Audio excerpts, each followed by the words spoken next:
Guess who's back to blow your mind? But let me warn you one last time.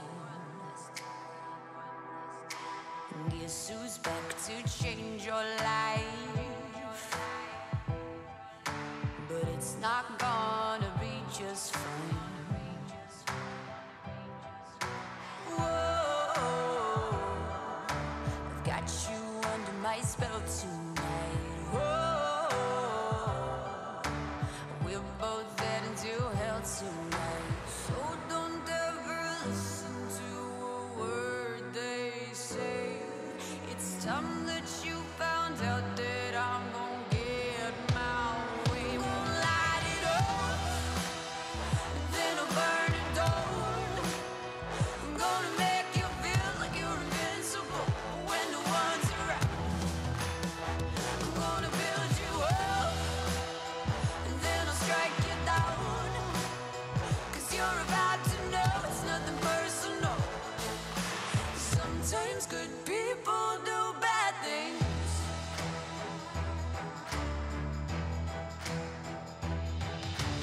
I have always tried to be nice. I've sat right back, I've tried to be quiet. But I can only take so much, and then I just explode. To feel it building inside me, I just need to let go. So don't ever listen to a word they say. It's time that you found out that I'm gonna get my way, okay? I'm gonna light it up, and then I'll burn it down. I'm gonna make you feel like you're invincible when no one's around. I'm gonna build you up, and then I'll strike you down. 'Cause you're about to know it's nothing personal.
sinking to the ground. I am buried, but I'm still alive.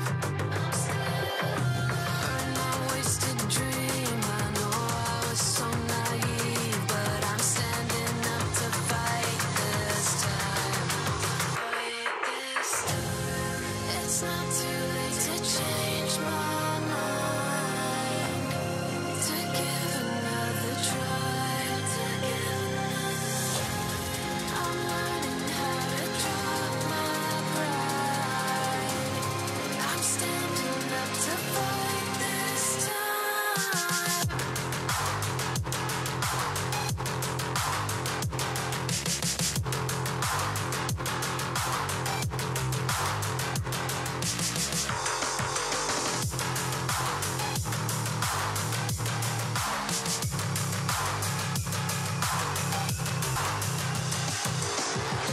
Tie me in a knot, you can trash that. Put me in a bed to get out back. I've been tossed aside. It's not too late to change my mind. I'm standing up to fight this time.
can't even come close, nah.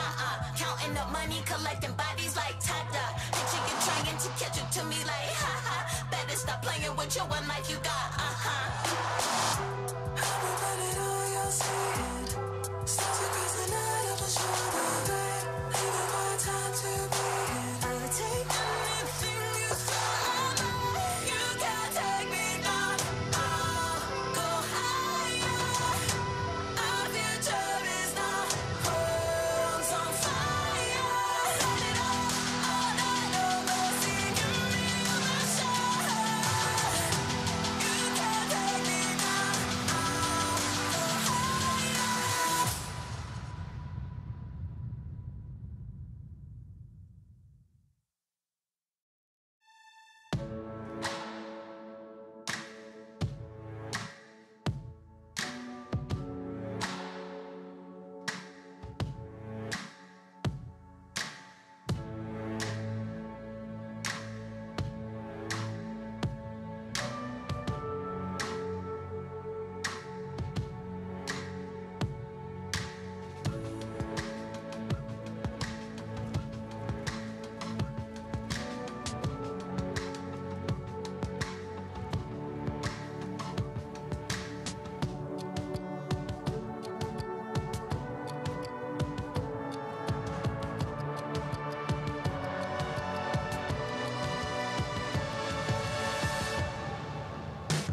take a breath. I need oxygen. Give my best, and I watch us rise again. I'm ready to leave the past behind. I've shed my skin and made up my mind. It's a new time. It's a new time. Watch us come to life.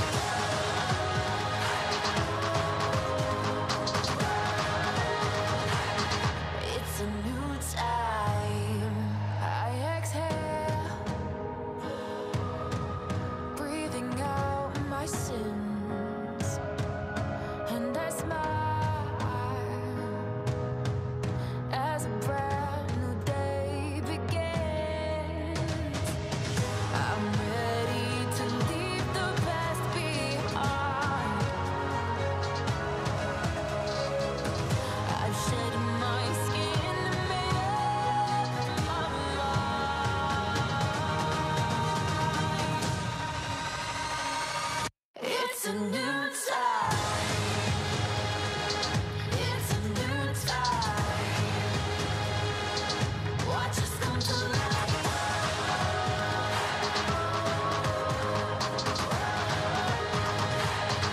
It's a new time.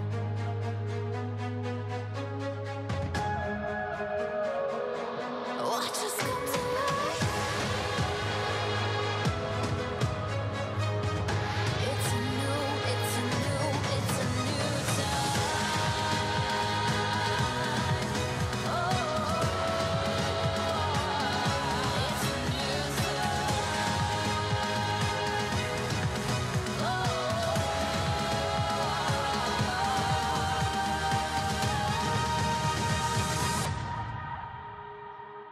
It's a new time.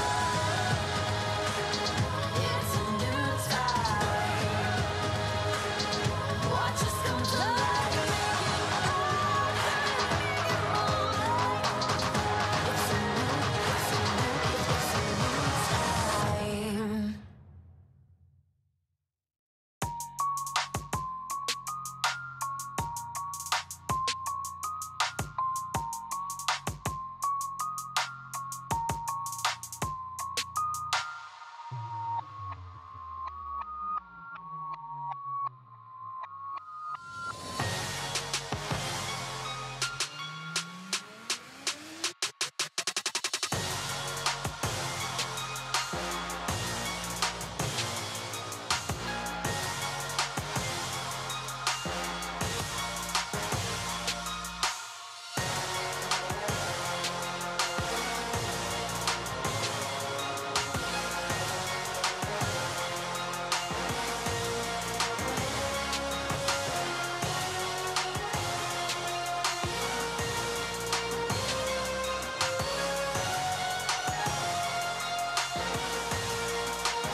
turn if my blood is poison.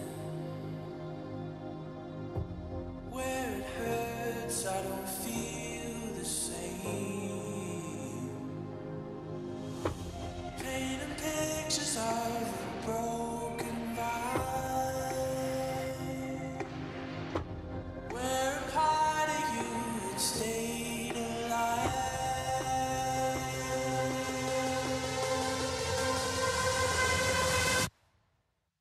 All I do is run, run, run, run.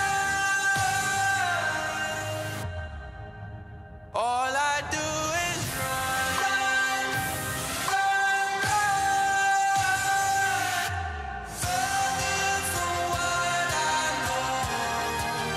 All I do is run, run, run. I can feel every cold sensation taking shape with your warm embrace. Lift me up and I keep falling down. Hide the truth as if it's not around. All I do is run, run, run. All I do is run, run, run.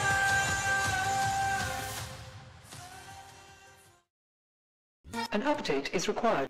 Financial system updating.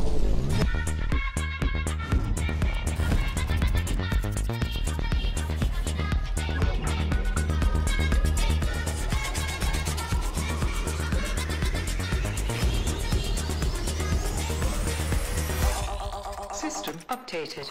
We will dance to get. The future of money is here. Feels good.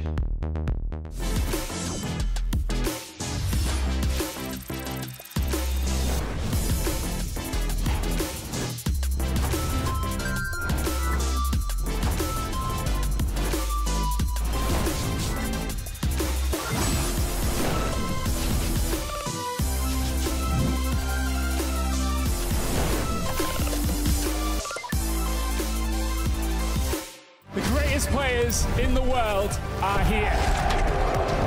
They can just burn this one down. Oh my god, he'll win by 9! You are going to see them like you've never seen them before. Fucked it will as the Arcane Storm doing so much work, and Genji! They are just going to ace them! 누굴 만나도 이길 수 있다는 자신감 정도로만 생각하고 있습니다. Genji, the EWC winners! Alright guys, I just landed in China. Let's go.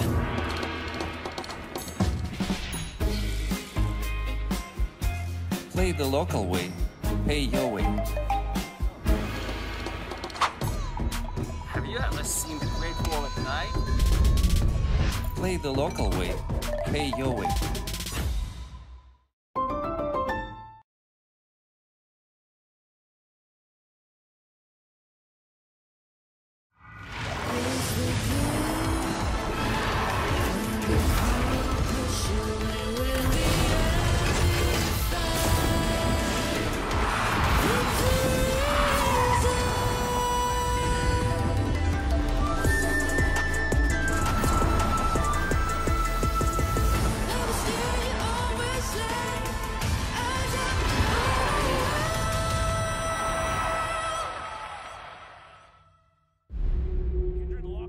Drake is now Doran, decent position, double Break down my walls, but I won't rise again. Cause I stand tall in my environment. How could I ever close my eyes as they silence sins? They try to take me down with their violence. Oh, they go back in! Baker flashes in, and down goes Knight!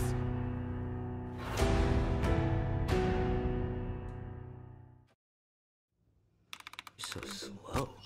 I told you I was done with basic browsers.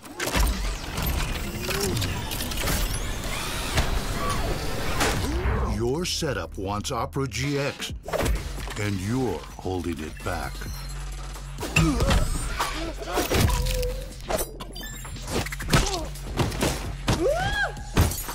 Upgrade to the gaming browser. Download Opera GX. Every moment of your journey, crystal clear. Landscapes, absolutely stunning. Close-ups, sharp and full of vibe. Group shots, packed with detail. Zoom in on one face, still flawless. Colors so real, every scene, every smile, unforgettable. Oppo Find X9 series, Hasselblad telephoto, zoom into detail.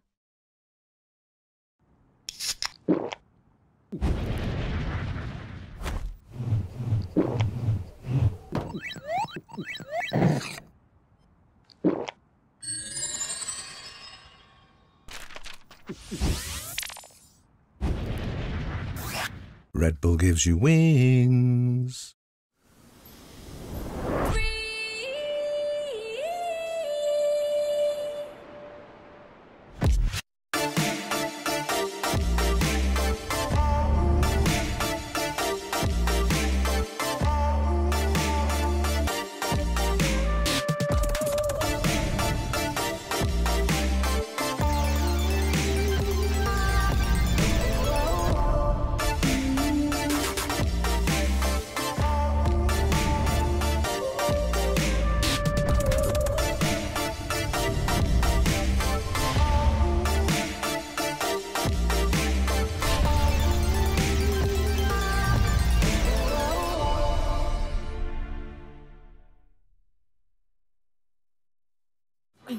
I got this old thing and the bill from the store where I got it.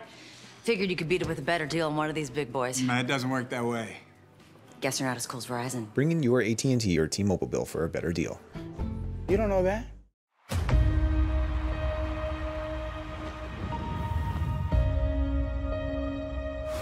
loyal, the unwavering, the faithful shall be rewarded! It's at Worlds where legends will fall. This series has taken a turn, and he still lives on! The stage is set, the curtain is drawn. Through all the doubt, through all the disbelief, they earn their place. Winning is not a matter of chance. It's a choice.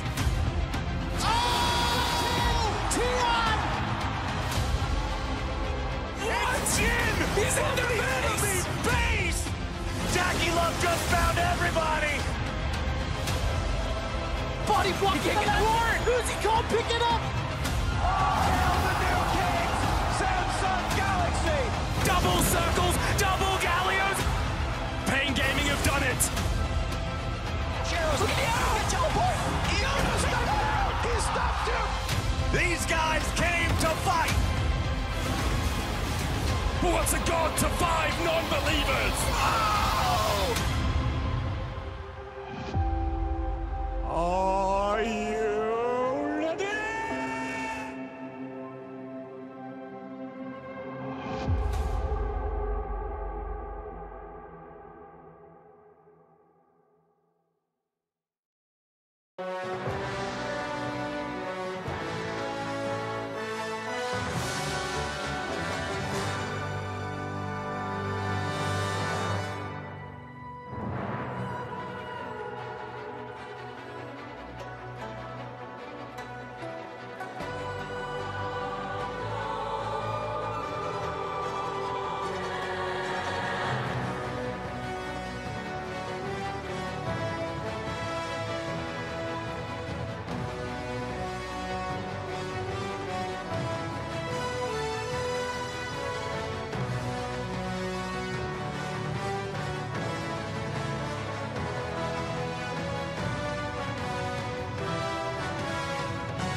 Welcome everyone to Worlds 2025, where today we've got a battle of two extremes in the one match, two squads fighting for survival at Worlds between Movistar Koi and Team Secret Whales, and on the other, the LPL versus the LCK for that glorious qualification.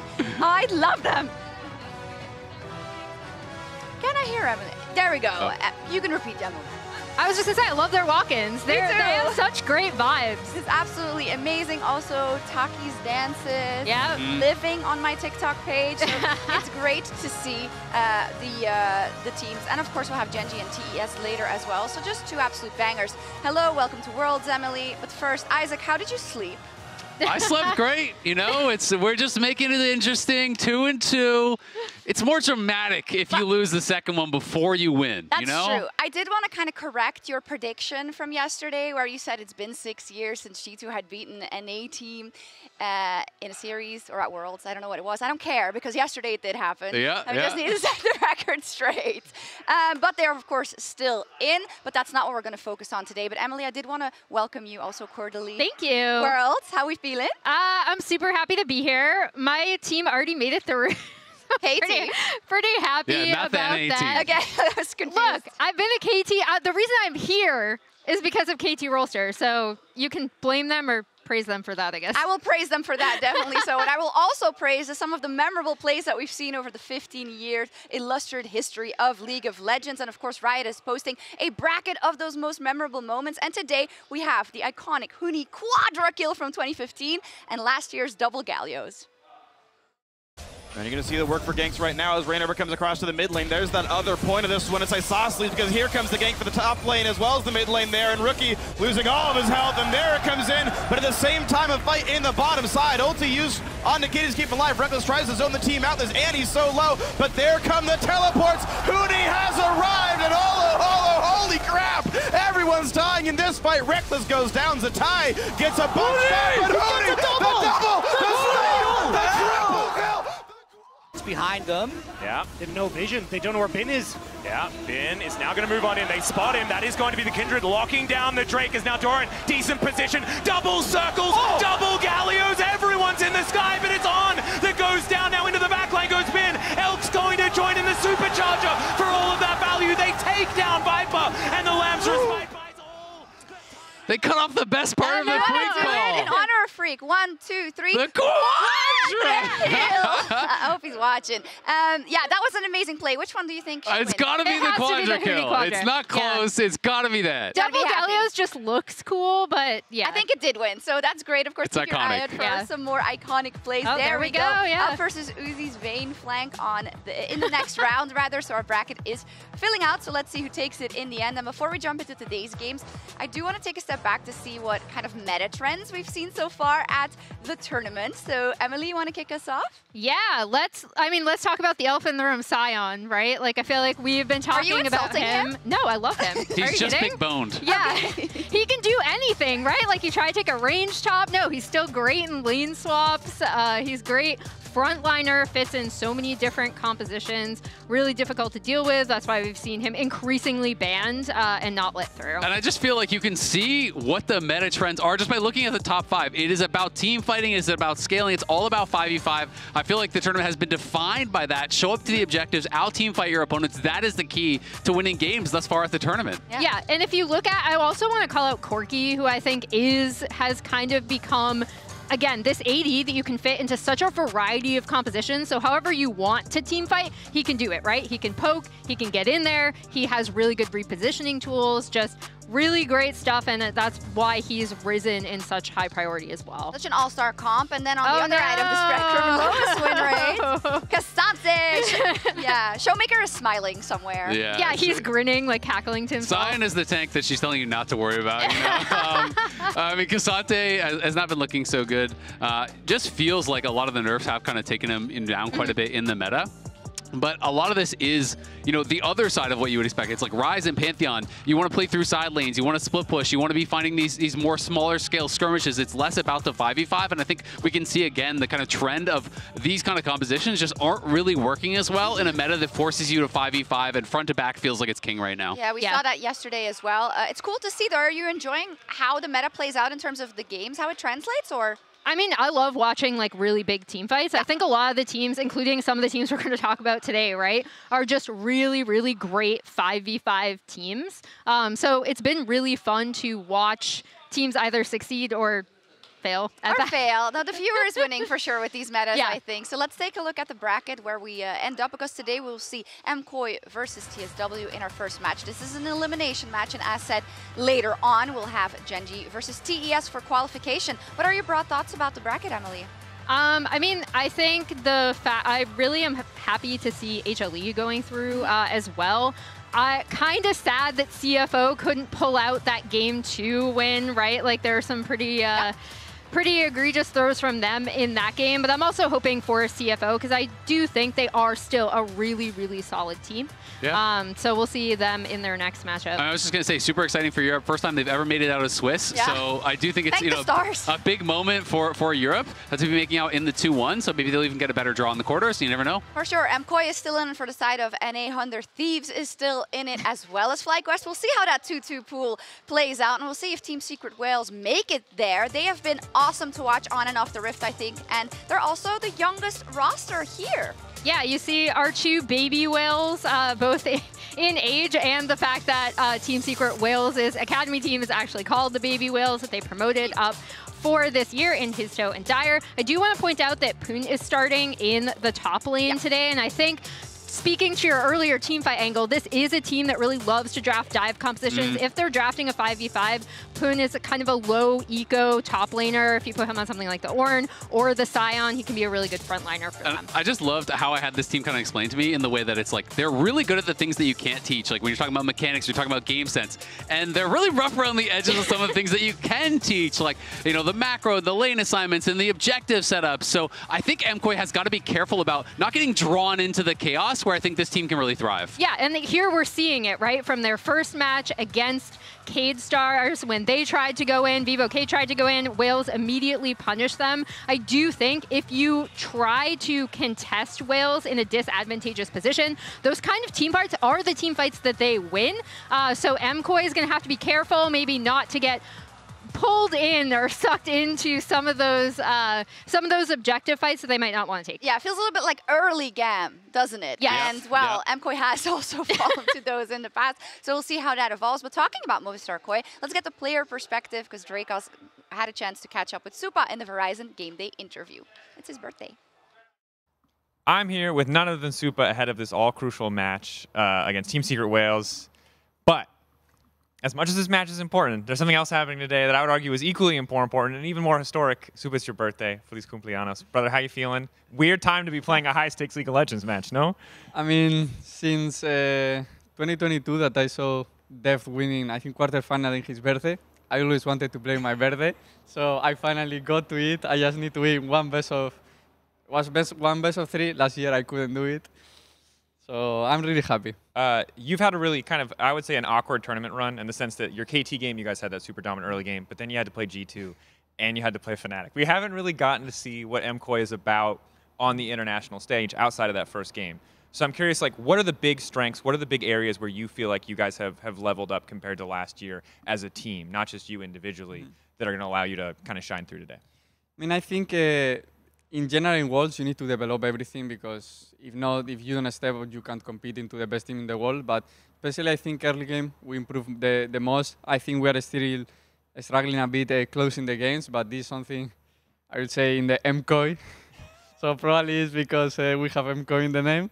But I think in general, in fighting early game, we improved the most. And I would say that when we take the advantage, we know how to play the game way faster. So I think that's the strong point from KOI. Now, I know from talking to Melzet last year that you guys, there were some rough scrims coming into Worlds, and it might have boomed you a bit. How are scrims, for the EU fans out there, again, this is only one best of 3. If you win here, you still got another one ahead of you. How much hope can you give us from the world of scrims that this, if you're able to win today, it's just like the first step on this road to getting another team in the top 8? I mean, I feel like right now,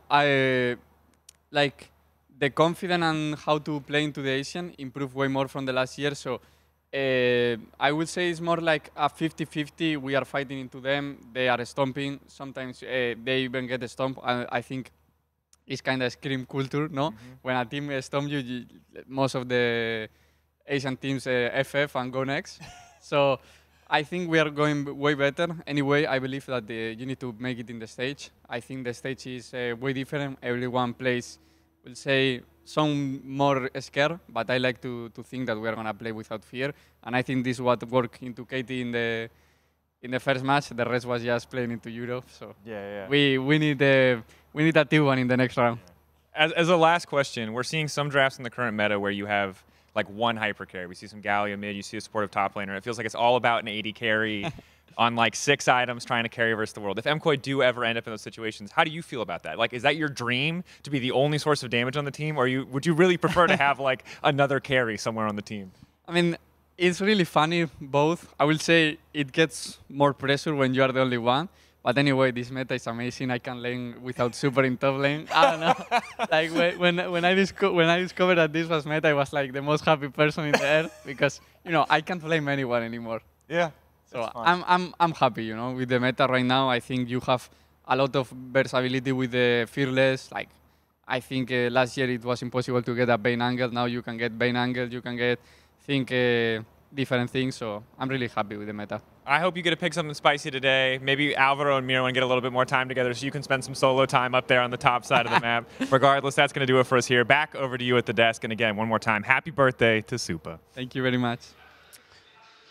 Full circle moment with the Deft birthday call back. Let's see for him. Now, talking about the meta, he's happy about how that evolved. And Azale, I think they can be really happy about how the draw played out for them. Yeah, absolutely. I mean, it really couldn't have gone better. Back-to-back European teams into the Secret Whales. So this is something where there's not a lot of like easier teams at Worlds. You have to take advantage because, well, obviously if you fail here, you're out. But like, even if you win here, there's going to be so much more difficult teams. So I think it's so important to be able to have a good performance to really be able to show out. It has to be an absolute confidence win for them without counting out their opponents, of course. And when it comes to the shared history of the Mad Lions before them and Movistar KOI now, Emily, they've played those teams a lot. There was a tweet from the LCP earlier today that kind of laid it all out, right? Ever since Worlds 2024 in the last year. Yeah, they basically run the LCP gauntlet badly, unwittingly.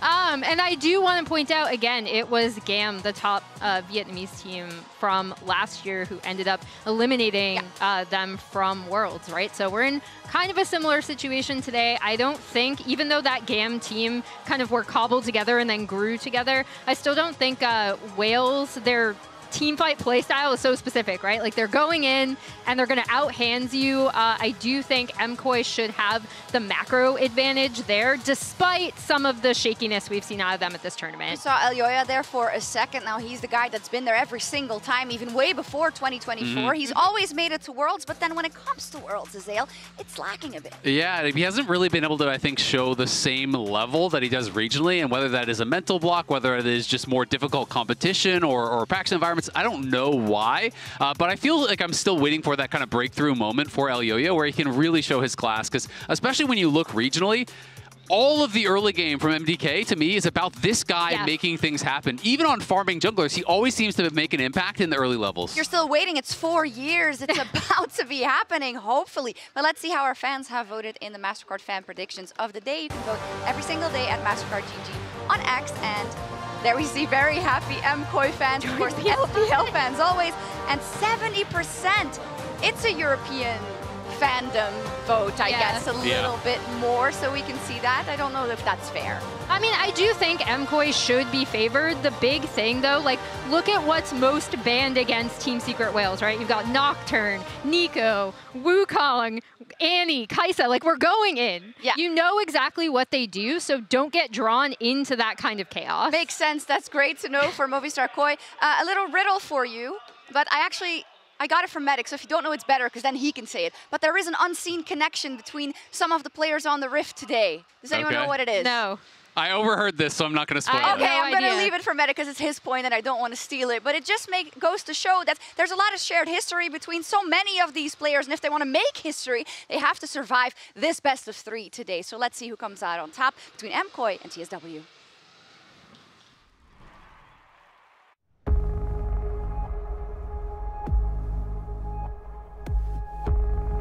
저는 근 2년간 이뤄낸 성적을 생각해 봤을 때 Yeah, Baker in a lot of trouble here. Chovy on the chase. The perfect execution from Chovy Genji in the quarterfinals. They were built to win, and they will do just that. Genji has a date with destiny in the semifinals. When they needed him most, Chovy heard the call.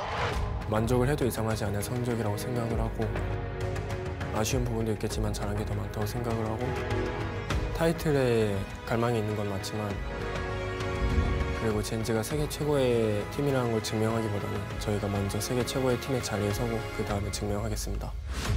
KT making quick work of it here. Dismantling TES. 输给 KT 以后，其实也没什么影响，我们可以更好的反思自己，就可以让我们变得更强。 일단 잘하는 팀들과 만나게 되고 8강을 가는 관문인데 당연히 승리를 바라보고 경기를 하고 主场作战会给我们力量，我们会努力走到最后。我们会2比0的。 제가 할 말은 딱 한마디입니다. 운이 없네요.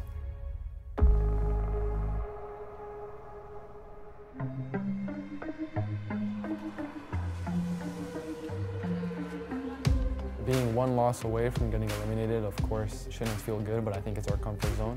For MKOI, the road remains long and the spots are few. Since our goals and ambitions are to win the whole tournament, I think this is just the beginning.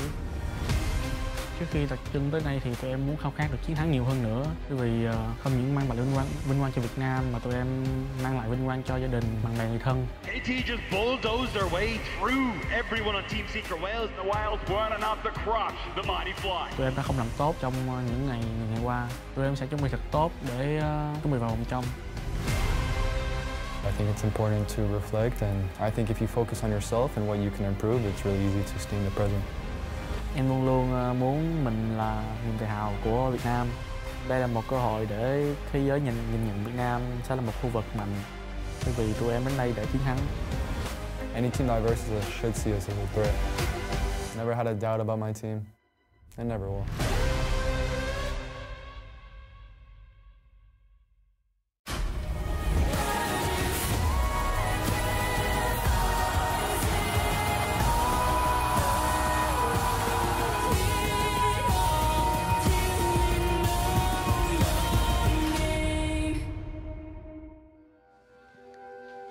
Welcome back to Worlds 2025, where ahead of us lies a day of elation or elimination for MKOI and Team Secret Wales.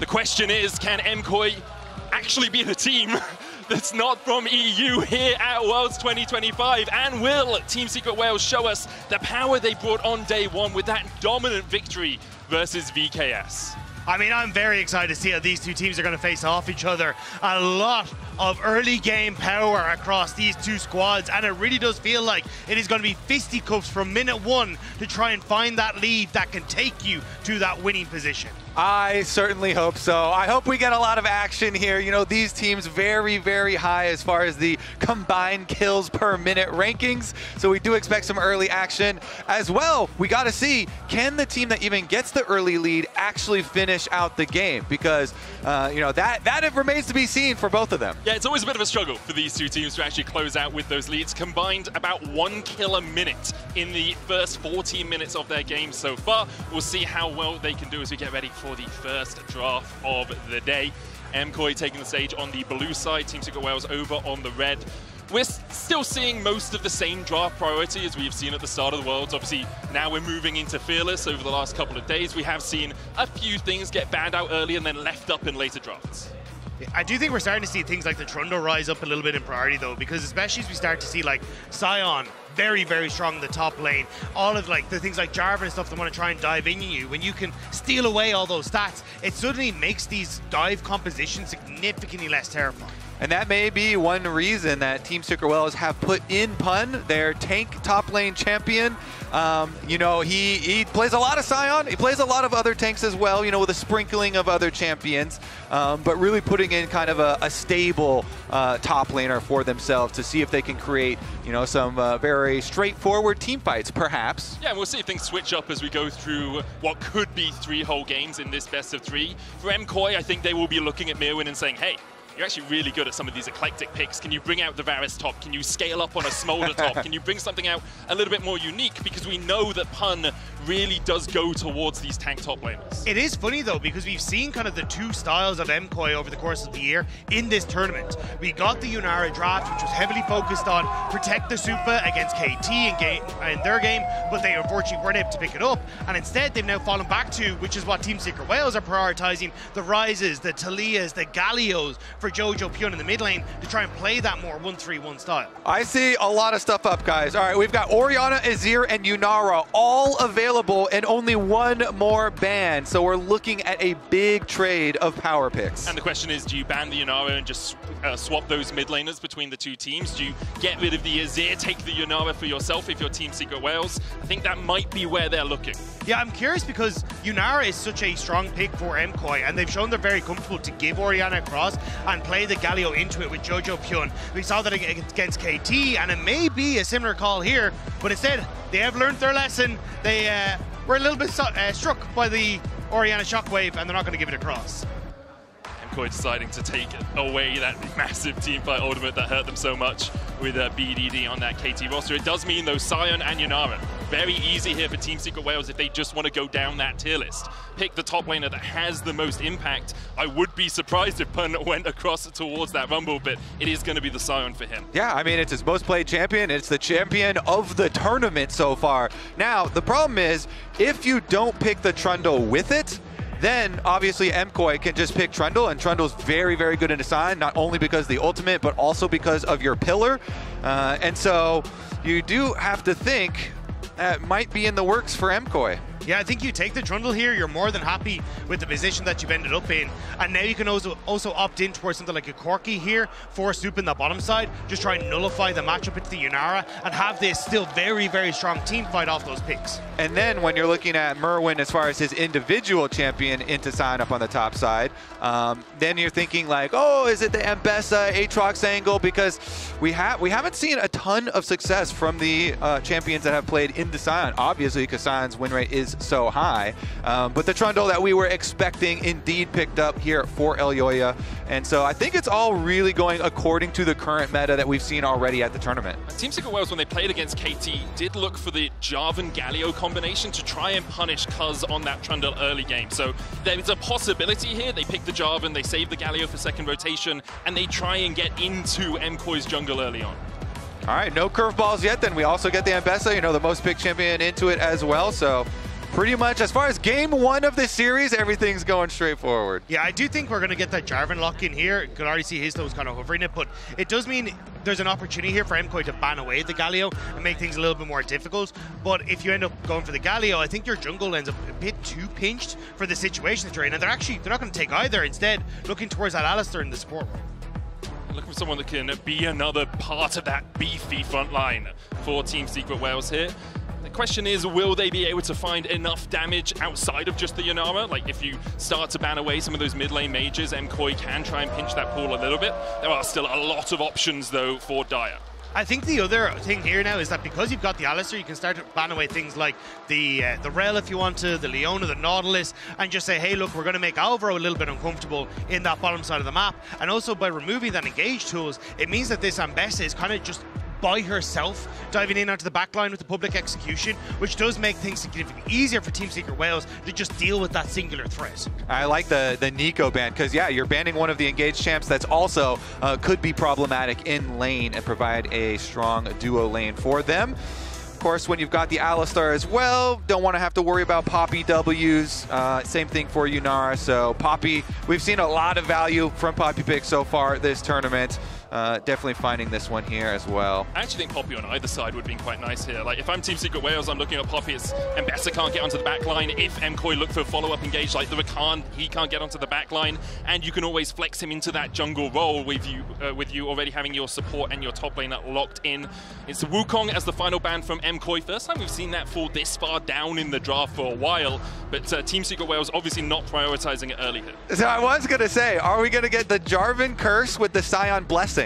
and see which one is stronger. Jarvan it looks like is 3-0 in his last 3 games. He is but, swapped away from the curse. 2 of those teams that won with it are eliminated already. Oh, okay, Fnatic and PSG both got eliminated after winning with Jarvan. Okay, Team Secret Wales, you can win this game. After that, we'll see what happens. But yeah, there's the Jarvan locked in. MKOI looking for a little bit more disengage, some CC protection with this Braum. Yeah, the thing is, though, it's like Sion into the Trundle again. Like, I think this opens up so many opportunities to even take traditional AD carries that you wouldn't have to go for, like the Ezreal that wouldn't traditionally get through a Sion, but because you're stealing all those stats, now you're actually fine to go for that pick because that Sion is significantly less tankier and it offers you a bunch of safety into things like the Jarvan. Plus, Supa's just been a fantastic Ezreal when he's been able to play it, but it looks like it is going to be the Corki, the lane neutralizer instead. Yeah, you don't want Jarvan to have too many immobile carries to go after, so they get the extra dash here with the Corki, and his toe is probably going to be looking towards Orianna to try and pressure, burn his flash as much as possible. Meanwhile, Dire, here we go. The final counter pick into the mid lane, into the Orianna that they gave over. We were suspecting the Galio. You know, it is his most played, was his most played for summer. They are going to lock it in, and that is going to put a lot of pressure on Eddie to be the carry. That is the damage source. This is 4 beef balls and Yunara. And the question for MKOI is, can they get through those beef balls quickly enough? Or can they perhaps find a way onto the backline? If that Mbessa finds a good ult onto the Yunara, it's very tricky for her to survive through the burst. But you do have enough disengage with the Alistar, with the Galio, with the Jarvan who can jump onto MKOI. And for Team Secret Wales, front to back is all they really want to do here. MKOI, relatively similar, in all honesty. They don't have the easiest ball delivery system either, really relying on that Mbessa. Yeah, and I think that's where it's going to be trying to find flanks, trying to use the terrain creation that you have on MKOI to force Team Secret Wales into uncomfortable spots that opens up for Mirren in those flank chances. And the second Mbessa actually locks you up, that's when you can just command protect and get that quick shockwave. So definitely you can find Eddie in these fights. That can be the key to victory here for MKOI. But again, I am kind of nervous for them on just that early skirmish power that is coming out from Team Secret Wales. This Jarvan Galio combo on invades post level 6 is so devastating for this Trundle if you don't have flash. It really is. Team Secret Wales here trying to prove that the LCP is not just a one-team region. It is not only about the Flying Oysters, but the Whales alongside them, trying to carry themselves through to that 2-2 spot. For MKOI, looking for redemption against the LCP and at Worlds. Like, Mad Lions at Worlds was a meme for a very long time in the European region, and over the last 3 series, MKOI or Mad Lions, KOI have played up against the LCP. They have been on the losing side. Yeah, a lot here on the Team Secret Wales shoulders. Not only are they a representative of the LCP, but they're an entirely Vietnamese team, and Vietnam has such a huge fan base for League of Legends, a huge player base. And this team being the youngest team at the entire tournament, there is a lot of pressure on their shoulders. And does oftentimes represent that new hope for Vietnam, especially as you see guys like Kiaya and Levi, who have been around for quite a while, and on GAM, that has been the team that tends to represent Vietnam at a lot of these internationals. It's now this new blood that is coming in and has taken down GAM to get here, which makes them so exciting for so many Vietnamese fans. It's kind of the new blood with the old heads. Taki, the only player on this team that has been to Worlds before, all the way back in 2022, where Elioya beat him in play-ins to have a face-off against Evil Geniuses, where Jojo beat him to make it into the main stage.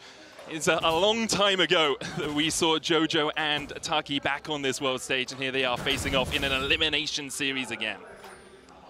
Yeah, Jojo joining forces now with Elioya, and to great effect. And that is one of the combinations that we will be looking at pretty heavily in this game. You just saw the ages pop up there.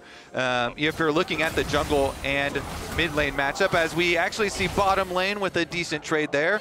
But the jungle mid lane matchup, you know, those are the 2 youngest players at the tournament on the side of Team Secret Wales going against Elioya and Jojo. So we'll see if the Jarvan can put the expected pressure on Orianna. You know, we're expecting from draft Jarvan and Galio, very, very CC heavy combinations. And Jojo has always been one of our strongest laners in the West. Even when he was in the LCS, he plays very aggressively. He tries to trade on you whenever you go for CS. And in Orianna versus Galio matchup, you're always trying to put a lot of pressure, go for health trades, and try and push him out. Yeah, try to use that clockwork wind-up passive as well, getting the consecutive auto attacks on a single target, doing more damage for each auto attack. So he's stepping past the wave, using Command Protect to eat the winds of war and not actually have his health bar be lowered. Both the junglers passing down towards the bottom side. Histo here already on his blue and his Gromp, whereas Elioya is just moving away from his red. Consistent trades in the bottom lane as well, with Alvaro using that heal earlier on. I do think Histo has to be a little bit careful pre-level 6 though, because if you end up jumping in onto with the Flaggy Drag to the Trundle, it then opens up very quickly for Elioya to turn a bunch of damage back around, have that Trundle pillar to just make your life really uncomfortable in trying to escape. Post 6 becomes a little bit easier because you tend to have the Cataclysm and the Galio to follow, which is why MKOI now trying to go for these kind of cheeky invades and get the control down for Elioya so he can enable the favorable matchup in the early stages. Histo skipping a Scuttlecrab for a gank in the mid lane. Jojo's going to have to flash away from the Justice Punch.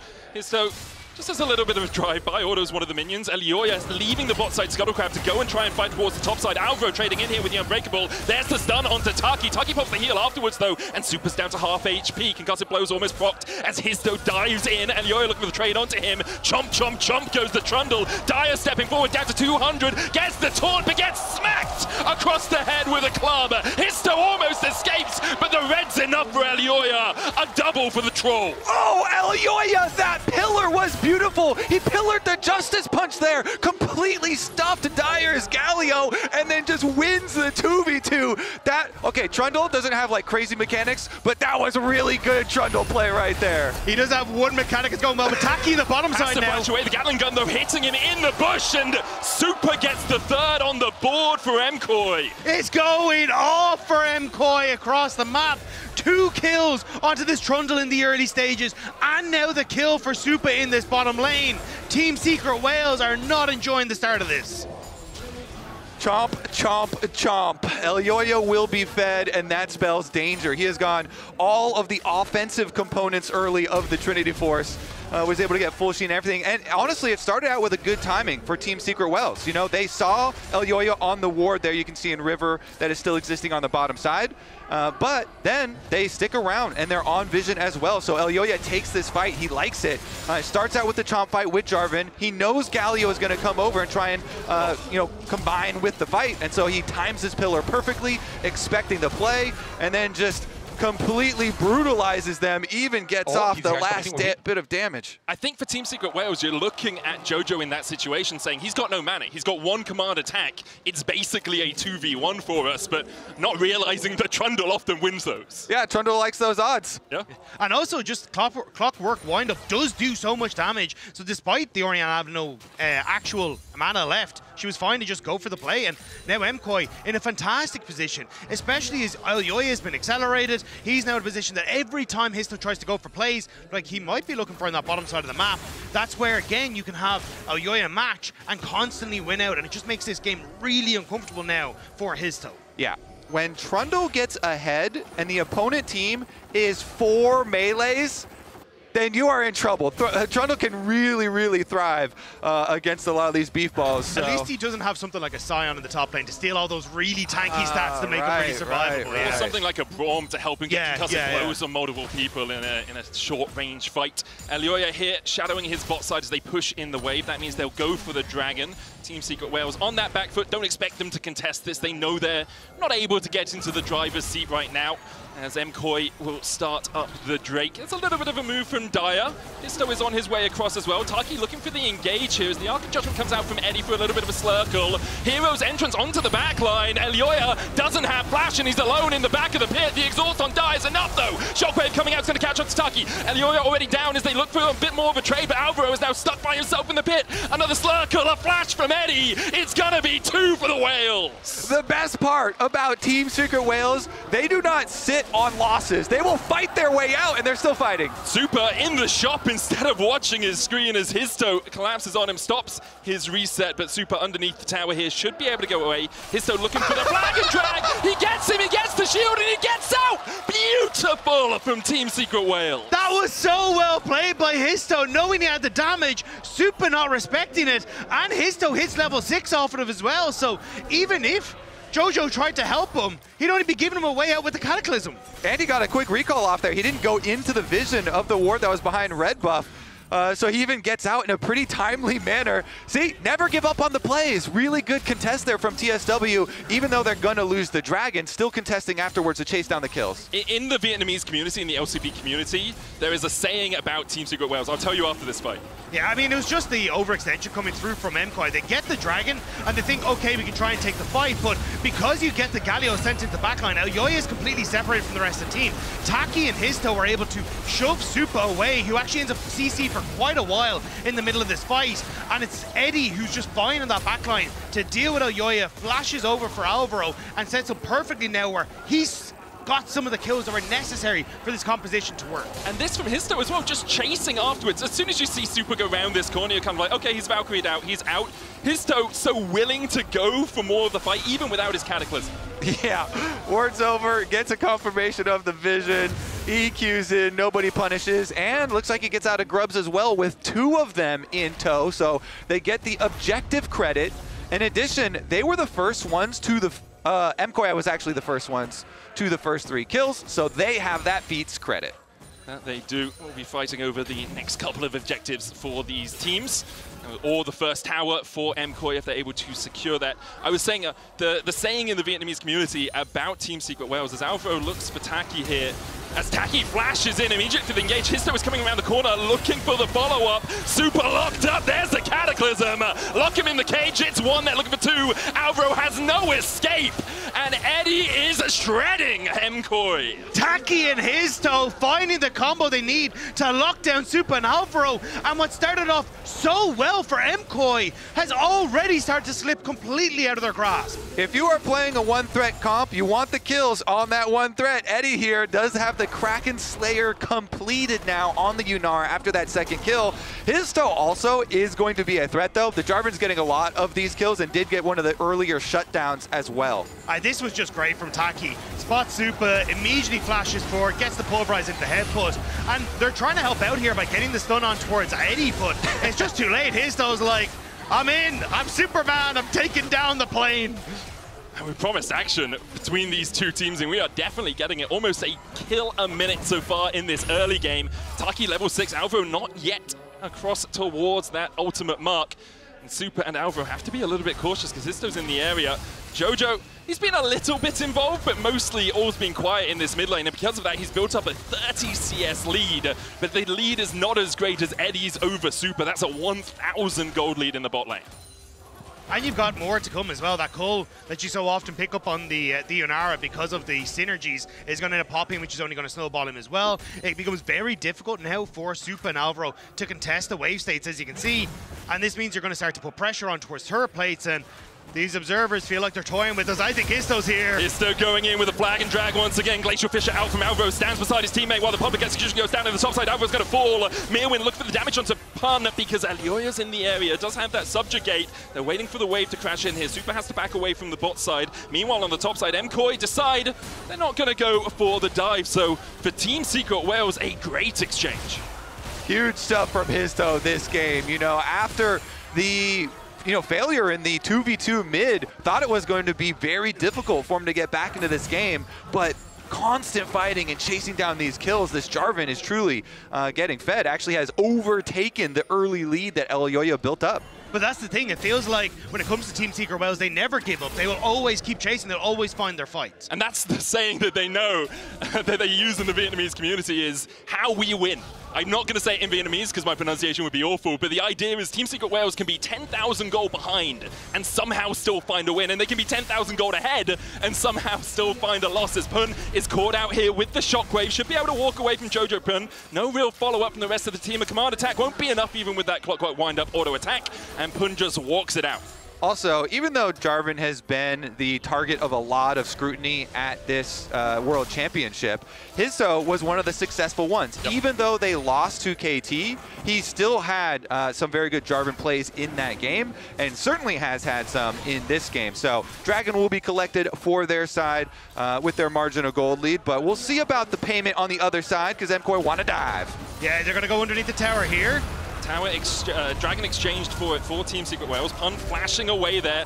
Elyoya Yeah, you know, you pop the subjugate, you get a couple of plates. MKOI will be happy enough with that. They were trying to find something on the other side of the map, knowing that Team Secret Wales had their jungler down towards the bottom side. Meerwin here trying to steal away these Krugs, but really more of a nuisance to his toe than anything else. I mean, you're going to be delighted with that as Team Secret Wales. You managed to steal away a little bit of the camps. You don't end up with your top laner getting dove, and you're getting to zone Meerwin off of this bot lane turret.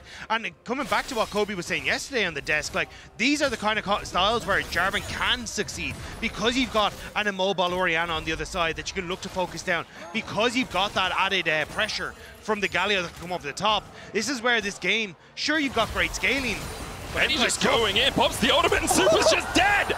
Eddie on a killing spree, 3-0-3. When will people learn you can't approach Yunara? As soon as she gets the Kraken Slayer, she is so strong, and they are not scared of popping that ultimate to chase you down. Yeah, respect to the Q charge up there. I mean, he just absolutely destroys him. Supa as well, blowing the flash on top of it. Going down is one thing, but going down and losing the summoner spell, you mentioned it, they could target Orianna. Now there's no flash on the Corki, so all you really have is the Valk, and Jarvan plus Galio plus Alistar, they will be coming for your head. Plus Sion, he's looking for the chase as well, as it's going to be really tricky for Super to survive a next team fight. The good thing for him is there's still a minute before the Rift Herald, and MKOI could decide to give that up if they wanted. After that, the next neutral objective is that Cloud Drake coming up in 3 minutes' time. So I also have noticed in some moments, Eddie does have pretty strong hubris. Like, he is one of the 80 carries that when he's feeling it, he is really feeling it. And we did have the one play, you know, where he hits Kai'Sa W and he's like, well, I don't have vision of everybody else, but I'll still go in. So he has to be a little bit careful because he is the entire team's damage, basically. Yes, especially in the early game, you know, there's a lot of base damages on all the other meatballs and stuff, but he has to be more careful with this lead that he does have. I 100% agree, but I think at least the saving grace for him is like JoJo going a pretty defensive build with the Rod of Ages, so not going to be that big explosive damage that you get from something like the Hextech Gunblade. He's more got to worry about like Meerwin having access to the back line, and in theory, as long as Taki has that exhaust ready on the Unsealed Spellbook, should be able to survive in some of these fights. Yeah, and in this type of game, when you are playing with 4 peelers, you got to trust your team. Eddie has to trust in his team. Hey, I'm going to go full offensive. It's on you guys to peel for me. It's on you guys to keep me up. Yeah. Plus, if my AD carry is that far ahead, I kind of want him to go for some, you know, crazy offensive stuff. Step up, Ian. Look for the fights wherever you can. Pillar down here by Elioyo as Daya uses that taunt just to walk his way away.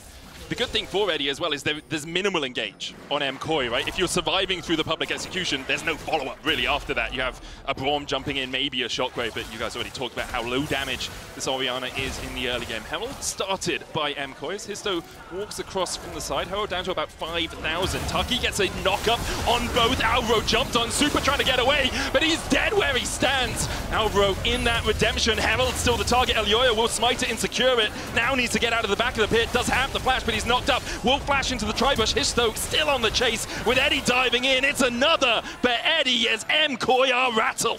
Histo and Eddie are just the Bash brothers in this game, destroying MKOI. I mean, yeah, they lost the Rift Herald, but they're going to chase down even more kills. Dive in, Histo with the flag and drag. Alvaro able to stand beside his teammate. Taki goes in with the knock-up, Unbreakable down as well. They still have the Shockwave, but Eddie finds another. JoJo dies where he stands, gets one in response, but Team Secret Wales are ruling the Rift. Taki with the honorable death there sets up Team Secret Wales for more kills for the tower. And this game started off with MKOI 3-0, and Team Secret Wales are completely blowing through them. Put some respect on Vietnam. Let's take a look at this one. Again, the bottom of your screen, Histo and Eddie absolutely demolish them.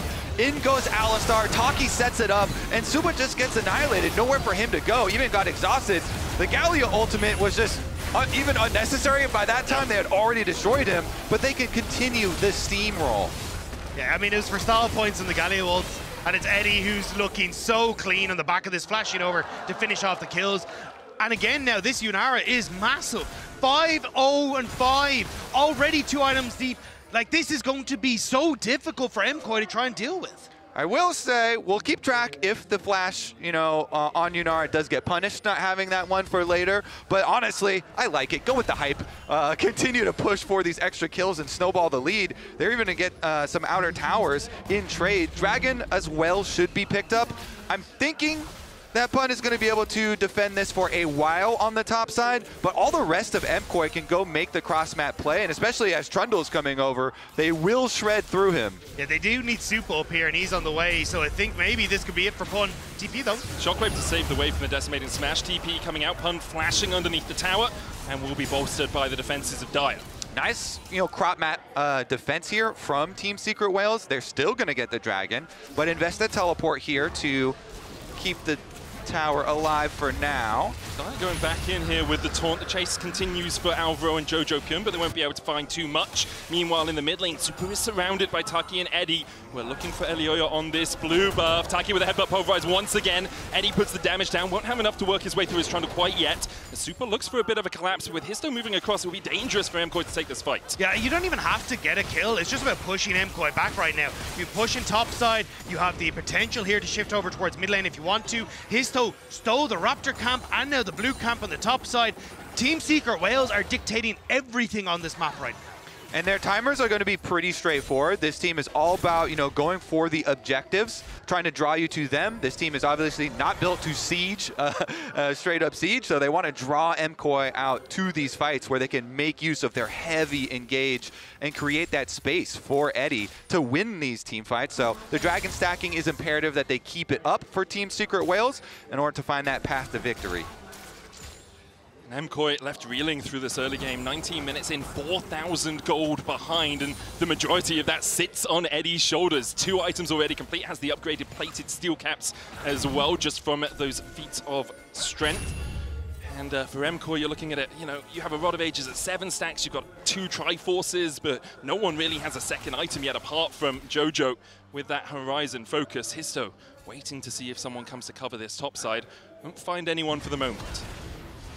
Yeah, you really do need from MKOI's side, like a big ultimate from Mirren followed by Jojo Kun to hopefully pick off Eddie, but Team Secret Whales aren't giving them a chance again.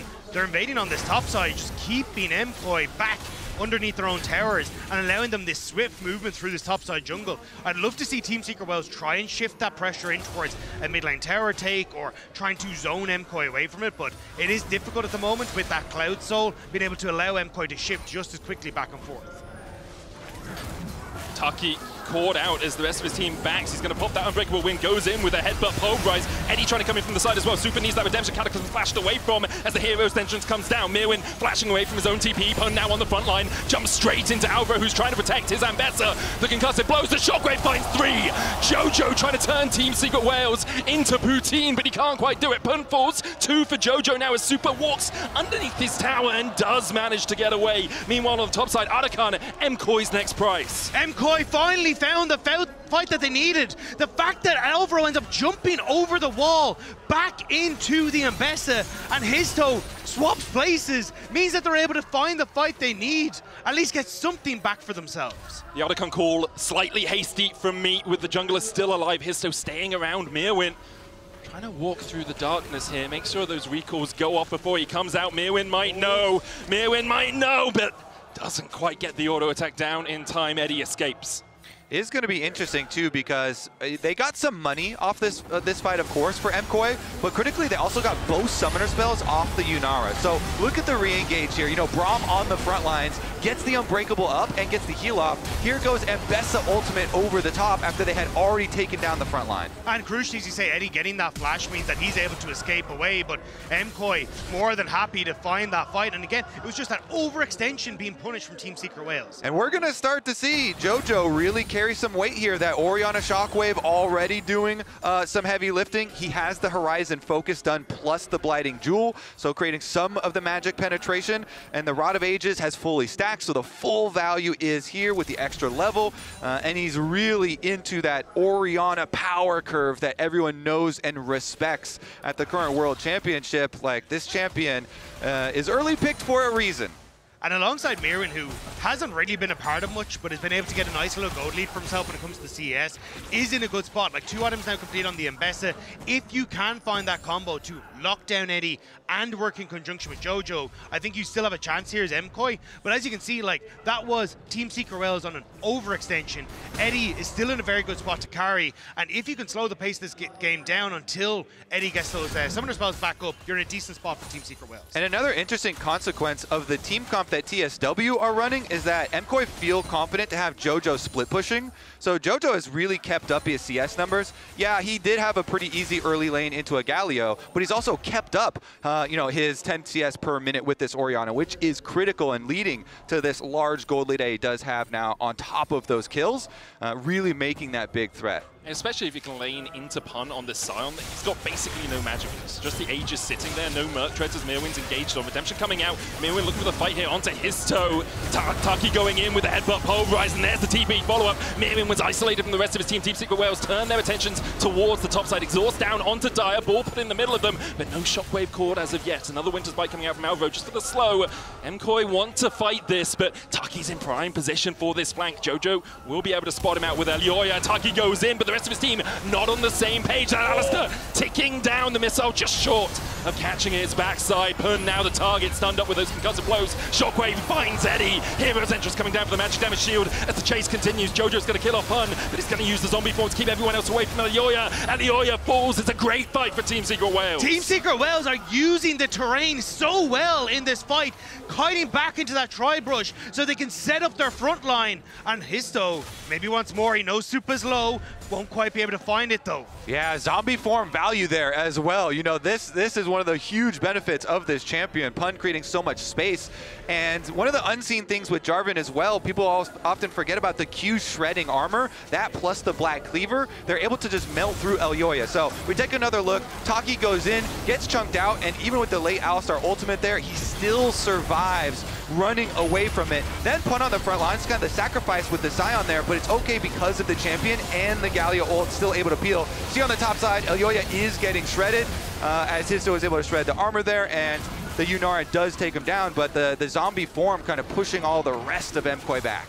And but you can see in the start of these engagements how dangerous that Team Secret Wales bounce house is. As soon as you get caught by one, it's knock up after knock up after knock up. So you have to be so careful on MKOI's side as to who is actually going to face check a lot of these brushes, because you don't actually have someone that's particularly tanky. Like your Braum has a redemption. Sure, he can throw up the shield, but he will get taken down. I think that's what Team Secret Wales are playing very well around, is looking for members of MKOI as they enter into the dark zones.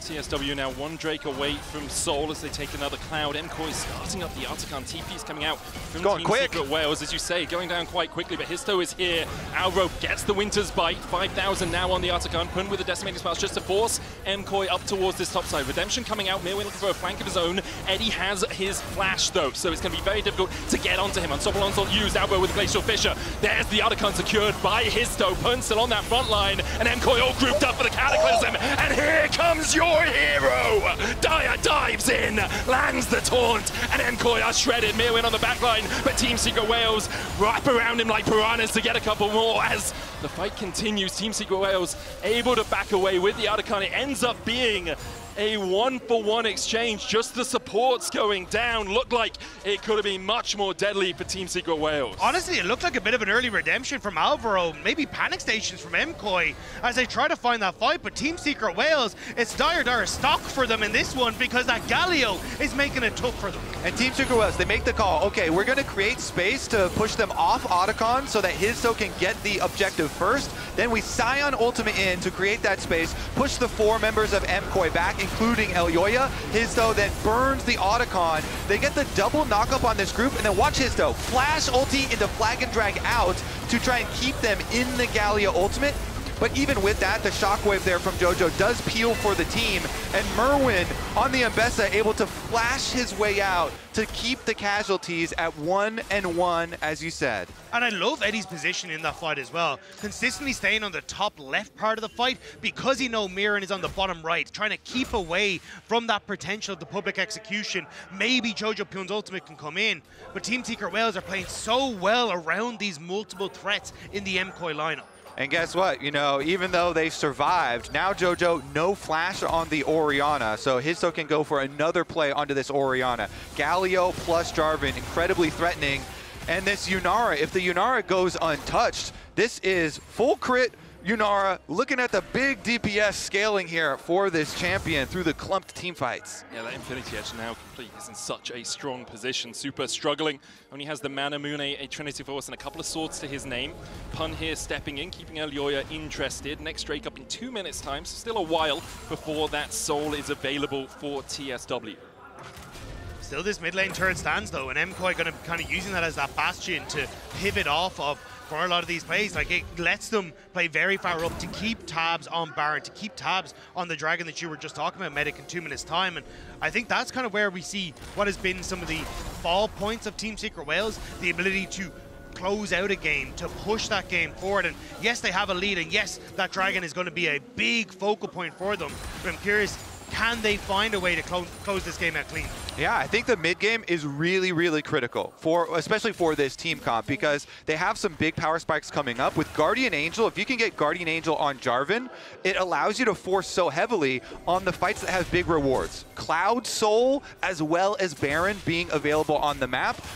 These are the points that Team Secret Wales really need to nail right now coming up to hammer this game home. And on the flip side, if you give the chance for Jojo Pyun to finish off things like the Zhonya's Hourglass that I imagine he's working towards, suddenly that dive potential becomes a little bit less threatening. Not having a flash gives you a second lease of life. So I think that's where Team Secret Wales kind of need to keep the ball rolling in their favor. Not saying that they don't scale incredibly well, just MKOI have that burst potential, as you can see. The damage onto Eddie, he turns it back onto Super, who Valkyrie's in. Elyoya trading with Histo towards the top side, but it's a Randuin's Trinity Force Trundle, and that's not going to do too much work.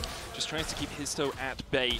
40 seconds before that Cloud Drake. Team Secret Wales just using their pressure to push in this mid wave. Obviously, they want the tower, and they should be able to get it. With super low, TSW push in and will crack through that mid tier 1. All right, the moment of truth approaches. 25 seconds, and they're going for the resets. This means that Team Secret Wales will be a little bit slow to get to the actual Dragon fight. Allows MKOI some early movements. Maybe this is MKOI's chance if they get an early setup here and can try and take advantage of the staggered resets here from TSW. Taki was reset twice, and he doesn't have any wards in his inventory. He also just used his TP to get to that topside Atakan fight, so no TP available on the Unsealed Spellbook. You can see MKOI taking their time to try and deny as much vision here as possible. Histo steps in, goes in with the Cataclysm, Unstoppable Onslaught, blocked by the walls. Jojo, though, caught out as Alvo tries to protect his mid laner. Hero's entrance in by Dio, TP behind them. The Shockwave not connecting as Team Secret Wales already found one in the fight. Histo looking for a little bit more. There's the second. Eddie's going to get a double. There's Soul for them, and probably Baron alongside it. They win the critical fight here. TSW, they walk in, and they take everything from MKOI. Elyoya chased out. They want to take him out just so that he can't contest this Baron. The Soul will be Team Secret Wales. 30 minutes in, 4.5K ahead. A Cloud Soul at their backs in this MasterCard priceless moment of the game. And Team Secret Wales would get the Soul by keeping the heart of their composition alive. It's Eddie every single time who is having the protection of his life in these fights. And every time MKOI try to make a play, it just does not work. Histo flashing the white flag here as they're going to claim the Baron. We said these were the moments they're going to have to nail, and they nailed it. Histo himself, he targeted Supa and pushed Supa kind of up to the other side of the fight, which allowed the rest of TSW to focus on Jojo and take down that Ori. There's also this ward in the Razorbeak pit where Dyer gets a TP behind Jojo Pyun. Yeah, and also then the big ultimate coming through from Dyer. And again, it's Eddie who's able to reposition on towards the back half of the fight. That makes it so difficult for MKOI to actually get access to it. Yeah, I love it. Eddie looking to use aggressively flash in so he can follow up and kill this Orianna very quickly. Him just working so well with Taki there on the other side of the fight and taking out basically the biggest threat that they're facing at the moment so quickly, just made it look really easy for TSW. And what a start to this series for Team Secret Wales, beating VKS on day one, losing to Katie, losing to Fly. I think a lot of people wondered whether the VKS best of one was just a flash in the pan. Here they come out 5,500 gold ahead at the 32-minute mark. A Soul at their backs, a Baron at their backs, a 5,500 gold lead on Eddie, who's played this Yunara 3 times and has about a 21 KDA on it because he doesn't tend to die. And it's just incredible stuff from the LCP number 2 seed. The LCP demanding respect at Worlds 2025, and they are getting it.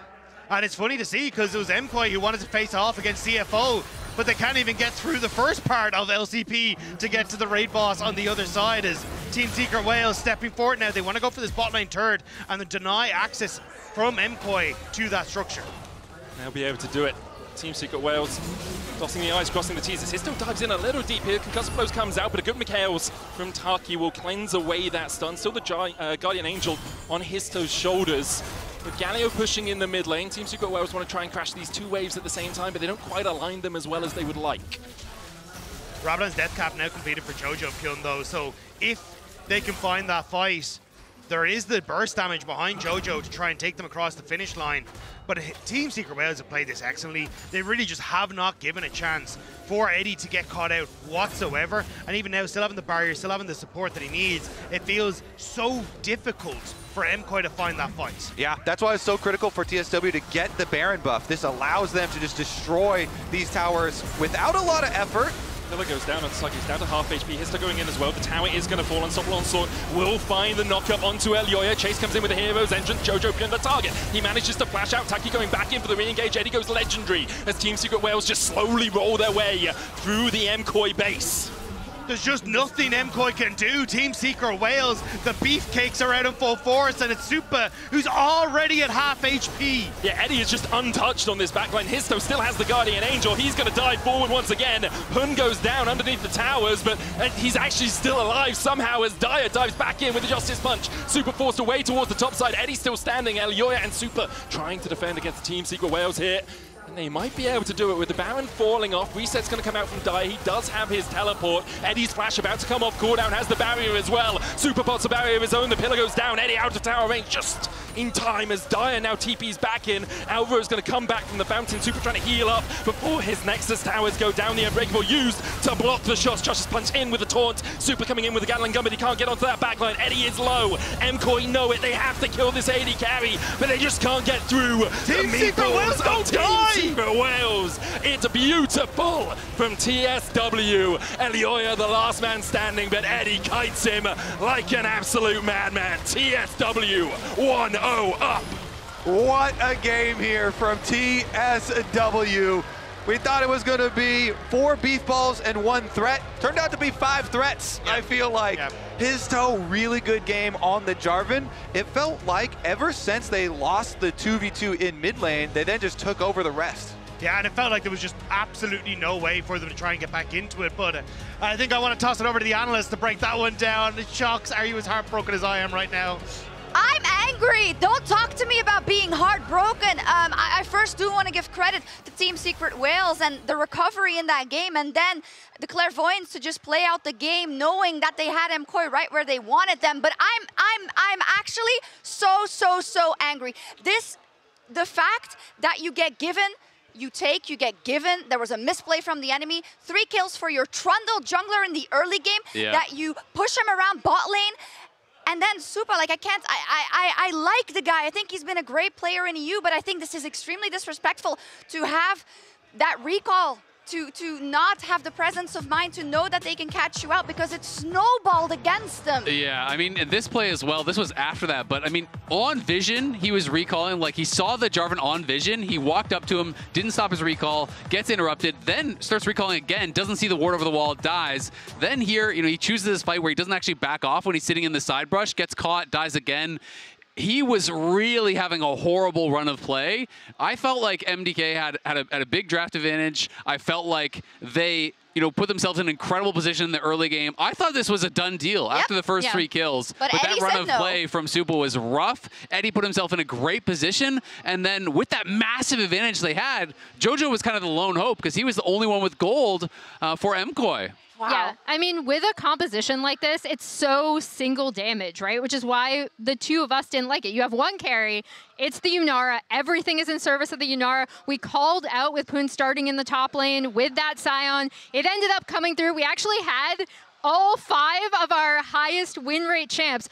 4 on MKOI's side, and then just the Scion. And they're playing 4 melee against Braum, Trundle, Orianna. Crazy. And then, yeah, the big thing was Eddie ended up popping up. He ends up 9, 0, and 12 on this Yunara, and it started with so many unforced errors from Wales, and then unforced errors from MKOI to kick it right back to Wales. And we said before the game also, Azale, right? They do love to fight Team Secret Wales, and they started to feel it, and they know that they have the advantage on their ADC, and they actually don't make many mistakes in the rest of the game. No, not at all. I mean, I think they have really good hands. You cannot be looking at this team as a joke, right? I think that their setups, how they play the map is worse.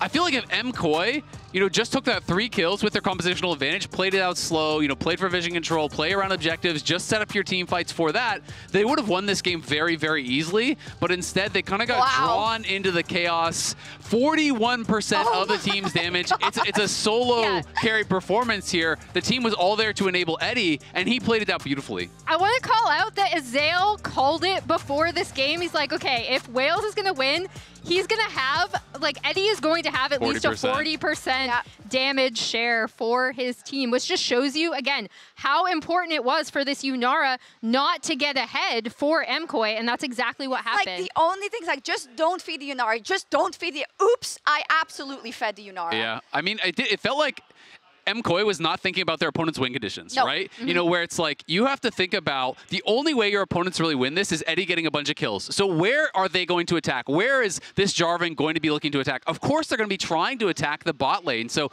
really, MKOI's bot lane needed to do nothing but sit back and trade waves. Just farm, do absolutely nothing on the map. Escapes. You have a flash and you can E away. And both your solo lanes have push. Jojo was way ahead in the mid lane. You can play through that and just chill and farm, not let Eddie get accelerated, and you're cruising.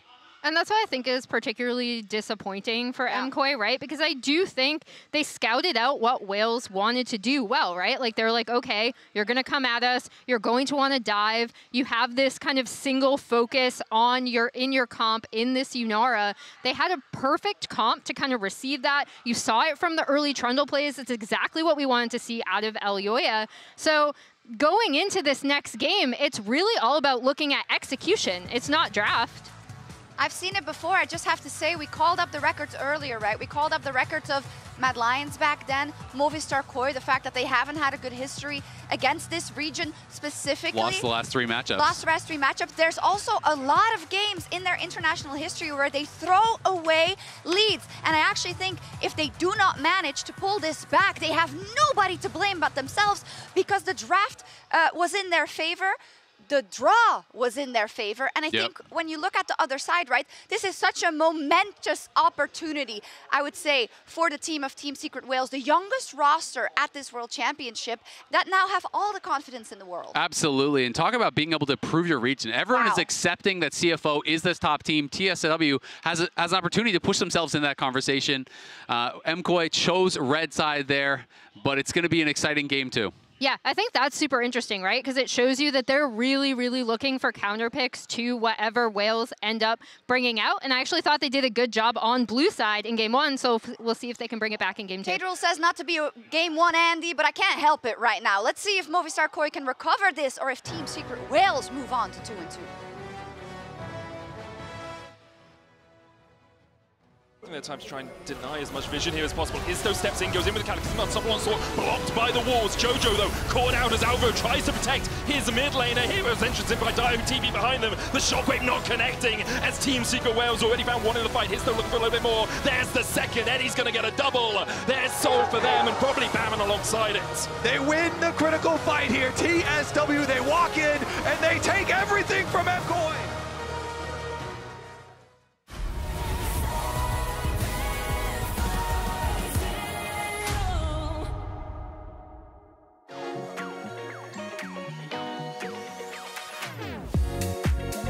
Hi guys, I'm Kevs. I believe the World Final with G2 against T1. Hello， 大家好，我是小明。我自己觉得这次进决赛的应该有滔博 AO 还有DOG 吧，因为我觉得他们3个区内都是大，然后我也相信6这区会冲进决赛的，然后也希望大家都在决赛相战，6加油。An update is required. Financial system updating.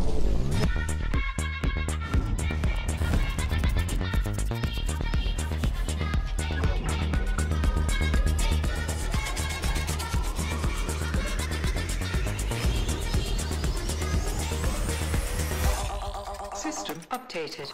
We will dance to get. The future of money is here. Feels good.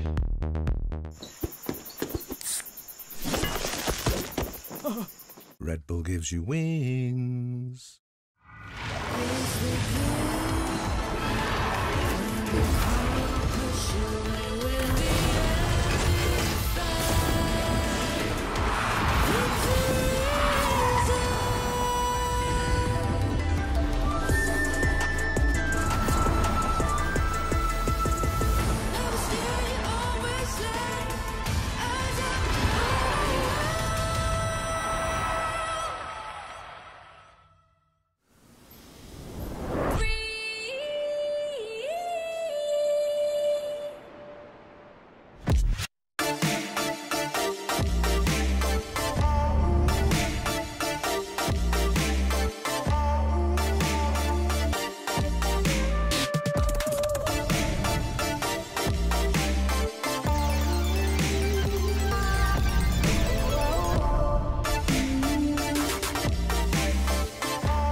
Welcome back to Worlds 2025, where we are here for Game 2 of this best of 3 between Team Secret Wales and MKOI. And Team Secret Wales 1-0 up in incredibly convincing fashion, I have to say. I was certainly convinced. Vietnam showing up huge here, game number 1. They absolutely destroy MKOI, but MKOI actually got really good starts. They drafted well, and they won the first 2v2 skirmish in mid lane and still got destroyed. Super especially has to lock in, has to really pay more respect. That's the thing, if you watched the first few minutes of that game and you went off to make a cup of tea, as a European fan, you're delighted. You think, well, things are going great. This is all going to be fantastic. And you come back and you're like, the house is on fire. What the hell happened? And a lot of that was, again, Team Secret Wales incredibly good at finding these moments, finding these picks, and shout out to Histo, who was fantastic at the Jarvan in finding those moments to claw it back. But MKOI, they really need to step it up here if they hope to remain at World 2025. As we jump into our Champion Select powered by Omen HyperX, let's have a look at where the bans fall. We are in Fearless. Wukong going to get removed by MKOI. Annie, they are on the red side this time. They got to elect their side because they lost game 1. Talia and Rumble taken away by Team Secret Wales. Okay, so I assume we're going to get a Zir ban still since, okay, yeah, no trades for it. Question then being, what are they going to pressure for JoJo? JoJo loves Ryze as well, and has been pretty popular, at least at the beginning of the tournament, although did lose a lot of games. Looking at the jungle, trying to whittle that one down as well. We did get the Kiana ban from MKOI in the last game, respecting Histo's pressure on that, so I'm curious if they continue with that, or whether you want to just allow some of these bigger power picks through, but the Aurora are going to be banned away. Yeah, Aurora is something that Dyer really likes to bring out. Played it in 2 of his first 4 games here at Worlds. So taking that away once again from MKOI, getting rid of the Annie. Dyer now it's already used the Galio. The Orianna's off the board. Ari really is his last option of his most played, but Ryze, as you said, Kobe still reigns eternal. Cassio the pick into it. Well known as a counter pick, although I think there's debate as to how good it is. Kiana for Elioya. It's expected if you think about the player, but I won't say MKOI have been a huge Kiana team recently. I mean, he did end up getting the win on it against Fnatic in the first game of their series, and I mean, we have seen him played in the LEC as well. Got a big lead, wasn't able to close out that game in a win, but still a pick that enables Elioya to play hyper-aggressive, and I expect Alvaro to try and bring in something that's very aggressive in his own right that can roam and support Elioya on these pick plays in the early stages. I want to see what side lanes TSW want to go with this Ryze comp that they are building here really early on. They're going to grab this into the Kiana, see if they can try and push that one out. But is it actually going to be, you know, early AD carry pick here, or are they going to try and grab one of these primo engaged supports? And Nico's still available, one of the most picked or banned here at Worlds so far. Locked in for Team Secret Wales. Not something we see Taki on too often. It's about his 4th, tied 3rd most picks, so has about 4 games on it so far in summer 2015. Into that, MKOI looking to see if they want to pick their support here. You could go AD carry and then ban out a couple of AD carries to get yourself a slightly better matchup down towards that bottom side. Where Super was struggling in game 1, so looks like it is going to be support. There's something to combine picks like you were talking about, Rob. Yeah, and just works very, very well with the Kiana and being able to set her up for some of these plays. And also, again, like at the moment, what you're seeing on Team Secret Wales is, hey, Zinzel wants to jump in, Nico wants to get in very, very close. So you've now got these plays with the Cassiopeia and the Rakan to try and disrupt that, which I think is a good call here from MKOI. But they weren't able to disrupt that engage from Team Secret Wales in the last one. So I have to see how they want to round out their composition on comfort to try and fight back here. And bottom lane was a huge story. I mean, it was basically the story of the whole game in the previous one. So you have to respect Eddie here. You know, Kaise, his most played, really big one for him. And MKOI trying to whittle down since he was the carry for the team. I still think like things like the Ezreal and that are going to be fine here, unless that is going to be the last ban here for MKOI, or even honestly something like the Caitlyn. I think you've got on MKOI something that really likes to play on short range engages, so either of those picks going to work fairly well in just being able to poke from afar, keep themselves safe, and keep them at a harm's length from things like the Cassiopeia and this Kiana ult. Could even look for something like a Jhin. It's something Eddie is relatively comfortable on, and you do have that ability to play from long range. Pop Blossom or even Curse and Call for the initiation, get a couple of slows, Pop Blossom follow-up. You also have the option of Realm Warping that Nico onto the backline, that Rise Blossom combination we've seen a couple of times. Kasante and Zaya bound away by Team Secret Wales. Ezreal locked in for MKOI. They want that safety for their AD carry. Yeah, I think the mobility for your carries is at a premium right now, looking at the engage that you're playing against. So taking away the Ezreal from Team Secret Wales pretty early on, but see if we do get that pushing lane on bottom side. Again, you know, a Caitlyn lane for a heavy pushing early on with the Nico is huge priority. If you compound that with a Rise, definitely opens up a lot of options for you in the mid game. The thing I really like about Caitlyn and Kiana as well is that you basically get to dictate where Kiana can walk in around those objective fights, where Kiana's so strong. So if you can set up that zone of control with the traps, it can make it a little bit difficult for the Kiana to find access into these fights. So from Team Secret Wales perspective, you've got, as you say, great pushing lane on bot side, a strong or a decent mid lane. Cassiopeia will eventually be able to win that. And now with the Renekton, with that Kasante band away, there aren't maybe something like an hour here for Mirwin in that top side, or is this finally where we get to see Mirwin go for something a little bit spicier? You look at MKOI's lineup, you're like, it's really not that tanky. If they're ever caught out, they are just going to be bursted down by Team Secret Wales. See, and there's the tank, there's the Ornn, gives you a bit of long-range engage as well, follow-up for the Rakan if he goes in, or even initiation with that call of the Forge God. And gives you okay scaling with the ornaments that you can pick up later on. I mean, certainly, yeah. He's picking for comp for sure right here, being the last piece to the puzzle for those team fights. The long-range engage, Ornn plus Kiana is kind of terrifying in itself, and if you have good Rakan flanks, the engage looks intense from MKOI. So Mirwin kind of being a real team player here, locking in the Ornn for them.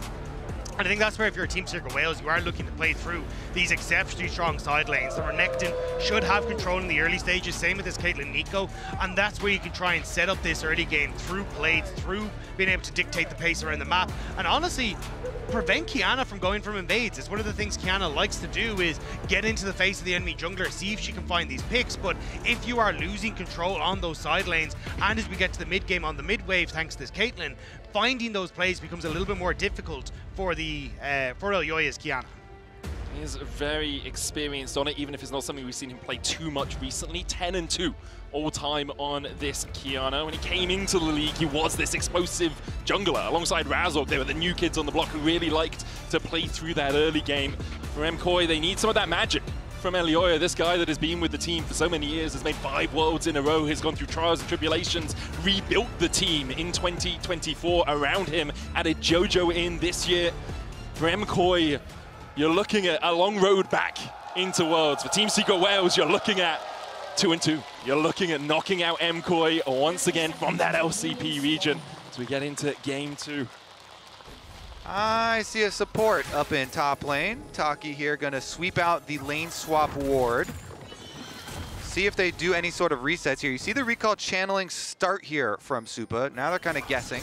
I think it's a great fake though. They send the support topside and look at the resets coming through from MKOI. They want to try and match now the Ezreal into that top side, but Caitlyn is stuck around the bottom lane.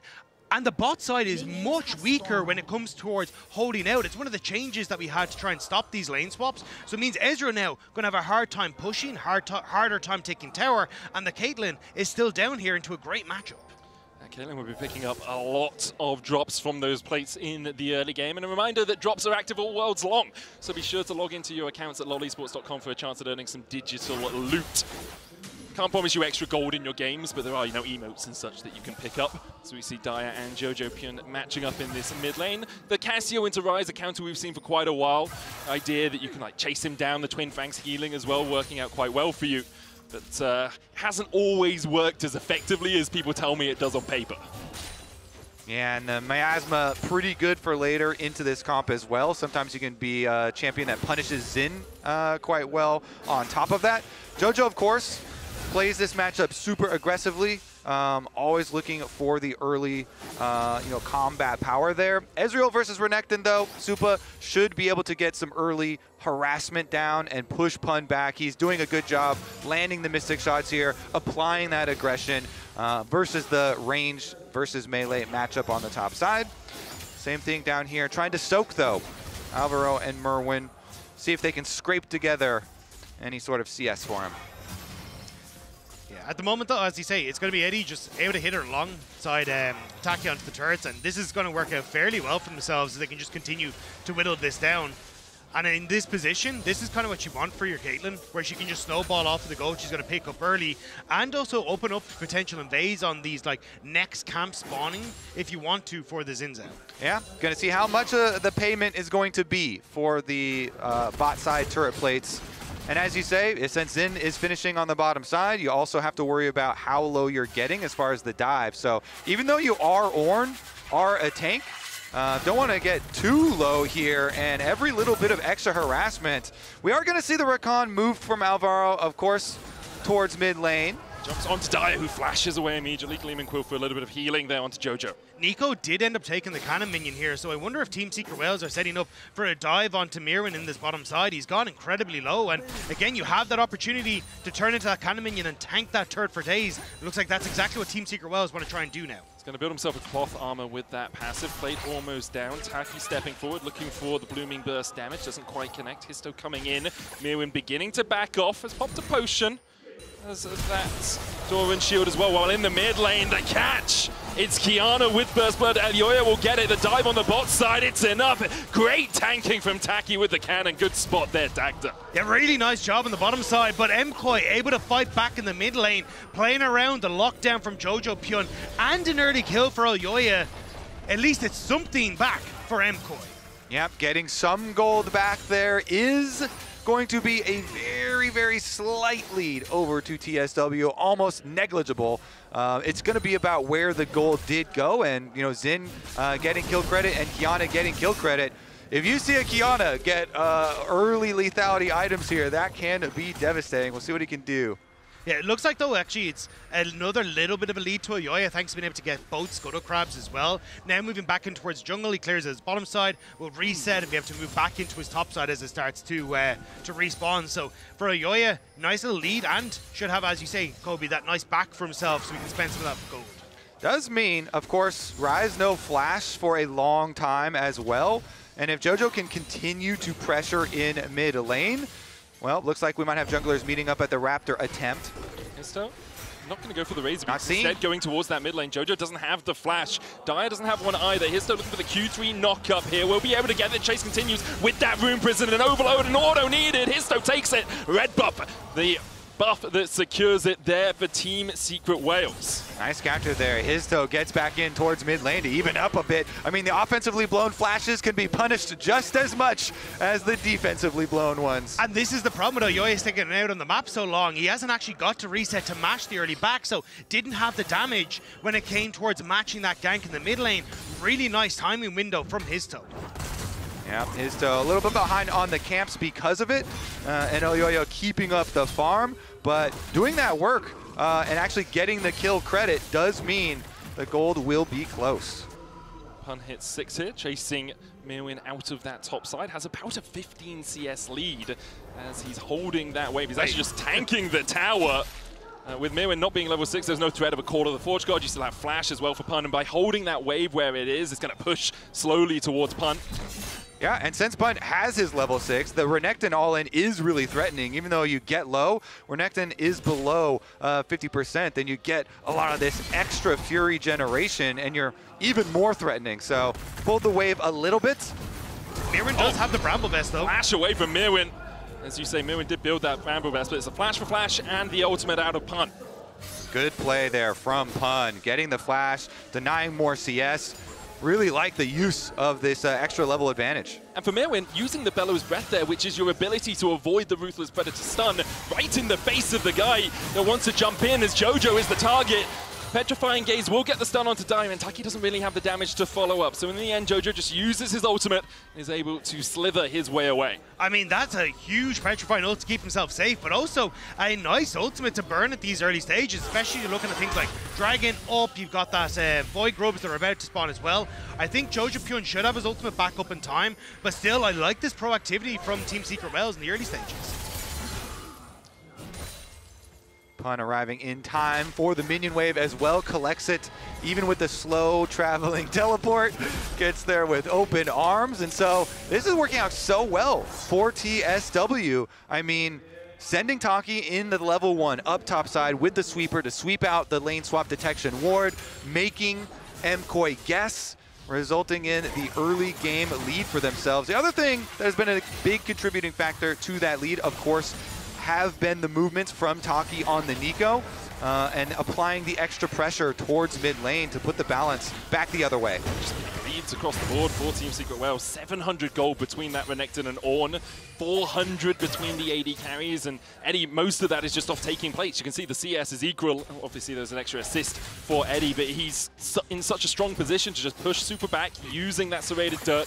Grub started by TSW as they force MKOI back into their jungle. Elyoya having that supreme display of talent, though, could be massive at some of these objective fights, and that's realistically what you're trying to wait on for this jungler, so then you can actually be a focus in these fights. Jojo still trying to get trade against Dire, but Team Secret Wales push on top, happily taking these Void Grubs with a little contest coming through here. This is so big for TSW. If you get all three, I mean, the split push with the Rise later on is going to be a very potent tool. And the Caitlyn right now. And the Renekton right now. And immediately. With all of the turret plate money that they have been able to earn, looks like they will be able to continue it. I mean, Caitlyn plus Nico is going to be threatening no matter where it is on the map. TSW will be really happy with how this early game's gone.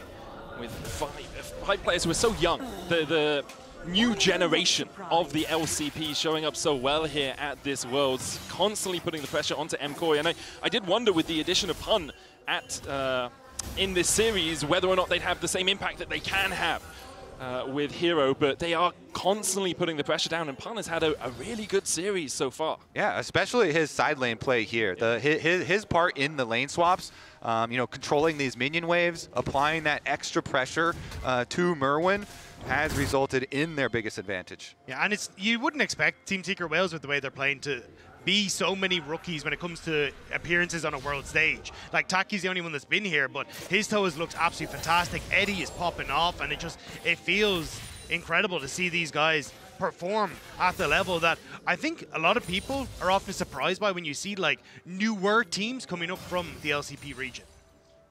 I think it's one of those things where you just have to reframe your expectations around the LCP. CFO have proven it to us at First Stand, they've proven it to us at MSI, and now Team Secret Wales are proving it's not just a one-team region either. The entirety of the LCP continues to level up. Look at this flank. Pun is behind Supa at the moment. Does get the cleanse out. Just going to end at that, though. Taki looking for a flank here. No vision for MKOI in their red side jungle. There's a ward in that tri-bush, but Elyoya, he's flanked. Histo stepping forward. They don't know Taki's here. Pop Blossom. The blast cone available. Supreme Display of Talent will get the double stun, and the blast cone out by Elyoya gets him to safety. But it keeps everyone topside for Team Secret Wales, and Mirwin, he's all on his lonesome. No wave will be his saving grace here. Team Secret Wales won't be able to look for the dive, but that wave is coming, and Mirwin, I think you got to try and get out of here. Yeah, I mean, TSW hard winning both side lanes at the moment because you just had Pun on the bottom side also pushing out the Ezreal, and so they just continue their onslaught on the towers. Even if you don't go for dives, go for kills, you get guaranteed money here. Value from the grubs, value from these turret plates. And I think the only thing that Team Secret Wales aren't getting that I would like to see them to get is the Dragons. Like, it is still sitting there. We're 11 minutes into the game. That could be a way for you to force fights a little bit earlier in the game, because Cassiopeia scaling is insane. This Ornn going to add a lot of help in that later portion of the game as well, but still, they're getting so much gold. Call of the Forge got used by Mirwin just to clear out the wave here. Doesn't kill off all the minions, though. There's a couple of casters still there. Histo diving in onto Mirwin, who does have the flash. Ace in the hole is going to connect onto him, and Histo looks for the chase. Meanwhile, on the bot side, Pun surviving. There's no dive materializes for MKOI. A kill, and what will be a tower for Team Secret Wales on the top side. Patience from Histo on the knockup was crucial there. Waited for the Bellows Breath to come in with Mirwin trying to time it, and ends up catching him the second that Flame Breath is gone. And now Eddie, we talked about it, this pushing Caitlyn with those 3 Void Grubs getting work done in the side lanes. Meanwhile, Pun on the bottom side, nice job from him as well. He ults, he dodges the Rakan knockup, just clears out the wave, is able to hold on the bottom side. So the payment is the Dragon. MKOI, though, very far down in gold, and they return to this bottom side. something I love about Team Secret Wales as well is like now they're 2,500 gold ahead, 12 minutes in. They lost to a KT comp that did a very similar thing to what they're doing right now. They lost to Docdam's Caitlyn. They just got pushed out of every lane in the early game. Here, we haven't seen Caitlyn for Eddie at all this summer. And now they've adapted, they picked it up, and they said, okay, we can do that too. We can learn, we can grow here at Worlds. And when you try and put a stop to this Caitlyn, it's a Ghost Flash Caitlyn. So a lot of mobility here to try and avoid this engage that we really highlighted in Champ Select for MKOI. And we'll see if Eddie can be a big player in this game as well. And it's a very similar story to what we saw in the last game, where you have a lot of beefy boys, or maybe not so much, but that can sit in front of you and just deny access to this Caitlyn. Like Taki, you got Histo with the ultimate, same when you look at Pun. I love that when their wave is a cannon wave and my wave isn't. Odd. Very suspicious. Look, I'm not going to say you should definitely always know what's happening there, because I've seen enough pro players not understand what's happening. Free cannon, nice. Extra gold. My lucky day. Free cannon. Bottom side, though, yeah, still going to be able to defend, still going to be able to hold it here. And we're going to see the continued push from TSW. Now we're going to have a possible rotation over towards mid lane, but the long extended lane on top side, too, should be Pun favored. He's got his Black Cleaver done, so Renekton can continue to get the early push. Pun with a 2-level lead over Mirwin, pops the Dominus and looks for the chase. Slice and dice forward, Mirwin having to use the flash to get away. Do it, Pun! Carla the weak! Pun finds it, now he's going to get collapsed on by the rest of MKOI with a TP coming in, but they have to invest so much to kill off this Croc. It's about sending that message, you know. He has domination in the side lane, gets the kill on Mirwin, invests his flash to do it as well. But it's completely worth, because look at the bot side. You've got the Ryze pushing in there, you've the Caitlyn that's shoved in mid, and because MKOI, everyone went to go and deal with the Croc, the rest of Team Secret Wales are succeeding. 100%. It's about keeping up the pressure on all sides of the map at once. So if they teleport up there, if they try and trap you after you go for your kill, there will be further payment across the map. And this is solo tower gold to a Ryze.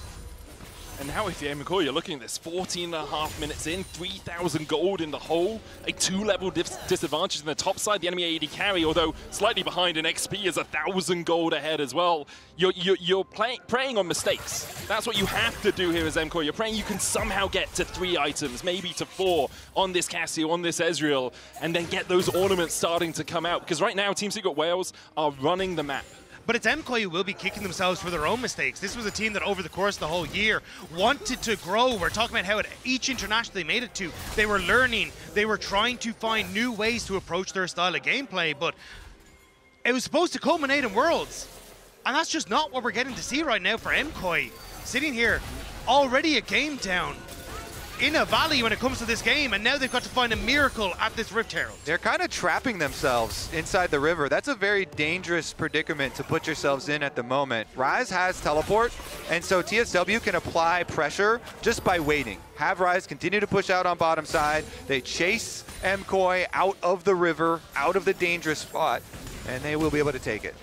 Yep, they just force MKOI out. They have total vision control around here to Team Secret Wales, and they'll take the Herald 16 minutes in. Next Drake a minute away. Let's see if Team Secret Wales want to go for that. I expect this Herald to be used around the mid-tier 1 just to crack open that entirety of the tier 1 towers from MKOI. Yeah, especially when the Dragon is about to spawn, and if MKOI even try and contest, it's your mid-tower gone, potentially a tier 2 god, and suddenly this map becomes a little bit less likely for MKOI to be able to enter it. It's Team Secret Wales with such a commanding chokehold on this game. You can see Alvaro trying to set up this deep vision, but does get spotted out. Looking for a pick, looking for a moment, but it looks like he might actually find himself caught a little bit. Doesn't look like Team Secret Wales are interested in the bird, though. Eddie chunked out a little bit with that True Shot Barrage coming out from Super, but he is in a fine position with the Collector completed. Pun trading onto Mirwin once again. Black Cleaver complete helps a huge amount getting through the Chain Vest and the Bramble Vest on Mirwin. Rift Herald being put down as the Dragon does come up, so we'll try and see if TSW decides to go for the all-out push through mid, or if this is just about prio, making sure you get a charge in and then gain control of the bot side river. Yep, guarantee the charge here.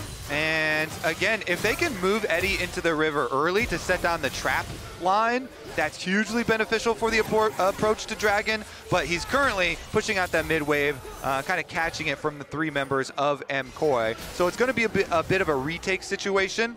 MKOI grabbing the Scuttle Crab first. Yeah, ideally you would have liked to have trapped MKOI before they can get out of their own jungle in this choke point right here, but MKOI retreating super.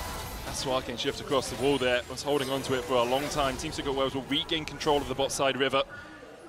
MKOI trying to step back up, trying to get a little bit of vision control for themselves. That Nico clone doing a lot of work as it disappears out of the bush. And this is a little more tentative than I would like from TSW. I think they're in a stronger position than perhaps they are playing right now.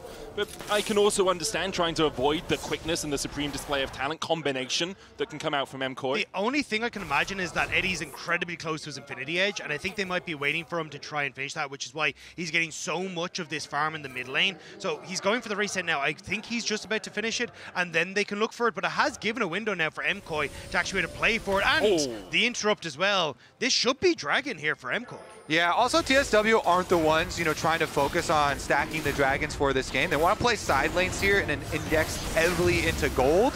MKOI, as you say, are going to be able to pick up number 2. And we'll see about the pressure applied in the side lanes by Pun as well as Dire on the top side. Pun is fine with 2 low damage champions on his side of the map. A Rakan and an Ornn in no world ever take down that Renekton. I don't think he's too worried. It's the Infinity Edge there for Eddie, so we're waiting for that. Taki looking for the flank onto Super, who has the cleanse and doesn't use it even though he's rooted. And the ace in the hole will take him down to about half HP, or 2/3. But Team Secret Wales are setting up their highway through that topside jungle, which is trying to focus on this mid lane tower. And you can see everyone in MKOI, they're trying to look for the cross map, knowing that their mid lane tower is about to go down. But this only opens up the potential shift onto mid turret into top turret.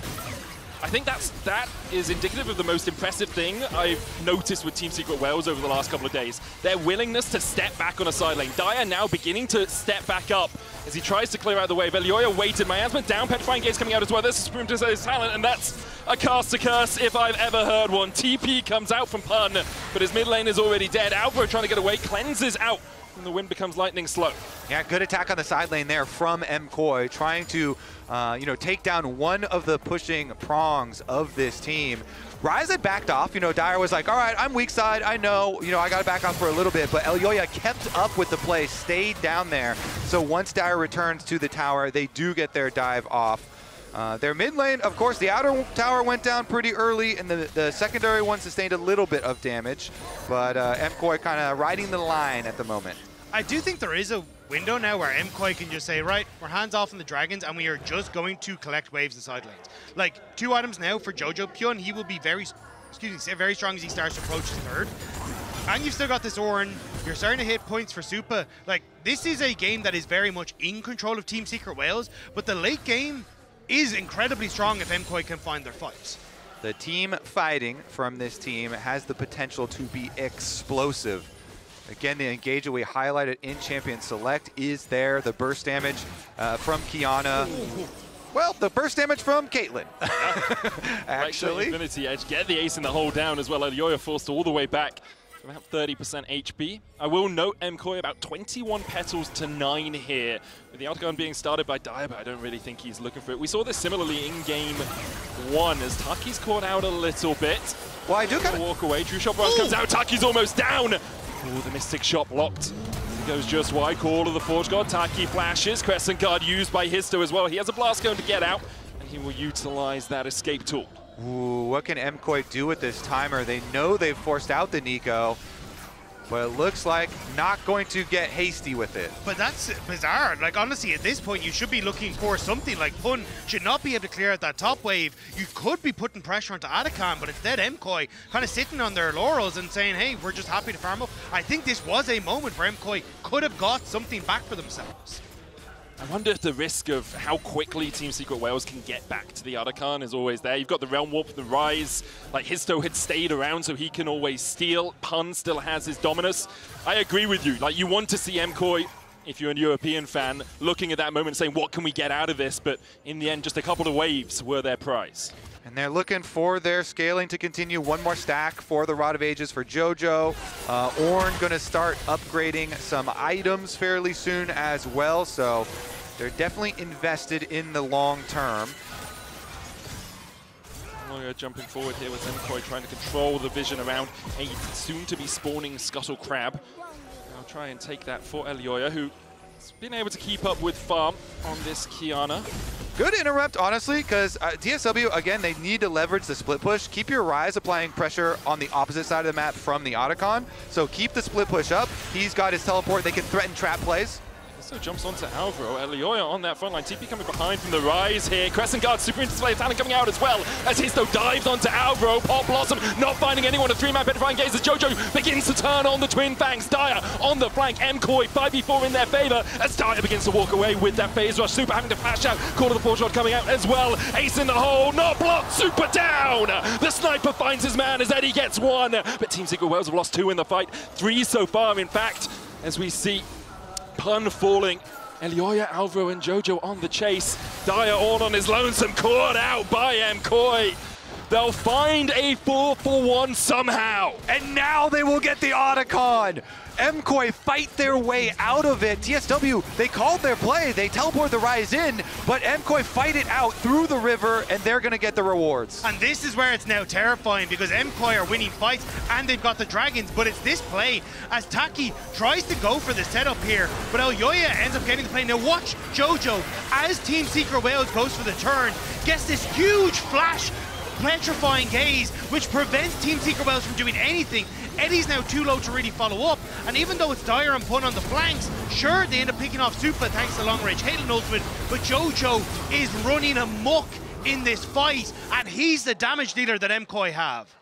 And Alvaro with some big setup work there as well on the Rakan, locking them up. Charm, knock-up combo. MKOI, see what they can do afterwards, because that basically deleted the gold lead there in addition to all those petals they already had. Medic, now those are empowered petals.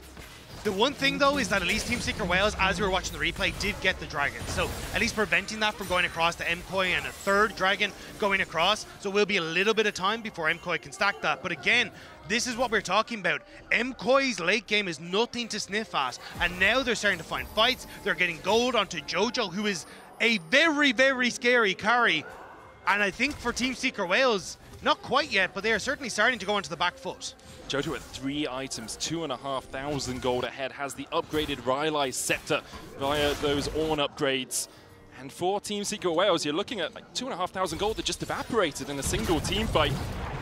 You do still have the tools. You still have a big Caitlyn, 3 items on him. You still have Ryze trying to scale up, but it becomes trickier and trickier as this game goes on. And that's the key. It is hard to operate in the side lanes. It is hard to operate, pushing and overextending because of the range of MKOI's engage that can come at you from so many angles.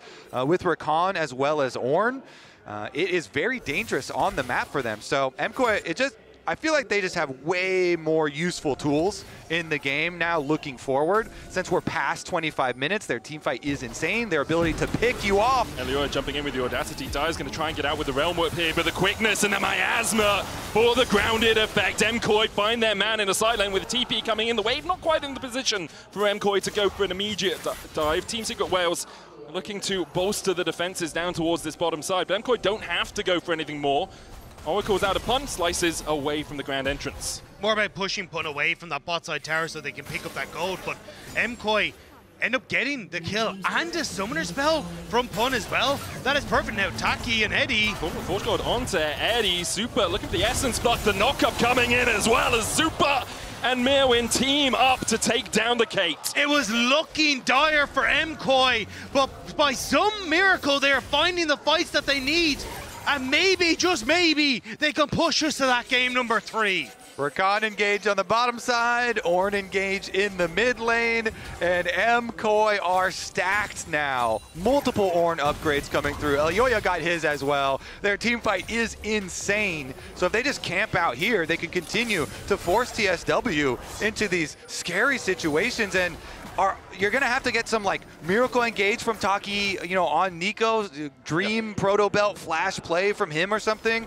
It is a 3-item, you know, Caitlyn, with the crit multipliers here, so maybe some rapid fire poke does come through, but just past the 25 minutes, you know, it doesn't seem like they're really able to keep up with this side lane pressure or anything for them. Pun gonna step forward here. Mirwin waiting for him. Gets the knock at Miasma down as well. No slice, no dice. Ooh. And there's the petrifying gaze. Pun stares into the eyes of Jojo, who takes down his name in his book.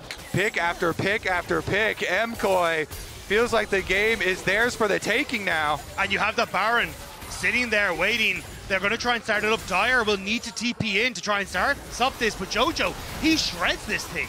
Absolutely melts it. Yoya and Alvaro there too. Super trying to see if anyone comes in. Looks like Team Secret Wales have given up the Ghost on the Baron. Instead, they'll try and take a tier 2 on the bot side, and they should be able to secure it with Eddie coming across to help out Dyer. I like this response from Super. It doesn't actually go towards the Baron. Instead, he goes towards the top turret, answering tit for tat plus the Baron now in favor of MKOI. And this is exactly what they need to just keep this ball rolling 50 seconds until that potential third dragon for MKOI. Redemption used by Alvaro as well to try and keep people around. You can see MKOI just looking for the knockups. Oh, Realm Warp avoids the call of the Forge Corp, but MKOI still have 3 players in that mid lane. We'll take another tier 2 off this push. What far do they want to chase, though? You can see Alvaro is still looking to interrupt these resets, and Jojo and Elyoya could also try and collapse onto the bottom side. Eddie's still here. Histo trying to get onto Super. Doesn't really have the defenses. Jojo stepping forward with that Miasma once again. The Crescent Guard down, TP coming out as Mirwin looks to help out his team. Supreme Desire Talent not going to get any stuns. Team Secret Wales on the back foot. The Mystic Shot's not enough to take down Pun, but now with the tower pushing in,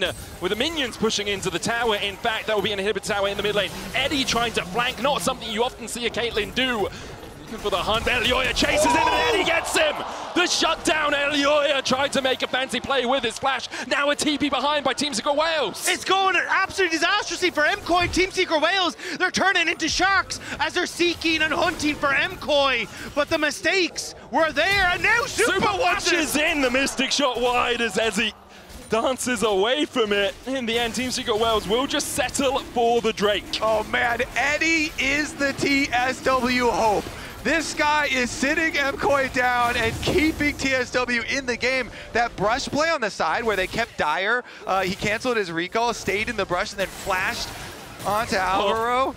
Taki steals the blue away as well. And the thing was, Alvaro gave his life on that bottom side, as actually Super needs to be careful, but gave his life on the bottom side to stop the resets from Eddie and Dyer, so MKOI could all in with 4 members onto the play underneath the inhibitor turret. But when they couldn't find the play, and Eddie then gets Elyoya, it opens up Team Secret Wales perfectly to get back onto the map and steal that crucial dragon away. Really nice sequence of Team Secret Wales after the fact as well. They stole away the blue with Histo, and they managed to secure their own with Taki, so they'll be very happy to not give a blue buff over to either this Cassio or this Ezreal, who are obviously so reliant on having that mana. Yeah, that is actually truly massive.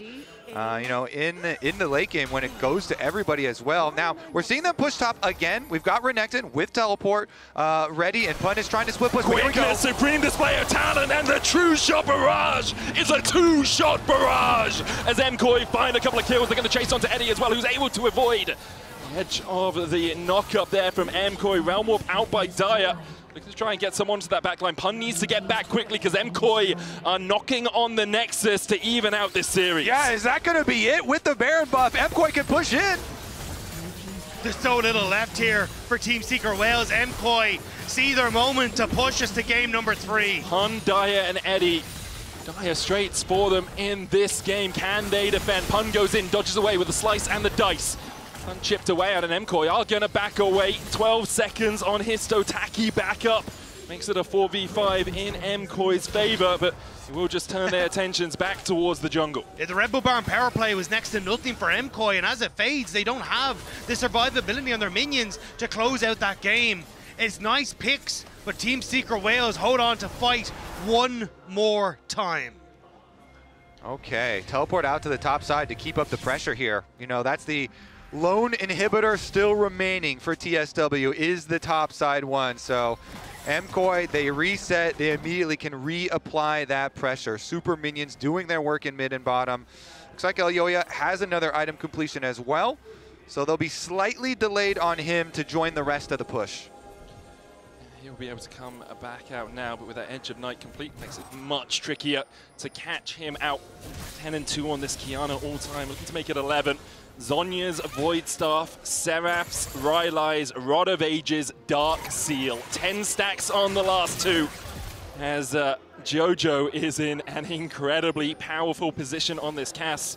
No boots, of course, just in case you were wondering. He's still stomping, though. It doesn't really matter. Yeah. I was very curious. So MKOI just denying vision around this jungle, going to take away as much gold as possible in the form of these camps. Elioa waiting down towards the bottom side of mid to see if he can find a flank position. He's oh, he's not. He's in the bush as that warding trinket does go down. With 2 waves of supers pushing in, you can see a couple of question mark pings coming out from Team Secret Wales. They're aware. They're like, hey, we can't step up easily here. So I'm pretty sure they did spot Elioa. That blue ward does give a vision around it, even if you are in the bush. So they were putting question mark pings onto Elioa, but they're not going to push it anyway. They just need to try and hold on to anything that they can. But MKOI en masse now on this top side turret. And it's up to Mirwin to escort this minion wave in. You can see MKOI actually delaying this. Mirwin waiting to get those last hits on the opposing minions, so the bot wave and the mid waves line up with it properly. Pun trying to defend, but he backs away. The inhibitor tower will go down. MKOI doing this by the numbers. 3 inhibitor towers, 3 inhibitors, and now a last chance defense for Team Secret Wales. They're trying desperately here. Can they do it though? MKOI knocking on the door, and Team Secret Wales.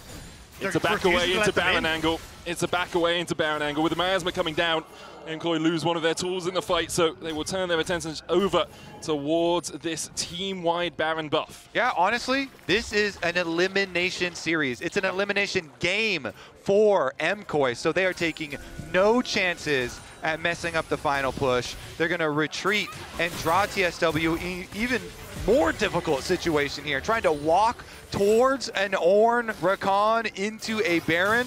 I mean, it's truly, truly dangerous here for TSW. They kind of just have to full send. They need to find something. MKOI are the big bad wolf at the door, and we're about to find out what Team Secret Wales' house is made of, because that Baron buff is going to make it so easy for them to huff and puff and blow it over. Baron begun by MKOI, and as soon as you see Dyer stopping his recall on the bot side, you know Team Secret Wales are not going to challenge for this. MKOI get the Baron. We'll see if this Red Bull Baron power play is slightly more advantageous for them than the last. The inhibitors in every lane down for at least a minute more. Mid spawns first, then bot, then top. But MKOI will look to end the game in that next minute. Yeah, I'd be willing to bet you that this Baron power play includes a Nexus destruction for MKOI. Oh, I'm surprised you put the 4 MKOI in there. Yeah, I was like, oh, it could do. You never know as MKOI push in with these super minions. Team Secret Wales trying to defend. Flash, Petrifying Gaze into the Quickness Crescent Guard with a good knockback out. The Pop Blossom coming out as well, but Histo's already down. And MKOI all still incredibly healthy. Elioa diving in for a triple to his name. Pun on the fountain will find one. A Quadra, in fact, Super gets the last. But MKOI will even out the series 1-1. MKOI found the fights that they needed to bring that game back, to keep themselves at World 2025 and give themselves another chance here. One more game to decide your year. Analysts, how are you feeling?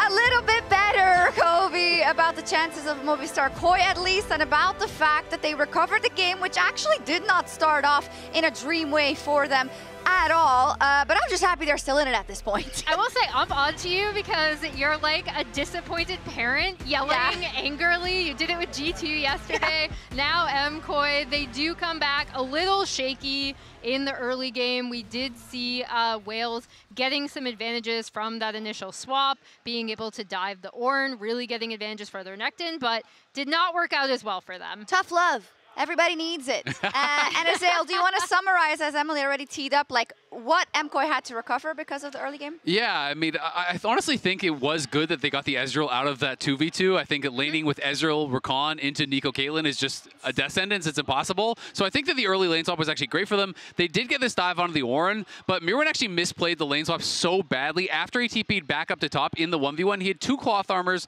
plus the Doran shield against just the Doran shield from Renekton, hadn't even based, kept spending all his spells spells on the minions while the Renekton is hitting him, just completely ignoring him, and built himself a massive deficit as a result. Was down 30-40 CS relatively early in that 1v1, and he really put themselves into a hole. Plus, I have to say, Eddie was using the Caitlyn well, moving around the map, collecting plates, building up that gold lead, but it kind of all came down to one big fight. It did. They were in a 4K deficit, but they were able to claw it back from Movistar Koi thanks to the reliable Cisco network. The timing was just right, and they needed it, because if you lose this fight, you probably lose the game and you're out of Worlds. Yeah. Yeah, and I mean, this was such an important catch here, right, onto Team Secret Wales. You really see how this MKOI composition works. They'd set up and cast, like, it really has to be about this Cassio counter pick. JoJo was the one who was in such Where's a good the block, though? Where is the block? Should have blocked, but it's okay, like, right? That's what you get for being in shop last game. Like, I mean, JoJo, I gotta call it out. JoJo has been smurfing these last 2 games. I think he was their only hope in the last game. He was the only one with significant lead in this game. Like, he has been kind of 1v9 for MKOI in this series, and I feel like he really is stepping up, giving them a chance, because they're building themselves holes, and JoJo is kind of like the chance to bring it back. They were able to do it here in game 2. I also think they've had big draft advantages in both games. Yeah. So you can't have bad early games like that if you don't have a draft advantage, if you don't have an individual player that's making those things happen. So going into game 3, you have to hope that they can create that big advantage again, and that this man on your screen can keep putting up some big performances. Yeah, and I also think it's what happens after some of these fights, right? Because I do think that is where we see kind of the better macro that we were expecting coming out of MKOI, right? Like, they did a lot of small things. They cleaned up massively after that fight we just saw. They got Otacon, they got tier 1, they equalized the gold completely. When they did Baron, I thought it was really smart to then send Supa down to get the tier 2 Look at Rise damage, by the way. That's yeah. That's crazy. That's a caster minion. It is.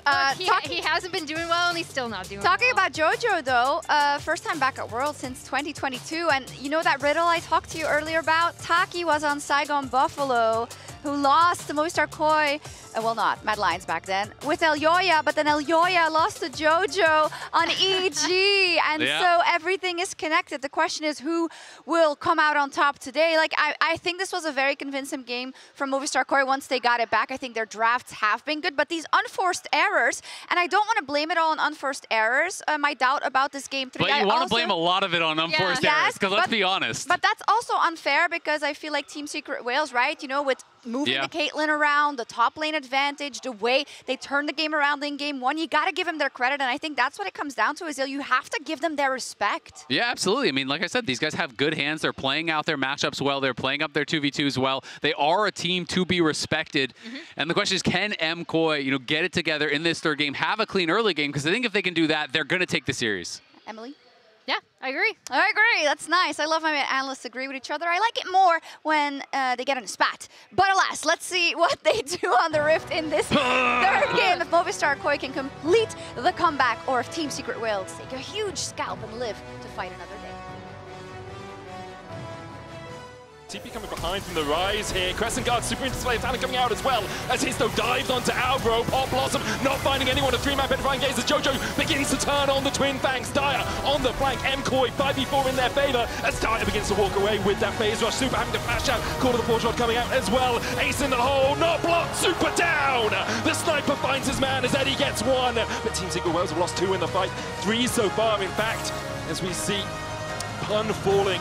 Elyoya, Alvaro, and JoJo on the chase. Dire all on his lonesome, caught out by MKOI. They'll find a 4-for-1 somehow.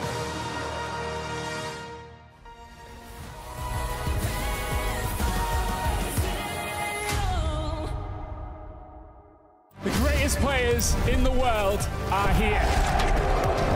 They can just burn this one down. Oh my god, he forward by 9! You are going to see them like you've never seen them before. Propped it well as the Arcane Storm doing so much work, and Genji! They are just going to ace them! 누구 만나도 이길 수 있다는 자신감 정도로만 생각하고 있습니다.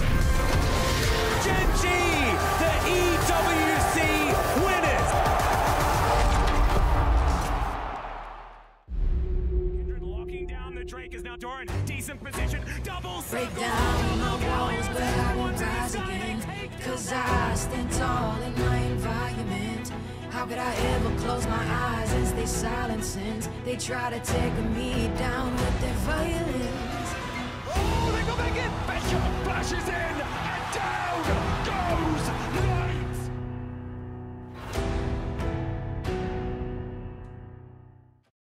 Alright guys, I just landed in China. Let's go!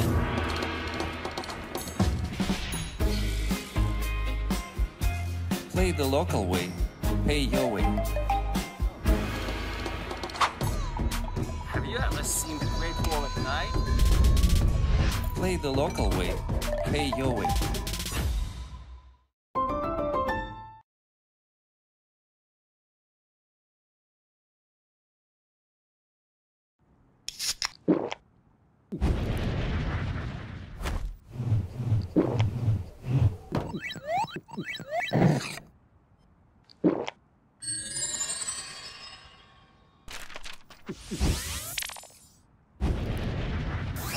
Red Bull gives you wings.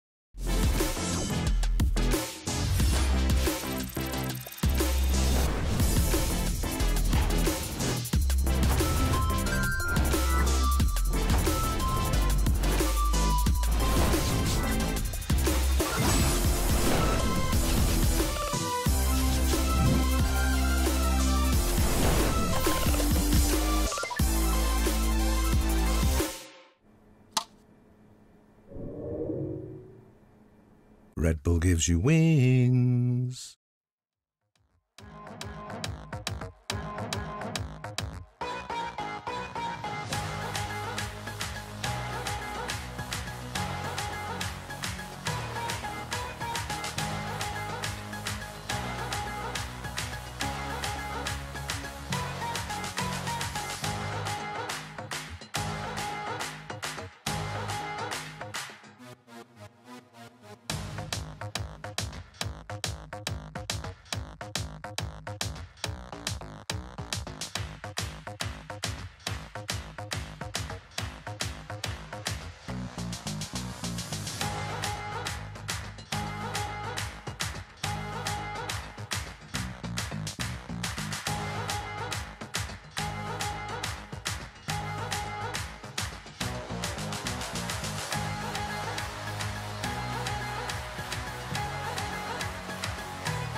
Welcome back to Worlds 2025, where both Team Secret Wales and MKOI stand on the precipice of being eliminated from Worlds. Game 1, MKOI got ahead and Team Secret Wales won. Game 2, Team Secret Wales got ahead and MKOI won. So I think what we know is be behind at 14 minutes and you're likely to win the game. Follow the pattern, huh, Medic? Follow the numbers. It's a bold strategy, Cotton. We'll have to see if it works out. Data doesn't lie. Honestly, though, so much on this game. Of course, your entire year culminating here in a single game. So much pressure from both of these teams right now. Elimination either way. One of these teams is going home. One will get to continue their story here at Worlds 2025.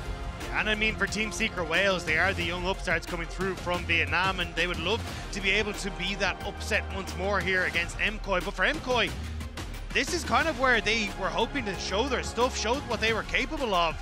But it hasn't been their tournament thus far at Worlds 2025. And now, coming into the picks and bans, already we're seeing target bans towards Jojo after a great performance in game number 2. Importantly, Hero is in for Team Secret Wales, replacing Pun, much more of a carry player from the top lane as Hero. Expect to see things like the Rumble, the Jace. Rumble already banned away by MKOI. We'll see with the Talia and Azir, the focus on Jojo alongside a Poppy taken away by Team Secret Wales, who elected to be on the blue side for this deciding game. And we're getting really down there as far as the jungle champs as well. We know we've got Pantheon, Vi, Nocturne, all still available. With the Annie banned, you're even going down to the tier of like Ahri in mid lane, Akali, Aurora, these types of champions here that, you know, really do benefit from one of those bursty AD junglers to go along with it. Personally, I would love to see a TSW Nocturne. You know, the Vietnam Nocturne. Nocturne is one of the most banned champs versus this team, and always does have that extra little bit of power at Worlds. Especially if you start to see MKOI going towards this more dive-orientated composition, like things like the Vi coming through for Elyoya in that jungle, having that disruption. If you've got a Kai'Sa that's trying to follow up, or activities for Jojo Pyun that he wants to get involved in, it can make things a little bit more difficult there. So already though, Rel taken here, trying to secure one of the last few remaining engaged champions, Leona and Nautilus, the two that remain. Yeah, I mean, since Rakan, Alistar, and Braum are all out from Fearless, I do actually like it, investing in that really early to get that big AoE engage. And so pick up those AD junglers to pair with Aurora, any of the ones that we did mention. We didn't mention an Ivern, though. Yeah, I don't think he counts as the traditional AD jungler. No. Looks like Team Secret Wales are going to move more towards that engage with the Vi. I love the Rel first pick or early pick here by MKOI, just because when Alvaro is on something he is comfortable with, where he can initiate, MKOI thrive, and that is exactly what they're giving him. There is also the opportunity to swap this Aurora to the top lane. Hero has played one game of it in the past and does do relatively well into the Cassante, can look to bully it out in the early stages and still open up for Dire to have a good counter matchup if you decide to go for it. But there's that Vi Kai'Sa that we were talking about. Yeah, exactly. The dive comp here, and Kai'Sa, one of Eddie's specialties. With the Vi Aurora, it's straightforward. You're looking at dive. So MKOI, what kind of counter to dive can you draft? Lissandra certainly is one piece. Has she been found? No. But I that's love the whole story, Medic. Yeah. Oh, my mistake. I do like the Lissandra for Jojo. We have seen him bring it out already in the LEC, but instead the Xayah to avoid some of that engage. Makes sense. Don't want to leave it to get banned in the next round of bans. Yeah. The counter engage that we're looking for, the safety there, the most classic matchup, I feel like, that we have historically in competitive League of Legends, the Kai'Sa versus the Xayah. And now I believe you're just going to ban away anything that's good for into the Cassante for MKOI. Things like that Gwen can still be shifted, unless you are just assuming that Aurora is going to be moved up into that top side of the map. Could even look to ban away things like the Nautilus or the Leona if you really want. But yeah, I think just top lane matchup's going to be a good call. Make sure Mirwan's comfortable. And Mirwan has had fantastic performances on this Cassante when he's able to get going and have a good matchup. And I think that's what MKOI will be relying on once more. Yeah, some exciting low health 2v1 opportunities maybe in his future. Meanwhile, as you say, expecting to continue to chop down on JoJo's champ pool here. Okay, the Victor is the one of choice as mid lane is really getting down there. Bard banned away from Taki by MKoi. I'm looking like we've got jungle and mid left for MKoi, and you are really beginning to pinch that pool quite a lot. The Victor banned away, the Vex banned away. MKoi likely to pick their mid laner here, expecting that Aurora to go mid. You could, of course, go for jungle Neferi, an option, and it will be locked in for Elyoya once the weight of the game on his shoulders to a degree. We saw it in the Kiana game, we now see it with the Neferi. Need to get ahead in the early game, need to get the ball rolling, and it did work for MKoi when they started to get towards those team fights. Also just another one that has that invulnerability, keep himself safe from being a potential dive pick from this Vi and this Kai'Sa. But as you say, you need to be that damage threat in fight, need to get the ball rolling. So I do like that we're seeing this last pick coming through for MKoi so they can make sure that JoJo is comfortable and being able to enable this Neferi in the jungle. Exactly. I always love it into the Vi because of the W for Neferi. And there you go, Medic. You were talking about the Jace early on. We do get the Jace coming through as well for their side. The Jace does feel a little at odds with the rest of the composition though, because I traditionally would look more towards, hey, we want Poke and Ezreal and these kind of things. Whereas when I'm looking at Team Secret Wells, it is much more dive. So I'm curious if it is just a case of, hey, get some early goal in towards Hero, leave him as a split pusher that we don't really want to get involved in fights, and play through a strong 4v4 where it's Cassante struggling to answer for the Jace on the side. Leona locked in for Team Secret Wales to round out their comp, gives them a bit of a long-range engage, which they'll definitely enjoy. The ability to get, you know, Neferi's invulnerabilities out, that core of the pack. She has to eviscerate away at a hover of the LeBlanc, but it's going to be Ari for JoJo, something he's so experienced on. Yeah, that's what we were mentioning, because the ult buff on the patch as well. We're maybe seeing, thinking of seeing a little bit more of it, but as we get into the Fearless matches, we really get to it, and now you're going to be able to see him on one of the champions that he definitely was well known for.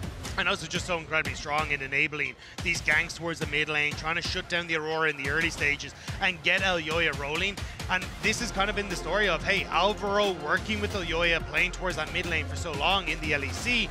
Now they have to see if they can do it against Team Secret Wales, but Histo has been fantastic in working with Taki in their own right, in being able to play towards Dire, shut down any aggression in that game. We've even saw it in the start of game number 1, or sorry, over the course of the series in game 2, and now we just have to see if they can find that success here again.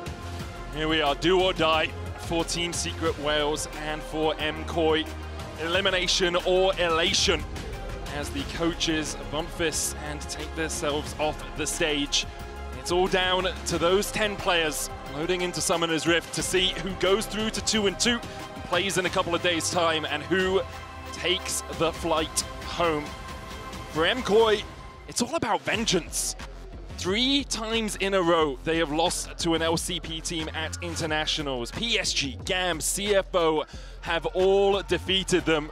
Now Team Secret Wales just 1 game away from taking their spot in that 2-2 slot, and looking to prove that that LCP is not just the Flying Oysters. And MKoi also said on Euphoria that they wanted to play against CFO, they wanted to right some of the wrongs from MSI, but the fact that here against Team Secret Wales, they may not even get past the finish line, I think would be incredibly disappointing for the fans, for the organization, for the players.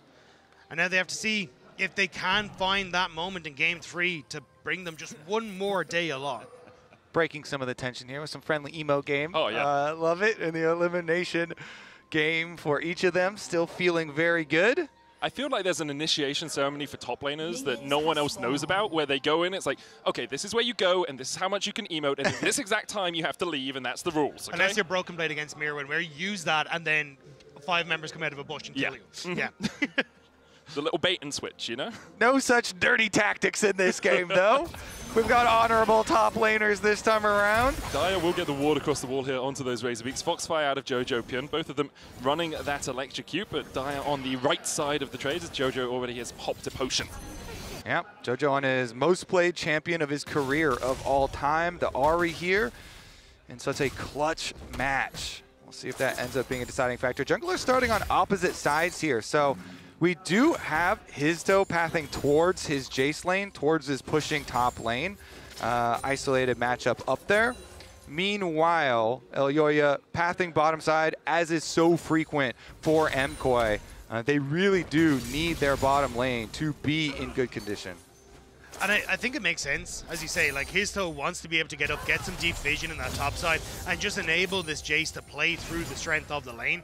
I don't really think we'll see much in the way of dives, but just in allowing Hero to play as aggressive as possible is all you really want in that top lane. Yeah, and for the MKOI side, of course, Elyoya wants, Supa wants this Xayah to be multiple items here, to be able to really carry this game.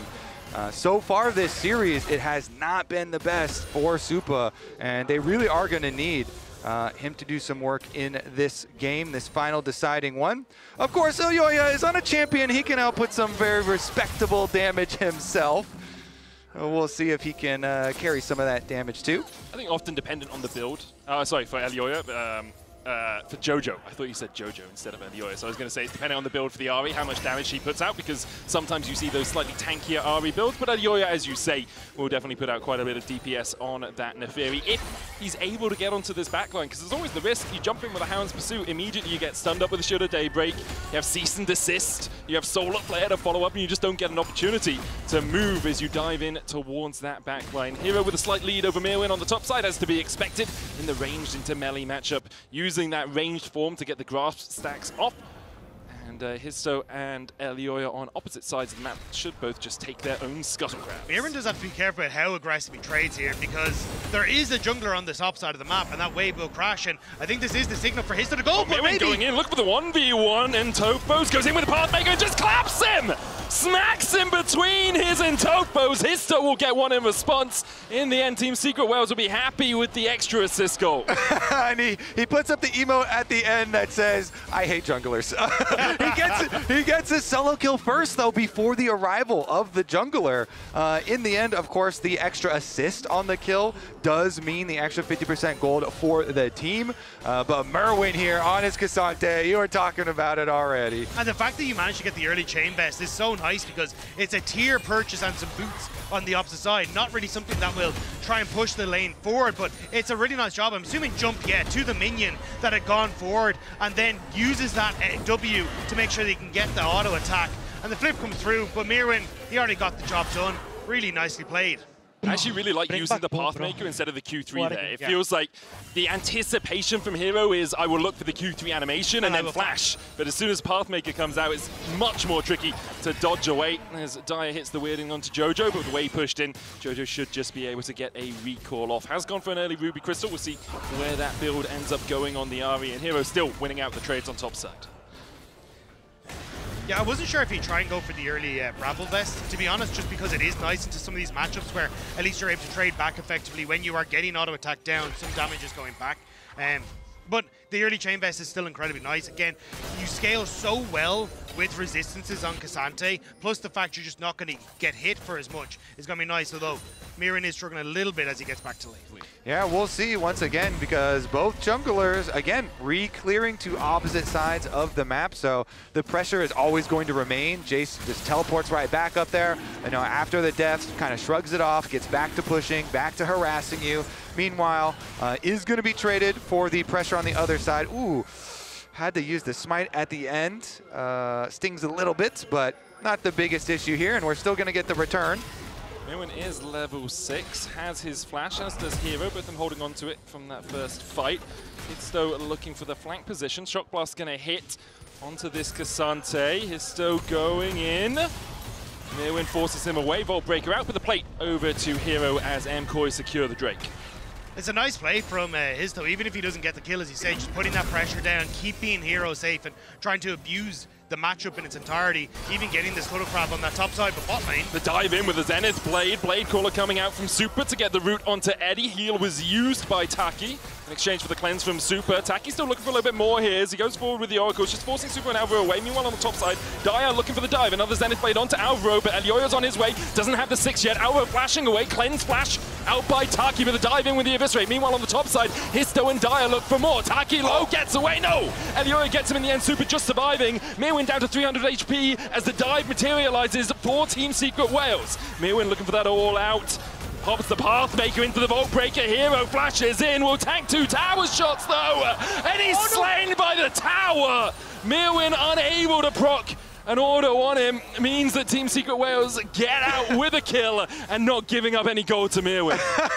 Yeah, no one else was taking right there.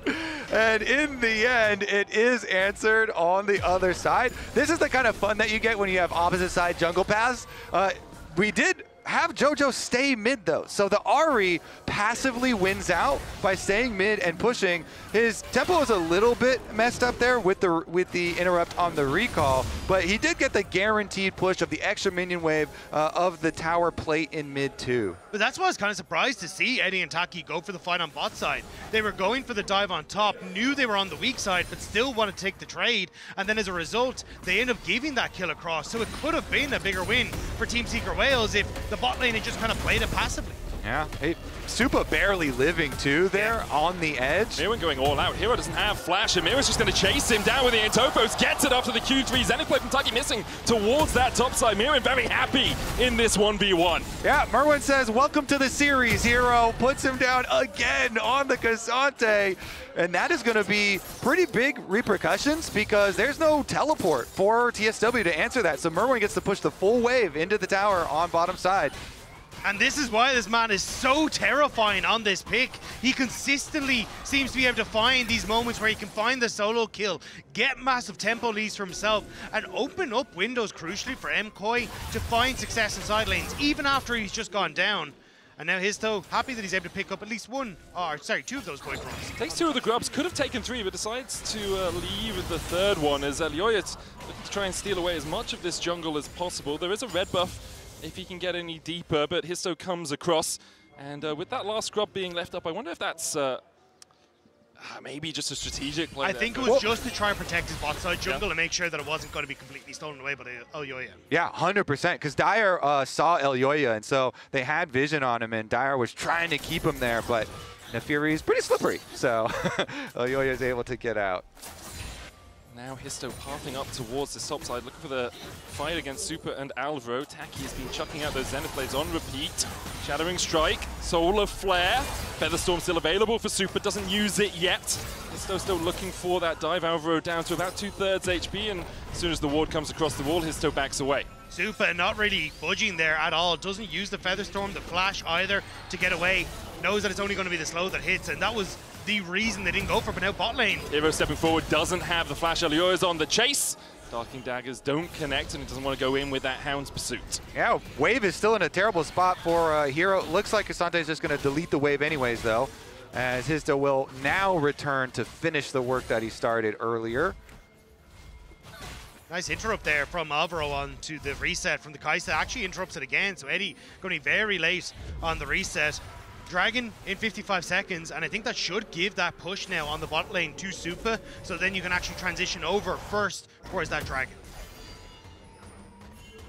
For the moment, Alvaro just getting a little bit of vision around this blue buff. Red buff still available for Histo, who has been stealing away as much of Elyoya's jungle as possible. You can actually see Histo has 4 camps up, and Elyoya only has 1. There's only his wolves for him right now, as Histo will be able to get on a little bit of a lead. Next strike up in 30 seconds time. And we'll see if MKoi want to force. They're ganking bottom. There's a gank happening bot side. Featherstorm still available for Supa here. But the flank from Taki, cleanse immediately. There's the exhaust going down now. Elyoya and Alvaro on their way across. Supa uses the Featherstorm. Does have to burn his cleanse and that ultimate to get out. That Featherstorm was perfect though. The Xenoblade and the immediate ult was coming from Taki, and the fact that you managed to just barely dodge both is the only reason Supa was able to escape away from those. Yeah, no Kaisa ult and no Leona ult now on the side of TSW, and the Dragon just spawned. Looks like we're still getting resets anyways, as Elyoya does have the full Sojin done, so nice power spike there for the Nefiri. This really does boost the champion's damage here. The second Q, especially with the execution damage on it, so he's going to head right back out towards the Dragon side of the map. You kind of feel the tension between these two teams. Like, game 1 was a kill a minute, game 2 a little bit slower. Now we're at 5 kills in 11 minutes, basically halved from the speed that we were playing in game 1. They both know their tournament lives on the line as Elyoya will start up this Cloud Drake. Their push in bot. and the wave in mid has already been cleared out. So it should be an easy enough Dragon here for MKOI. Will be their second of the game. It's Mirwin who needs to be careful though. This entire series, Team Secret Wales has been so good with the cross maps, but Mirwin backing right the way off, making sure he's not going to be under any threat on that top side. And it will be MKOI able to pick up the objective with no real answer from Team Secret Wales. Okay, a lot of pings going down on this Xayah that has no ult, no cleanse at the moment, but I think Supa should be safe either way. And he gets a little nervous, has no vision around him, so backs off and pays respects, goes for his reset, no problem. Has to do it now. Without the Featherstorm, without the cleanse, you need to just be that little bit more cautious. As Alvaro putting a bit of vision towards the top side. We'll spot Histo jumping across the wall here. Alvaro could look for an engage into Shadowing Strike, and he'll use it. Flash Shadowing Strike into the Charm. Cease and desist used perfectly to buffer out of that Charm. Ball Breaker out as well. Perfectly played by Histo, but there still might be too many MKOI members surrounding him and getting the kill. TP in by Taki, no mana at the moment on Jojo. Accelerating Shock Blast coming out from Hero as they go in with a Hound's Pursuit. And now this Jace is in the middle of MKOI. Alvaro using that Magnustorm into a great crash down, but Dire's here to bolster the defenses. Super coming across from the side. Alvaro falling low, will be taken out by a Weirding. Hero able to escape. Taki going back in with the Zenith Blade. Super flashing forward with the Blade Caller, but now the rest of his team are nowhere to be found. Team Secret Wales find two. Eddie arrives and he collects the extra money that Kraken Slayer was just done on the Kai'Sa. That Kai'Sa as well, after driving by, grabbing the kill, as Jojo lands another charm, by the way, hitting all three charms, although the first one was a really nice buffer from his toe. Regardless, though, the Kai'Sa coming in at the end and collecting a lot of money is very good prospects for TSW, with them being a very dive-oriented composition with at least 4 of the members. And it looked like maybe MKOI would be able to play this one out. They managed to get Histo, but as Kobe said, the buffer was perfect. They chased down Histo, and then at this stage they realized, hang on, no, we need to try and back away. We don't have the members in the position that we want to, especially with Hero coming down. But watch the charm. Interrupts the crash down from Hero, and Alvaro and MKOI are still trying to play this one out. But this Kai'Sa has ran the entire way from bot lane, whereas you've got the Cassante still in base. So more members of Team Secret Wales can jump in the mid lane. Jojo caught out, doesn't have the flash, no Spirit Rush for him either, and Eddie gets his second. Alvaro a little bit off to the side here, we'll be able to crash down away from it, but now Eddie, 900 gold ahead of his opposite man. Eddie, I swear, this guy is the hope for TSW every single game. And it's going to be no different this time around on the Kai'Sa. Now 2 kills to his name.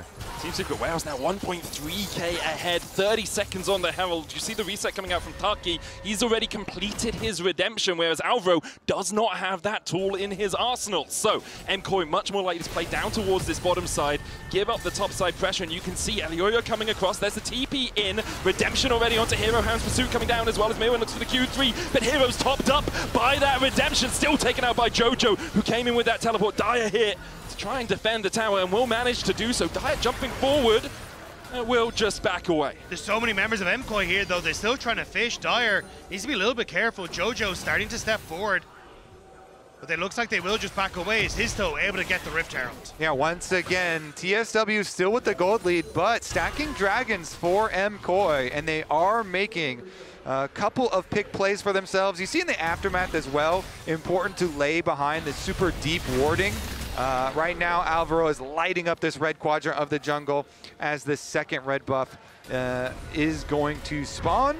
And we're only a minute and 30 seconds away from the dragon, so already preemptively laying the groundwork to continue the dragon stacking for MKOI. Already have 2 to their name. No feat of warfare claimed, feat of strength claimed by either team as of yet. 2 objectives to 1. First 3 kills were hit by MKOI, so either the next objective or the tower for MKOI will be enough. I am curious how aggressive MKOI want to get at this next dragon though. Rod of Ages only just completed, a single stack for Jojo. Your Nefiri isn't really hitting on all cylinders at this stage, and same with Xayah. She really wants some sort of attack speed item before she commits to any sort of fights. I think the power spikes here on Team Secret Wales off of a singular item are just significantly stronger. So I like MKOI trying to play away from the objective, look to get gold in their favor and see if they can find picks rather than going toe-to-toe in the team fights. Smart play from Hero just to back away from that tower. Knew that Alvaro was in the area, could kind of expect that Elioyo was in the area. Team Secret Wales should be able to take the first tower. No wave here for MKOI. Means that TSW will get that first turret on the board. Okay, it's gonna come down to the last objective then. Yep. Next Drake, 20 seconds away. And at the moment, MKOI not in the position to really fight around it. You can see MKOI trying to deny as many of these minions as possible, letting the towers hit them before they are felled by Jojo in the end. Now, Jojo doesn't have his teleport, nor does Mirwin. And no TPs on the side of TSW either, but at the moment, they're the ones with more players towards this dragon side of the map.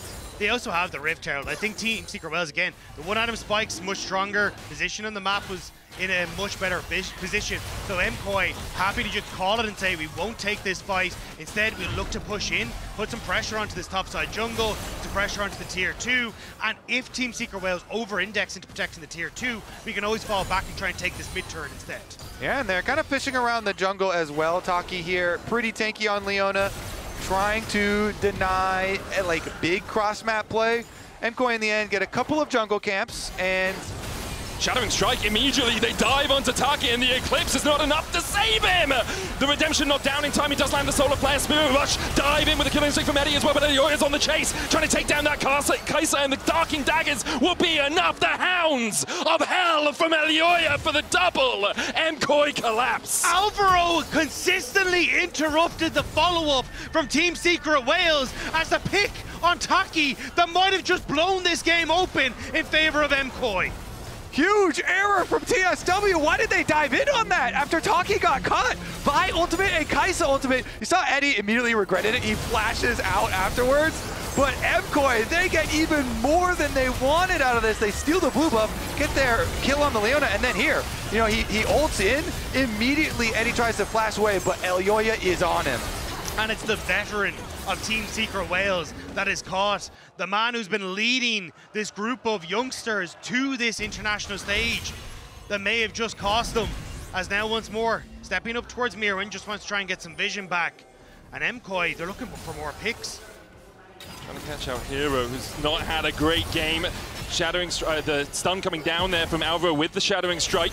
Crash down as well. Hero forced down to about a third HP as Jojo should be able to gain control over this wave. 4 stacks on his Rod of Ages, Horizon Focus completed. 2 items now on Eddie, though, who is only 300 gold behind his opposite man. Eddie, really where you hang your hat now if you're Team Secret Wales, it feels. Especially because even though you don't get the kill, forcing the reset here from Hero means that you can put pressure on the spot lane turret and deny Histo from actually using this Rift Herald. It is still sitting in his back pocket, but hasn't found a good timing window to put it down yet. MKOI, they just control the map now. I mean, applying pressure in both side lanes and the safety to control mid, since there's no tower there for TSW already. Feels like they can just complete the circle, grab your last outer tower, further increase this gold lead on Jojo's Ahri, and really put the threat of further picks onto TSW, get right back on track for that dragon stacking, only 2.5 minutes away from the arrival of the mountain. MKOI will be very happy with where the gold has landed for them as a team. Elioya being 3-0 through, Black Cleaver, Spear complete, Jojo being ahead as well. Is still going to start up this Artican. You can see Dyer looking for a little bit of a flank as he moves towards that mid lane, but Team Secret Wales will be forced off the objective for now. It's a bluff, it feels like, from Secret Wales, wanting to see if they can get Jojo Pyun to TP, maybe use some of that pressure of the elimination game to force errors from MKOI. There is the Rift Herald, though. And not really many members on this top side for MKOI, so it looks like he should be able to get this top lane turret. Try and charge in towards it. Can use it as an escape tool as well. Riftherald will be able to get that charge in. Mirwin here to defend, but he can't do anything about Riftherald actually managing to take down that tower. Team Secret Wales, they use it, they get gold out of it. Obviously would have liked the mid lane tower a little bit more, but you got to take what you can get when you are 3k gold behind. They were also pinging the wards that they knew were in their own jungle, having seen Jojo Pyun just reset, so I think a little bit wary of a potential TP flank from the Ahri, and happy enough to just get some of that gold and not, as you say, overextend and maybe throw that game away. And Jojo, with this tanky build, you know, the early rod stacking up, yeah, but also the mid game, just Verdant Barrier by itself as a little component provides so much value versus a team that has Vi and Leona on it. Very, very high value spells to block with that thing. So Jojo, not only is he rich on his most played champion of his career, but he's also in a very, very good spot itemized here to make some aggressive picks and position pretty deep into the jungle. You see MKoi right now trying to move up a little bit into the defensive vision that TSW have set. Yeah, sneaking forward here with that Oracles will deny any knowledge of where he is. Histo's going to go on towards the Wolves. Team Secret Wales as a 3-man squad defending their own jungle. Alvaro looking for something here as Alio backs away. His dogs will take that shot blast. Jojo looking for a flank as well onto Eddie. You get that cleanse out of him before a fight begins. Be very happy, but with no pressure, Bot Hero moves across and covers his AD carry. We're starting to see the work that MKoi put in over the course of summer coming to fruition, playing through that 1-3-1 with moving Jojo back and forth between these lanes, fishing for picks, and it's a slow, patient game from MKoi at the moment. We'll have to see if Team Secret Wales can find a way to break this. Dyer hovering just out of vision, hoping to find that pick. Yeah, man, it is crazy hard because you're like, all right, we're a dive comp. Should we go for Nefiri? No, W is up. All right, let's not go for Nefiri. That one's hard. Should we go for Ari? Well, she has a spell shield and ultimate ready. Okay, should we go for Xayah? Well, Xayah has cleanse splash and ult. So you're saying Cassante? Yeah. This like, what target do you dive with this dive comp? I think MKoi just have.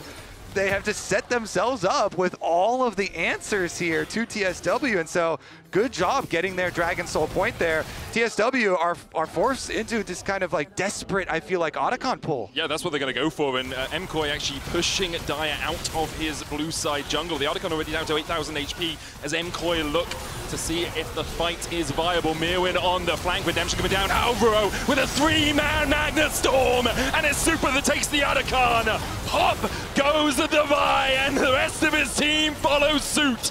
MKoi looking for vengeance against the LCP as they take down 4. Dyer unallowed to escape. It's an ace for MKoi. Movistar Koi will keep their world's dreams alive as they march down the mid towards the base of Team Secret Wales. They got a bunch of Otacon flowers, and they will put those flowers at the graves of TSW. Triple stun on the crash down from Alvaro, and they just wiped them off the map. Alvaro has been so crucial to MKoi when it comes to these team fights, when it comes to the engages all year long, and once again, he is stepping up for MKoi on the international stage, pushing Team Secret Wales back. Don't care about Otacon, play for fights. Well, it worked. Yeah, get him both. Didn't care about Otacon. As actually we see a catch coming out, all out going out from Mirwin as he looks to escape from Taki and hits though. Hero coming in as well. Mirwin, very tanky. You can see the damage from Super in that last fight. I will say, it's easy enough to pull the feathers back through everyone when they're CC'd for a year and a half. Credit to Alvaro, he's the one that set it up. Yeah, Q flash crash down. I mean, when he's doing 2.5k damage in the fight in his own right, I think it's pretty good. Redemption bolstering up those numbers. the aggro Redemption. Jojo with the charm onto Dyer. Should be able to jump out of this. We'll go across the veil, try to get back towards his tower, but the tower isn't even safe as Jojo just dives in and Dyer dies. Yeah, that's about all you need to say for that one. Right in his face, just destroys him under tower. And TSW, they were already up against the wall. They were already desperate with the last play. Now even more so, trying to just go out fighting. As 2.5 minutes until that's all they need is. Flash forward into the cease and desist, and they find Super! A perfect play by Team Secret Wales in the mid lane. Go down fighting, you say. They're not sure about the go down part yet, Kobe. Well, they need Baron to go down if they hope to hold on to this, and they need to start it up immediately. You can see everyone in MKoi is running as quick as they can to try and answer for the play. Baron begun by Team Secret Wales. MKoi looking to collapse. Dyer still in base, doesn't have TP. He's running as fast as his legs can carry him to join his team. Currently a 4v4 as Alvaro looks for the flank position. Elioya going in with the Darking Daggers. Dyer trying to flank from the bottom side of the fight. Alvaro's here though. Crash down, Magnusol finds 2, hand pursuit in. Elioya's already killed off the enemy jungler, and Eddie is next on the menu. These hounds are hungry, and the pursuit goes on to Taki. A triple for Elioya. The captain of MKoi picks up the triple kill on the back of it, and MKoi, despite losing Super, will hold on to the fight and take the Baron for themselves. All right, MKOI looking like they are going to survive here at Worlds and wrap up this series. Dyer and JoJo once again as Dyer is forced to flee. MKOI now 8,000 gold ahead. They will secure the Baron. They have 2 waves pushing in. For Team Secret Wales, the shot is another catch. It's another pick onto Super. It's another great engage from Hitsto. And that's what people love about this team. They never just sit back and lose. They're always going to look to still make the aggressive play. And the flash from Hitsto to reduce the amount of time that Supa had to react to that was great. Then, of course, you're still in a tough situation. As JoJo maybe called out a little bit, TP is coming in from Team Secret Wales. Hitsto still looking for that cease and desist. Volt breaker forward, the charm will stop in TP behind as well by Mirwin. JoJo Pyun's going to be the first target. Solar Player's going to follow up. Mirwin looking for that flank TP. JoJo will fall first. The shutdown goes over to Taki, but Elioya's on that backline once again. It's Hitsto and Taki trying to survive through Elioya. Meanwhile, on the bottom side, Dyer just gets assassinated by Super and Mirwin. Taki trying to get away from Elioya, but he continues to chase forward with that call of the pack, and Taki's done for. Hero, full HP, wasn't really in this battle at all. MKOI will take 3, only losing their mid laner. Team Secret Wales will find the Ari, but Jose Pyun has already done his job for MKOI. He has been fantastic all series long, and he bought enough time for MKOI to jump down to that bottom side, get the kills, and now it's Mountain Soul for an already beefy MKOI. Another fight, another bunch of gold for MKOI, and they're going to lay destruction to the towers afterwards. Mirwin diving in with the all-out onto Hero, who's just deleted by the feathers. Super at that 3-item point on this Xayah. Hitsto trying to steal away everything he can, trying to get any gold in his back pockets, but currently 12,000 gold advantage for MKOI as they push through the bot side. They're going to continue to keep up this pressure. The split push is incredibly strong right now with this Baron buff, and Team Secret Wales are spread thin. I honestly don't know how they get through Mirwin at this stage. They're still going to jump onto Elioya, who does tank a couple of tower shots. He dives back in with that Eviscerate, but with the minions pushing in, Mirwin pushing through the bot side, JoJo about to join the rest of his team, and with Baron buff remaining for the next 50 seconds, this Red Bull Baron power play may include a 50 gold Nexus. MKOI about to lay final siege to the Nexus turrets, and here comes the team. Hitsto looking for that engage, the Magnus Storm from Alvaro diving in, Spirit Rush from JoJo just to escape. Hitsto down first. Taki the next target for MKOI. Super trading with Dyer, who just gets back to the fountain in time. Meanwhile, Eddie doing everything he can, but he just can't survive through the wallet dip. It's vengeance for MKOI. They take down the LCP, and they go to 2-2. MKOI find themselves now 1 series away from being able to make it to playoffs. The smiles on their faces well earned, because that was a tough series. Elioya 10-0-8 on the Nefiri, ending the game deathless. On a pick that has been up and down for him in the LEC, 4-3 on it all time, now 5-3 for MKOI. Melzet talked a lot about it this week. He said, look, I'm not going to give up. As their coach, even if Europe doubts us, I will be here until the bitter end, and I think that showed in their performance today as they take a bow. We're going to hand it back across towards the analyst desk to break down that series and say goodbye to Team Secret Wales.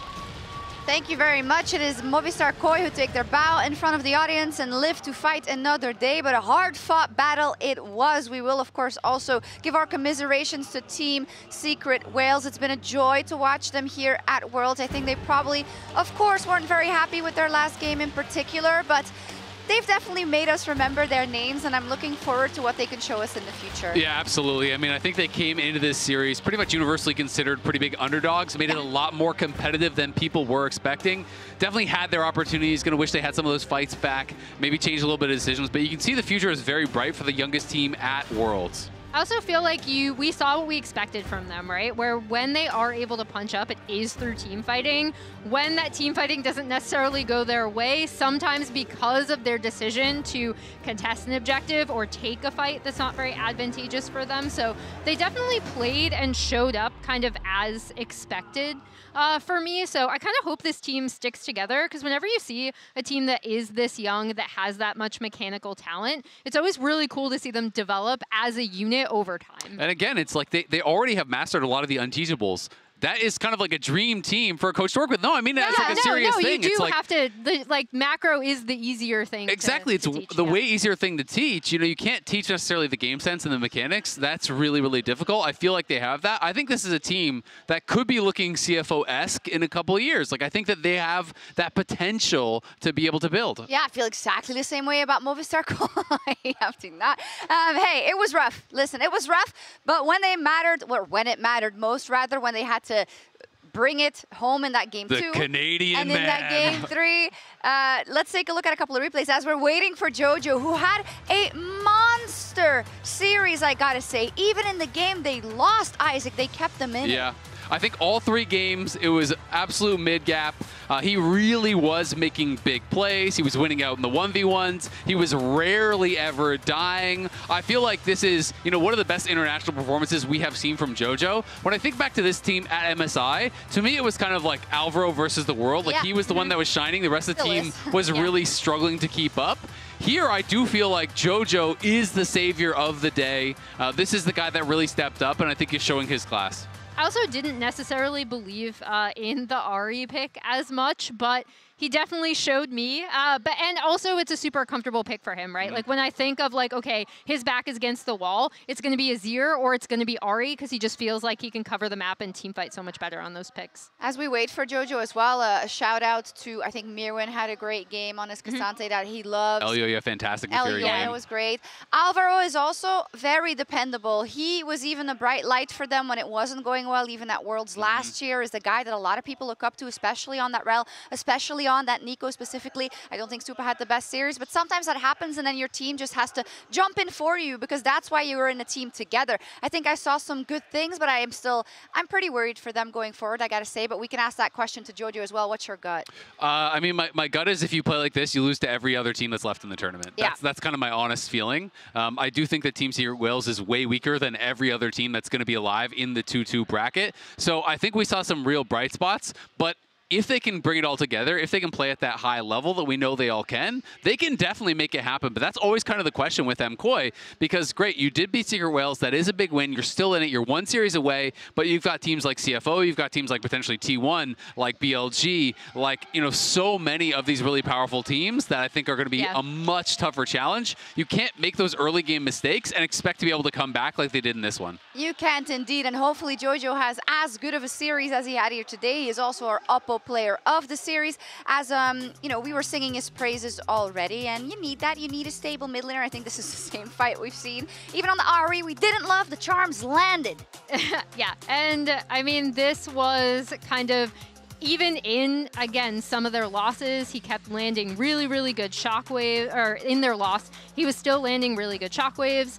His Cassio was a huge difference maker in that game-changing fight where they essentially eradicated the gold lead, got Otacon, got tier 1.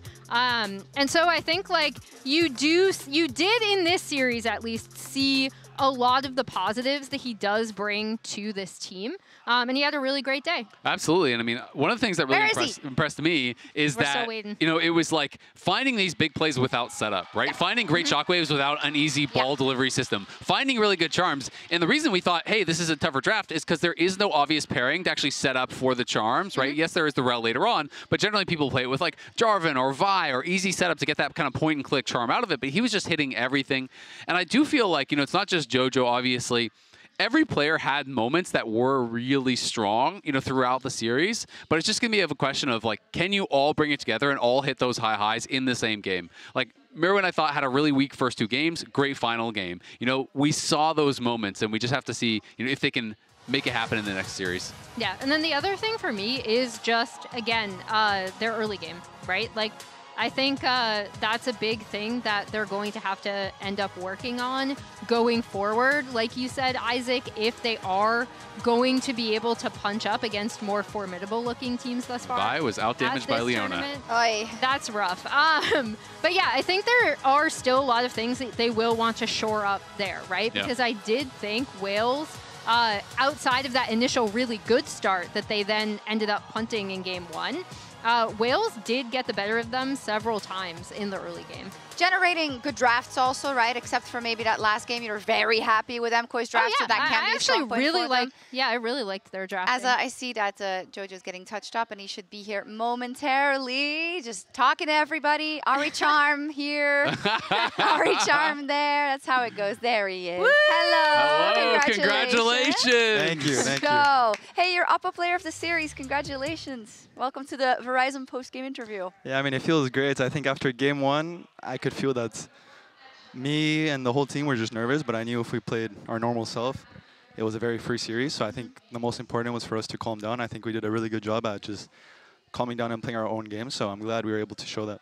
How did you feel about your own individual performance throughout the series? Because I know coming off MSI, you got to play at home, but you obviously were a little bit disappointed with how that went. Here today, I felt like all 3 games, you were killing it for the team. Even in the loss, you were kind of like the hope to come back. You know, you were finding shockwaves without setup. I felt like you were really on it today. Did it feel for you like things were really clicking?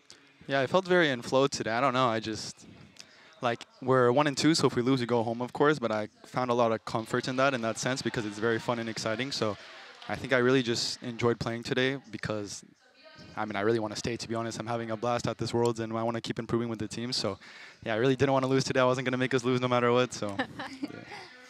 Yeah, we saw you come out with, I knew as soon as I saw the Ari, I was like, oh yeah, that's a JoJo comfort staple in the elimination game. I did have to ask a little bit about some of your early games, especially in game 1. Ended up being a little shaky. I know that's something you guys have all said you really want to improve. So how would you rate that today and then going forward into the rest of the tournament? Yeah, I think early game we weren't coordinated in game 1. Like, I think the Drake start, if we're coordinated, is a good dragon, but I think we just all weren't on the same page. So I think we made some adaptations later in the games to make it easier, but for sure we want to improve on that. I think we've shown so much improvement on that in scrims, so we didn't really get to show it today, but it might be a good thing because the team we verse next might think we're, you know, not too good at early game, and then we just come very coordinated and very clean. So I think it's one of our strongest points in scrims. So.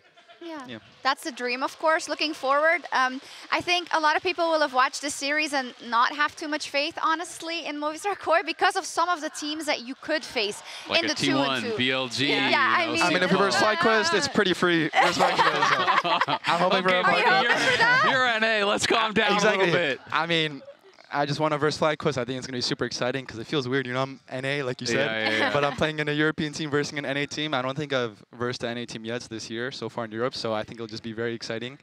I treated him well. It's beautiful as an NA fan because for years, when an NA team would win, the Europeans would claim them as European because of the imports. So now, NA really is the 1-2-1 today. Oh exactly. I would say NA. My favorite LCS team. My favorite LCS team. This is just feeding into us. It is my favorite LCS team, too. See, we're on the same page. Oh my gosh. He's UPPA Player of the Series. Carrying a whole region, one-player region. That's all you need. You just need one Canadian. It's that easy. It's that easy. It's the Canadian connection. I did have to ask, today is Supa's birthday, and he fulfilled his death wish, right, of winning on his birthday. But he died a lot. Is that what you mean? No. I was going to ask what they're doing for him later. Death wish. DEFT. Oh, I heard Death Wish too. That's crazy. Yeah, I was confused. But what are you guys doing for Supa's birthday? I mean, well, you already gave him a gift. Yeah. We already gave him a gift. I'm really glad. I mean, for sure, the enemy team really tried to target Supa on his birthday. It was kind of crazy. It was for sure their game plan going to game 1. We have a joke about like Fnatic really likes to target the ball in. I think today they also really wanted to target the ball in. I think it was clear. So yeah, they didn't want to make Supa's birthday happy, but we tried our best to help that. We're gonna get him a cake for sure after the series and celebrate. Nice.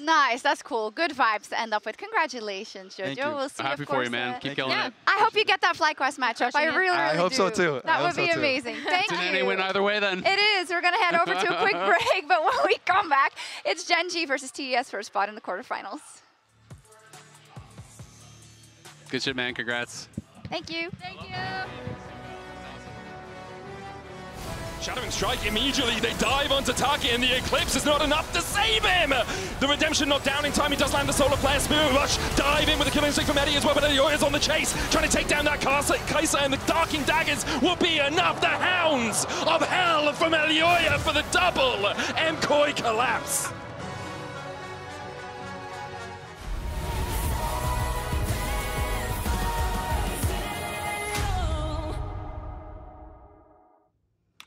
so slow.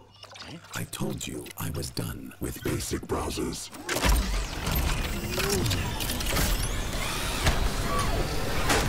Your setup wants Opera GX, and you're holding it back.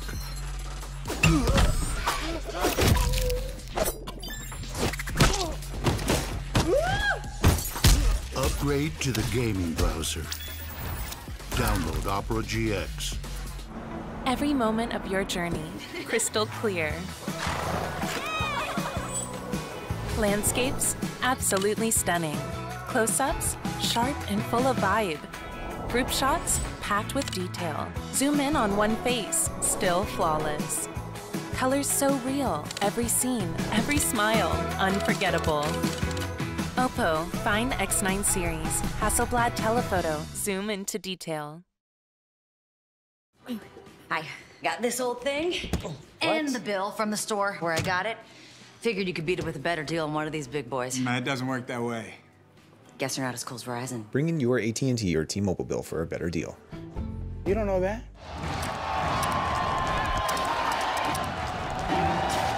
Red Bull gives you wings.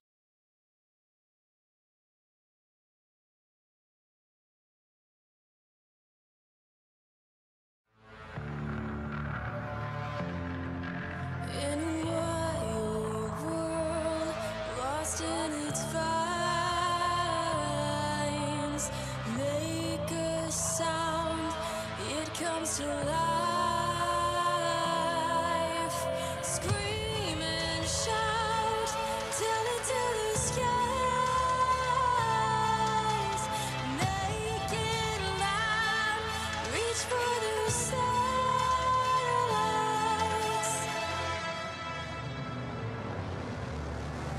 Is this the legacy we wanna live? Give up the ghost when we're just out of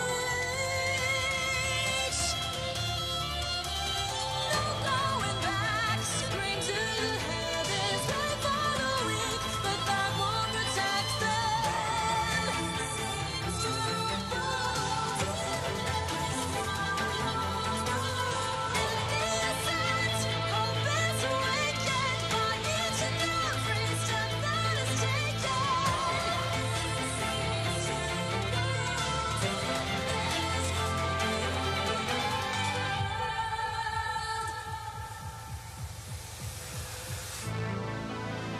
all that they have heard, let them hear your words, let them know your worth, living in this world.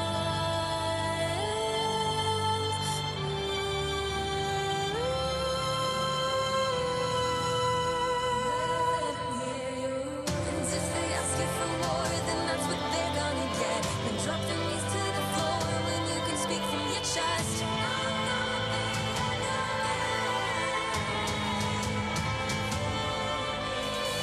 If we're not given a chance to reach the stars in the sky, how then could we ever know the way they glimmer at night?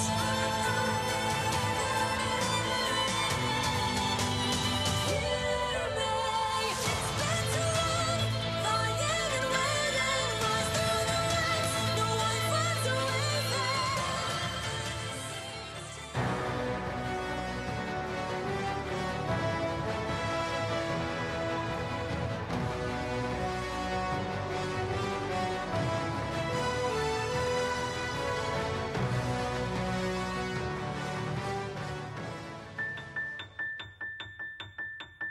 Today, in the featured matchup presented by Mercedes-Benz, Keen and 369 face off in a duel of top lane powerhouses, Korea versus China. After years of grinding with the Afrika Freaks, Keen rebuilt his legacy.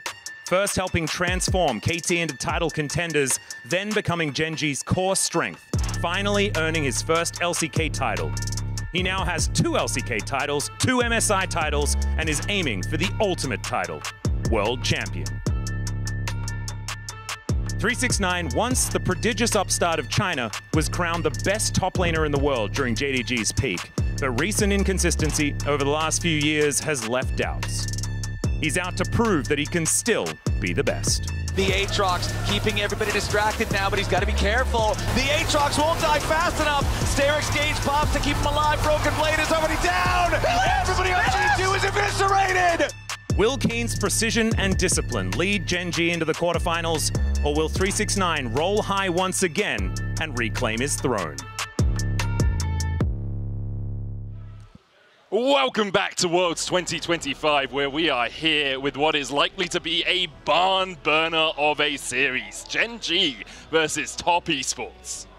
Little JDG reunion in the mix here. This should be a super fun one. Gen G, the reigning MSI champions, the back-to-back.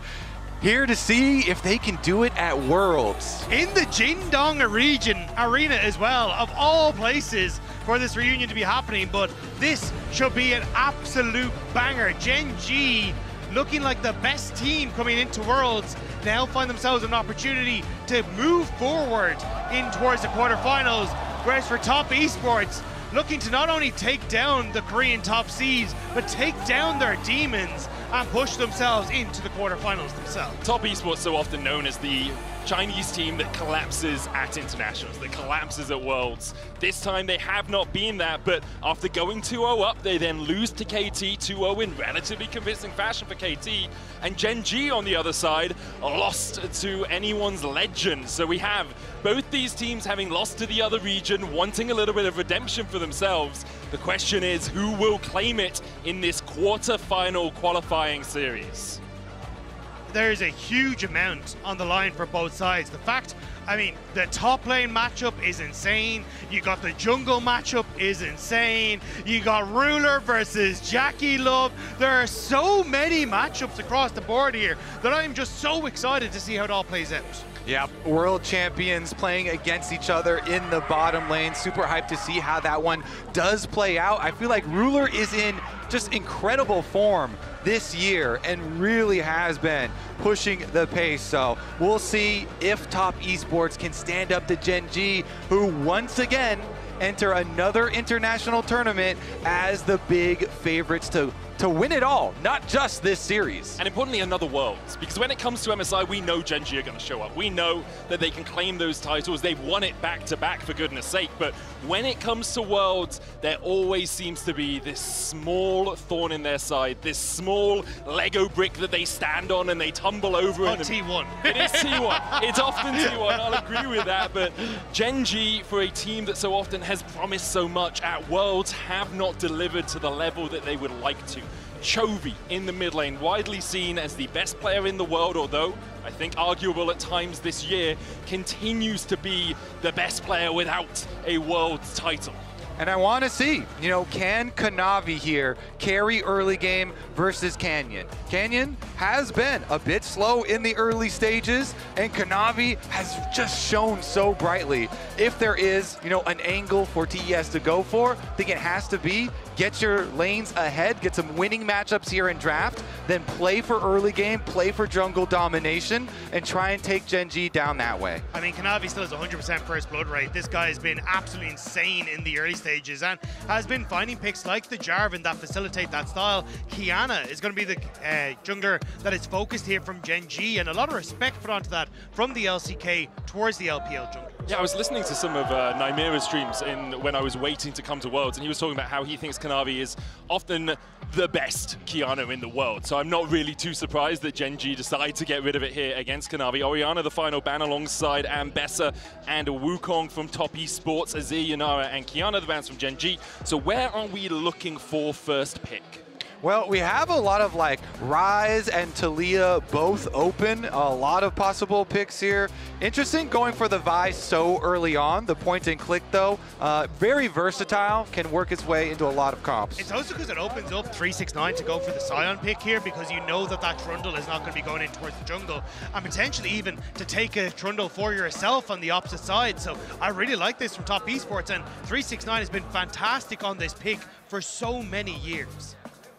Yeah, so often a person that you look to in that top lane to be a rock, to be a foundation, a keystone around which you can build your team. 369, more often than not rolling the 9s these days, although there are a few 3s that sneak in there from time to time. Sai on his lock, we'll see where they decide to go. Expect Top Esports to look towards perhaps a jungle pick here, could go towards mid as well, but that does give counter pick potential for Chovy. It is Aurora, so it'll be Cream locking that in for the mid lane. All right, getting some burst damage for themselves, some flank possibilities here. Gen.G answer. What are we going to get into the sign? We've seen a couple of different answers. You know, Mbessa was the most popular. Rek'Sai and Cassante are the other kind of like tanks into it. Rek'Sai has been pretty funny. I think that Flandra has been like the one that deserves to be able to play Rek'Sai. Agreed. We've had a lot of other top laners flopping with the champion, but Keen is definitely a top laner you can trust. Exactly, and I think it does provide good follow-up for the Vi, right? You hit that Prey Seeker onto someone who was locked up by the Vi after everyone's been scattered to the four corners and make sure that you're able to get that dive potential. Alongside the Taliyah being able to spread out the fights, this feels like Gen.G already setting up for a very strong team fight, but now with the Xin Zhao and Top Esports side, it's going to be answered just as evenly. Yeah, the instant answer. I love Xin into Vi usually because you can have a lot of priority and a lot of early skirmishes versus champion. It allows your team to make a lot of those choices towards some of the early stages of these objectives. Let's see about those bottom lanes, about those world champs that will be going head-to-head down there, though. Dive comps are definitely on the table, so you think like Kai'Sa, and then the other side, you want to do like, oh, are we going to have counter dive? And so for those types of combinations, I guess the Kai'Sa won't be the option this time around. Then you have like Xayah possibilities, you know, Spell Shield possibilities for Sivir. Let's see what we end up with. Sivir and Kai'Sa are the first two bans. I will quickly come back to the point about trusting Keen on this Rek'Sai. I think he has leveled up a lot since last year, but he's only played it twice, both of it against T1 last spring, and he lost both games. So he has definitely evolved a lot as a top laner since then, and I do trust him. I think he's one of the best top laners in the world, probably the best at the moment, at least in terms of adaptability, but it has only been Flandra who's actually being able to pick up wins on this Rek'Sai so far. One of the things I do trust in this Gen.G side is Duro if he can get his hands on a Poppy, because at the moment, Poppy has been fantastic at this tournament, and at least looking at Top Esports, you would like another engage tool for Hung to try and round out this composition. Plus, it's been the picks that Hung has performed the best on, but if you end up with a Poppy on the opposite side, that can make it very difficult for Hung to really be the engage tool, or even for Kanavi to follow up effectively on this Xin Zhao.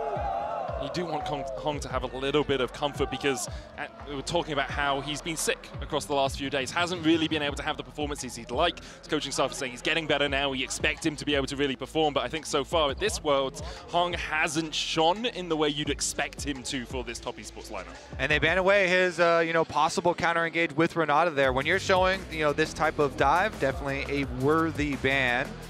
In the end, the Corki that has been very, reliably in the meta here with the extra dash does a lot pretty well universally, and a takeaway from Ruler on top of that. Where are you looking, Gen.G? AD carrying and support. Lucian, the current hover for Ruler. He is very comfortable on this champion.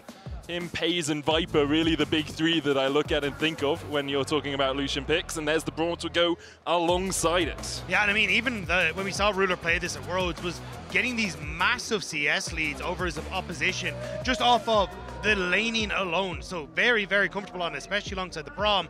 Now it looks like Hung going to end up opting in towards the Nico, looking to put a little bit of pushback against this Lucian Braum early power and set up nicely for that engage tool that we were looking for Top Esports. Yeah, Top Esports last time around, and you kind of talk about him being sick a little, but he did not have the best Nico game. So see if this one can be a bit better. Again, it is not going to be a very easy one. You've got Taliyah, Rox, and Braum to worry about when you're navigating for these engages. So you really do have to be on point. You have to synergize with Cream to get these engages. The Aurora plus the Nico have to be working together. And when they had the Annie plus the Nico, they failed almost every engage that they tried to go for as a team. Hung did not have the best of times on this Nico, and I agree with you. I think these have been the two of the players that have been taking a lot of the scrutiny on this team. So we'll have to see if Top Esports now can try and perform, especially on home turf here against, for some of the players, their former teammates. It would be a massive massive statement for the LPL to be able to take down the LCK first seed. Also just a really big statement for Top Esports at this tournament. So far they've beaten G2 and 100 Thieves.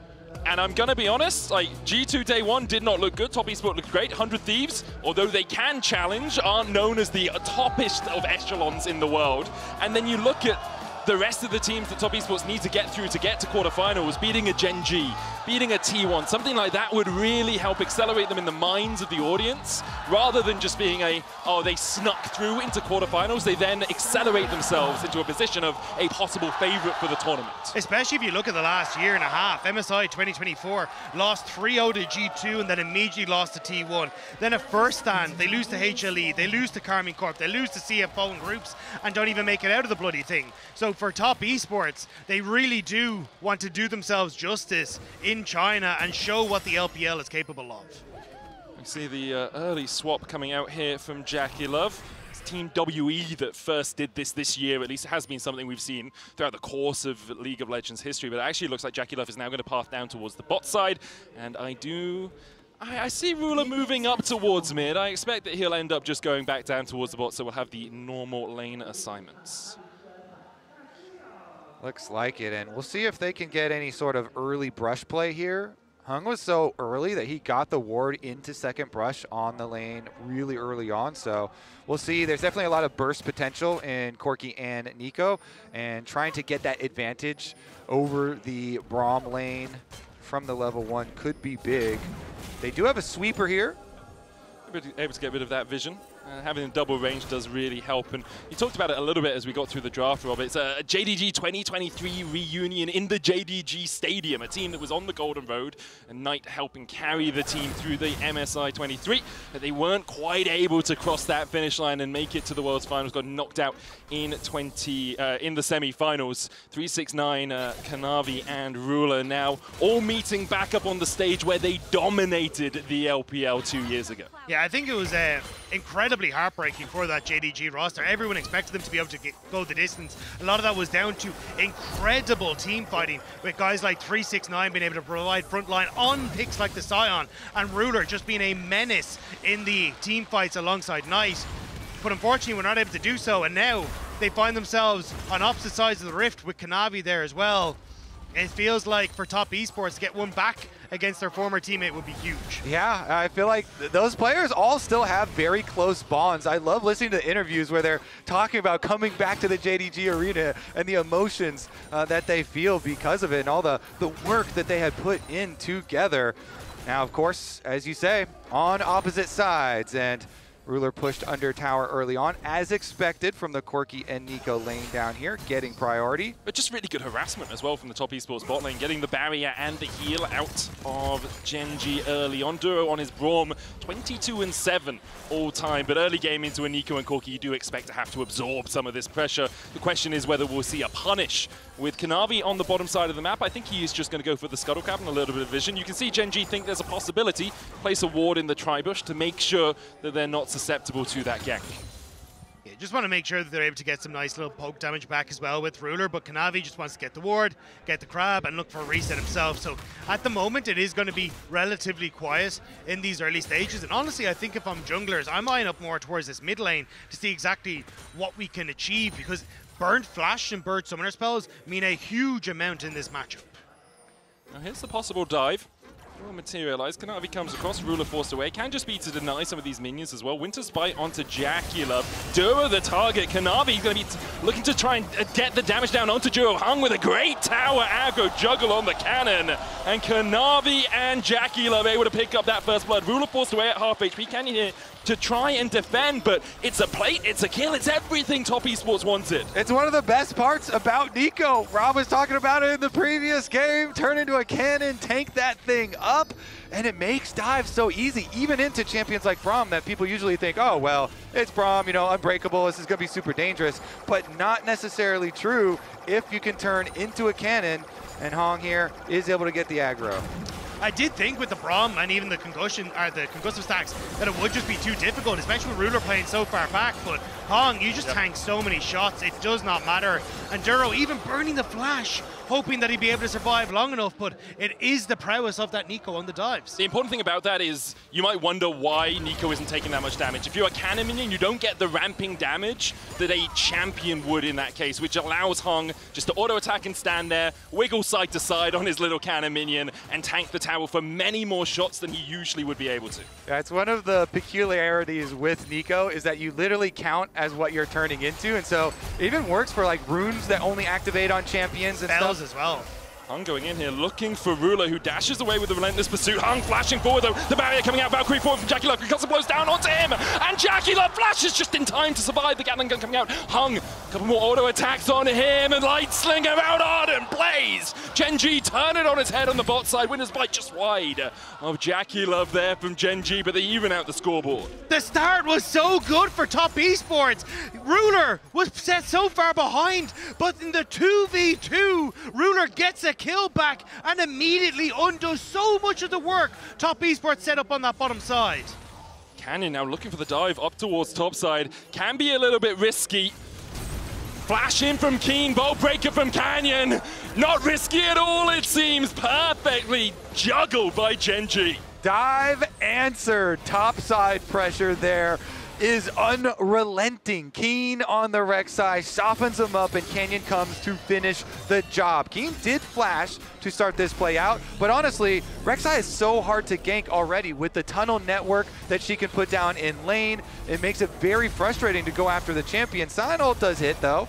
I mean, Keen's going to get knocked up here. We'll look to try and put another tunnel down. Was trying to play for that plate, and I believe did manage to pick it up before tunneling away. Kanavi, meanwhile, starting up this Drake, has hit level 6, while Canyon's still only level 5. Needs a couple more minions to get over to that 6 mark, but I think Canyon will realize can't really fight this one. Dragon over to Top Esports. And not going to be able to mess with his in, and pushing bottom lane as well for TES. The saving grace for the bottom lane for TES there, of course. Jackie didn't die, and they already had the minion advantage from denial under turret. And so Jackie still remains with a lot of extra CS here, and both of them getting the kill credit does mean very, very formidable. Chovy chunking out Kanavi, who just walks around the corner, tries to avoid the seismic shove, can't do so. Pulled back into the unraveled earth. Duro dives forward and then pops the unbreakable to make sure he doesn't take too much damage in response. Yeah, I'm curious how much pressure we're going to see from Top Esports in towards the mid lane. Nice job by Cream to manage to escape away from that. But one of the things we saw from AL was a huge amount of focus on moving members to the mid lane and trying to target Chovy. And I thought that might have been kind of the new game plan in the LPL to try and shut down Chovy and in turn try to shut Gen.G. But at the moment, Hong kind of stuck in this bottom side and wanting to try and play through the 2v2 for his strength, hasn't been able to make it towards mid yet. Dive in from Kanavi. When the wind becomes lightning, he's going to get knocked up by Keen, who unburrows. There's a big wave here. They could have chunked out Keen. Perhaps they would have been able to force him away with the threat of a dive, but they can't do so. Rek'Sai so good at maintaining her health bar through fights like this. Canyon waiting as the grubs are begun by Top Esports. TP coming in from Duro as well as he looks to help out his teammates. Canyon and Keen going to walk across here first. Will be a 3v3 as Cream comes across. Kanavi able to pick up the first of the grubs. Canyon diving in, the cease and desist, but a great between worlds from Cream will get him out. Hung coming in with the strangled thorns as well. The dive ball to the void rush, crescent guard out. Keen survives through the tunnel. A great seismic shot finds 2, and just as you think you got him, Gen.G get you right back to nil, and all of it on that seismic shot from Chovy. Duro flashes. Gen.G somehow all come out alive. Oh, the skirmish from Gen.G. What? They get out alive. Keen survives. And in the end, they will get both of these grubs. They will get the credit towards the feats. I cannot believe Gen.G got away with that one. It looked like it was going to be done and dusted with Top Esports repositioning, but it doesn't matter. Their Gen.G were able to collapse so well. You see Top Esports all trying to jump onto Duro, but the second that you end up getting hit by the Winter's Bite, everyone jumps onto Cream, he repositions. But the follow through here, as Keen gets the ult, manages to escape, and there's so much that has been invested into him. The seismic shove sets up perfectly for the follow-up, and this Braum is getting so much value with everyone grouped up. Yeah, Keen, just the distraction, and lives and allows Chovy to get such a good knock-in. Gen G come out so far ahead of that. They just explode the gold lead, 2,000 now. Cream had to flash while we were in that replay, as did Kanavi, it looks like, as both of their flashes are currently on cooldown. Can't quite see exactly what happened there, but we'll see whether it is truly punished. Maybe that Cream flashed a little bit earlier on. I just saw the observers hovering it, so we no longer have the flash for Kanavi and Cream. A 2,000 gold lead for Gen G, 10 minutes into this game, and it's just... the team fight execution from Gen G was just sublime there. Everyone knowing exactly what their job was as Keen continues to trade with 369 up towards this top side. It's one of the things that really added a lot of survivability to Rek'Sai. Honestly, because I was spamming at jungle, I was hoping it wouldn't get too big of a thing and wouldn't get a big spotlight so everyone starts playing it. But being able to set the W on just a second cooldown upon using your ultimate allows you way more escape angles. And Keen really nicely played that fight, saving it and using it to get out afterwards. Bot side though, They didn't spot him. Well, Canyon did come through. He was on vision as he jumped into that tri-bush for a very short period of time. Glacial Fissure was used and Canyon showed around the corner. Top Esports begin to back away. Do have the Pop Blossom on Hung if they want to try and defend underneath the tower. Canyon looking for that cease and desist. Hung, Blooming Burst gets a bit of damage. Pop Blossom. Canyon tries to escape, but he's locked up with the Tangle Barbs. Unbreakable from Duro, keeping his jungler alive, but Jackie Love will take down 166 back in as Jackie falls for it. Canyon goes down in the dive. It's a 2-for-1 to Top Esports. The collapse coming in from Kanavi as Ruler has flash and barrier to try and get away from this, and should be able to dash out with that relentless pursuit. Chovy looking for a gank up towards the top side, won't materialize for him, and in the end, Top Esports coming out on top in that dive. Jackie Love, Valkyries forward, and I thought it was going to be a complete disaster with those concussive blow stacks there, but they're just about able to get the kill onto Canyon as well. It's bedlam in this early stage. Yeah, we get a bloodbath and we get a bit of comedy as well in the bottom lane. Honestly, you know, Canyon going in here, but look at Jackie, he deletes the minion wave. So then Canyon gets caught in tower aggro by Hung. Really good heads up play by Jackie to delete the minion wave, and then Jackie's like, okay, we got a great lockup. And so he goes all in, ends up being 2-for-1 in favor of TES in a fight that was 3v1 in favor of Gen G, and them being the ones to try and force it. Top Esports will be happy enough to have got something out of that bot side.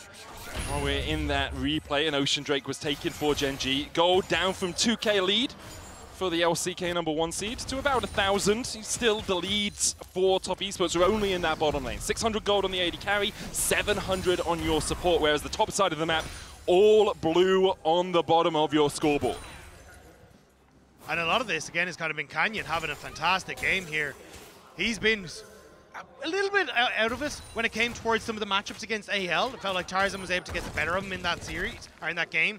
But this time around, in this series thus far against Top Esports, he has been everywhere in the early stages. And now they can use this pressure to play around mid, play around Ruler, try and lock down this Corki, see if they can play with the Cullings on Lucian. And as long as you can get control over mid, it becomes very easy to have these excursions into the enemy jungle, which is what Gen G are trying to set up now. I'm going to retreat away from Duro and Ruler, who are stepping forward. A little bit of vision towards where the blue buff would be. Kanavi will be spotted as he comes around that bend. Held up in a minute and a half. Keen using the fact that he gets the push in that top side to step down and clear out a bit of vision around there. Even just setting up the tunnels for himself for a possible Rift Herald play. I don't know about you guys, but I think I'm already prepared to give Keen the Rek'Sai pass. Yes. He has already earned 3 turret plates on top side. Kanavi diving in here. Can he have to jump away? Unstoppable also being used. Keen looking for the Demolish proc. Should be able to get it, but the minion wave actually not in range for him. Furiously bites away at that tower, and the 2 grubs enough to get him to play. Calculated, beautiful stuff. As I said, he gets the Rek'Sai pass. He can play it here at Worlds as well. Apparently having 2 eyes in the middle of your name rather than 1 allows you to play that Rek'Sai well into the Scion. If you only have 1 in the middle, sometimes you get caught out. Which is hilarious because she's blind. True. Keen having a really good performance, having a really good year overall. I think a lot of people will always look at Chovy as the main player for Gen G, but I think Keen and Duro have actually been the most consistent carries for me for this team. Keen especially with his jack of all trades, Swiss Army knife style. You can put him into any role and he really fulfills that without losing the impact that a tank player would have if they were playing a carry top lane. He seems to be able to do everything well. Yeah, most certainly. And Rek'Sai kind of toes that line as well.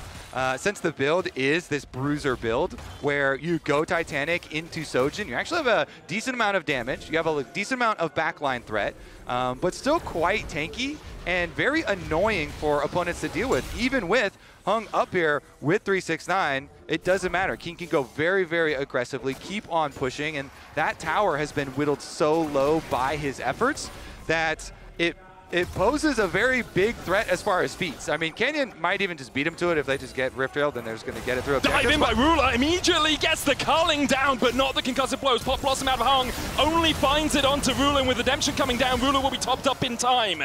The Rift Herald started by Gen G while all of this was happening. Ruler merely a distraction in the mid lane as Gen G wanted that Herald. And this is exactly how you want to try and use this Lucian, especially alongside the Braum, making sure you can get the concussive blow stacks, get the slow, and then open up with that culling. And now Rift Herald immediately in towards the mid lane. Gen G are taking no prisoners. Yeah, honestly, this is a masterclass from Gen G. Ruler and Duro, they push Jackie out so hard. Wait a second. Flank.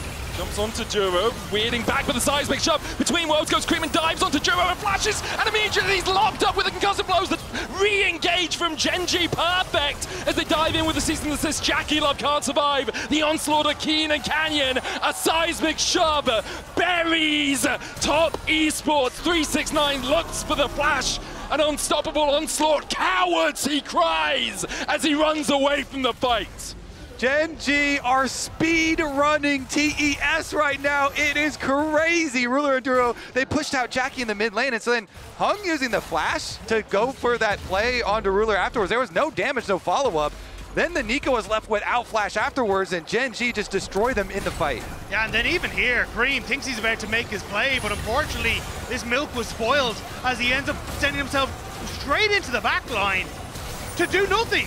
Ruler's just there to immediately get the follow-up, and all it does is bait in members like Kanavi, who end up falling down. You've got 369 who's TPing miles away and can't get involved. And Gen G, I mean, says it all right there.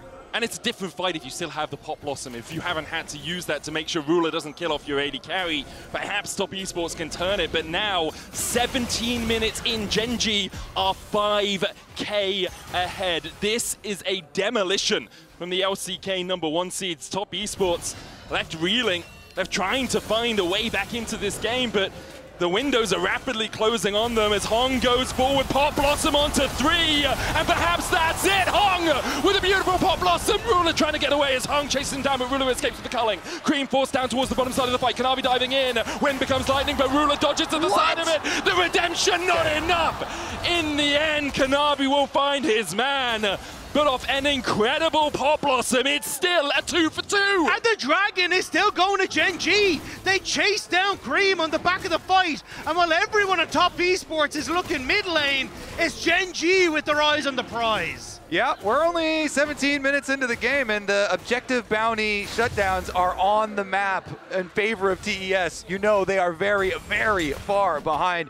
Now, if they hadn't been able to just finish off Ruler there, then it really would have been egg on their face. But Hung does start it out, gets the 3-person Nico ultimate, even though he didn't have flash or proto belt. And so you think, oh, it's going to be really, really good for TES. Ruler creates a lot of space flashing to the other side, and so you can see Canyon and Keen are able to chase down the Aurora on the other side, and Keen coming up with that double kill. They just spent so much time trying to chase down Ruler, who barely escaped. They bought everything that Gen G needed. And it feels like even when you get a miracle engage like that, the fact that Top Esports can't really find the success says a lot about where they are in this game. And now it's going to be the macro play from Gen G as they set up on this top side, looking at potential vision control and that top lane turret. Yeah, and they've got some fed solo lanes. Chovy and Keen both with 2,000 plus gold leads. And Dark Seal had been stacking up for Chovy as well, so he's got the extra ability power there. I mean, TES, they're going to have to craft some sort of heavy, like 5-person play out of Fog of War to catch someone off guard. If you're Top Esports, you press tab and you're crying. Like Spear, you got the Sundered Sky, the Rylai's, the Seraphs, and the Vori Flicker Blades, the Essence Reaver, like, you are not a very happy bunny when you look at the opposing inventories. And I guess for Top Esports, the one saving grace is you got a Mountain Drake earlier on. It's not an early soul for Gen.G, but 3 minutes away will be that soul. Point Artican up in 20 seconds, and Gen.G just ruling the Rift right now. Duro able to step forward here, not really too afraid of Top Esports. Ruler will be waiting for his flash to come back up, still about a third of the cooldown on that, so doesn't want to step up too far on his lonesome. And it's also against Gen.G, who are not exactly a team that is known for throwing games, so it is a little tough when you want to come into this. And again, the early control from Gen.G has been spectacular. Canyon been able to find these great dives, even the turnaround play from Duro and Ruler on that bottom end of the map. It felt like every time Top Esports were trying to find advantages, it was Gen.G just shutting the door in their face. And that hurts. Have you ever had a door slammed in your face? Because Top Esports are looking like it. They want to try and return the favor, but Chovy just walls away and will be safe. Just weave that wall away to safety. Duro caught out a little bit with the Blooming Burst, but you can see the Nico clone just being used for extra vision here by Top Esports. Gen.G advancing in 2 lanes at the same time. Top and bot, their current targets. Keen stealing away jungle camps whenever he can, just to make Kanavi ever so slight bit weaker. Try and get rid of all the standing gold that Top Esports could find for themselves. Duro TP's back in. You can see Gen.G's current investment is vision towards this top side. They're going to use Ruler to push out mid, and then he can move up and join up with the rest of the team, which makes sense because there's an Artican here. It's the only neutral objective up for the next 2 minutes of the game. Is all of Top Esports back, and won't be an immediate start. Oh, it will, in fact, from Gen.G as Ruler makes his way up through the river. Gen.G just know they're way stronger on these 2 autumn spikes, and Top Esports now have to try and retake, but this Artican is long gone, and Gen.G again just continue to add to this lead. Look at Duro. He just stands, he's like, hey, you want to get anywhere near? You have to walk through me, and through me is also through a seismic shove as Gen.G look for the engage. Keen with a perfect bang. The Pop Blossom's only going to find the jungler. It's not enough. Crescent Guard from Kanavi won't keep him alive through the damage that is Ruler. The dash back from Cream. Oh, it's a shellacking. It's a demolition. I'm not even sure we're allowed to show this on your screens. Gen.G with a 5-0 ace at 22 minutes. Yeah, I think we just witnessed the murder. That is Gen.G absolutely crushing Top Esports with a clean ace, losing no one, face tanking towers in the aftermath. The fact that they're still able to tank towers just says how poorly that one has gone. Gen.G, like, they split up these fights so incredibly well. Jackie Love caught on the bottom side of this wall, and then on the top they're putting pressure into Cream as well, and a huge amount of that is thanks to this dive duo of Keen and Canyon. They immediately take separate targets, and 369 just isn't able to pick a side that he wants to try and fight on. You cannot be losing, if your top side losing. Jackie Love is diving for safety and is saying, please, for the love of God, save me. But there is no savior here on Top Esports. Top Esports trying to run, but nowhere on Summoner's Rift is safe for them. Even their own base will quickly become Gen.G territory.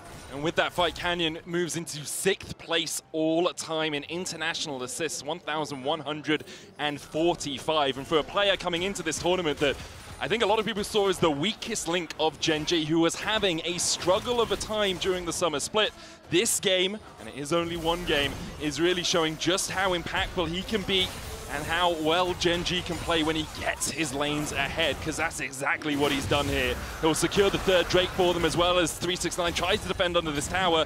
Zion's tanky, and he'll be able to survive through any damage Gen.G put into him right now, but he's not really able to keep the tower topped up for too long with another wave coming in. And we are witnessing why so many people have Gen.G as such heavy favorites, you know, coming into this tournament. An absolutely star-studded lineup here, and we're even going to see them continue. Pop Blossom only going to hit onto Duro.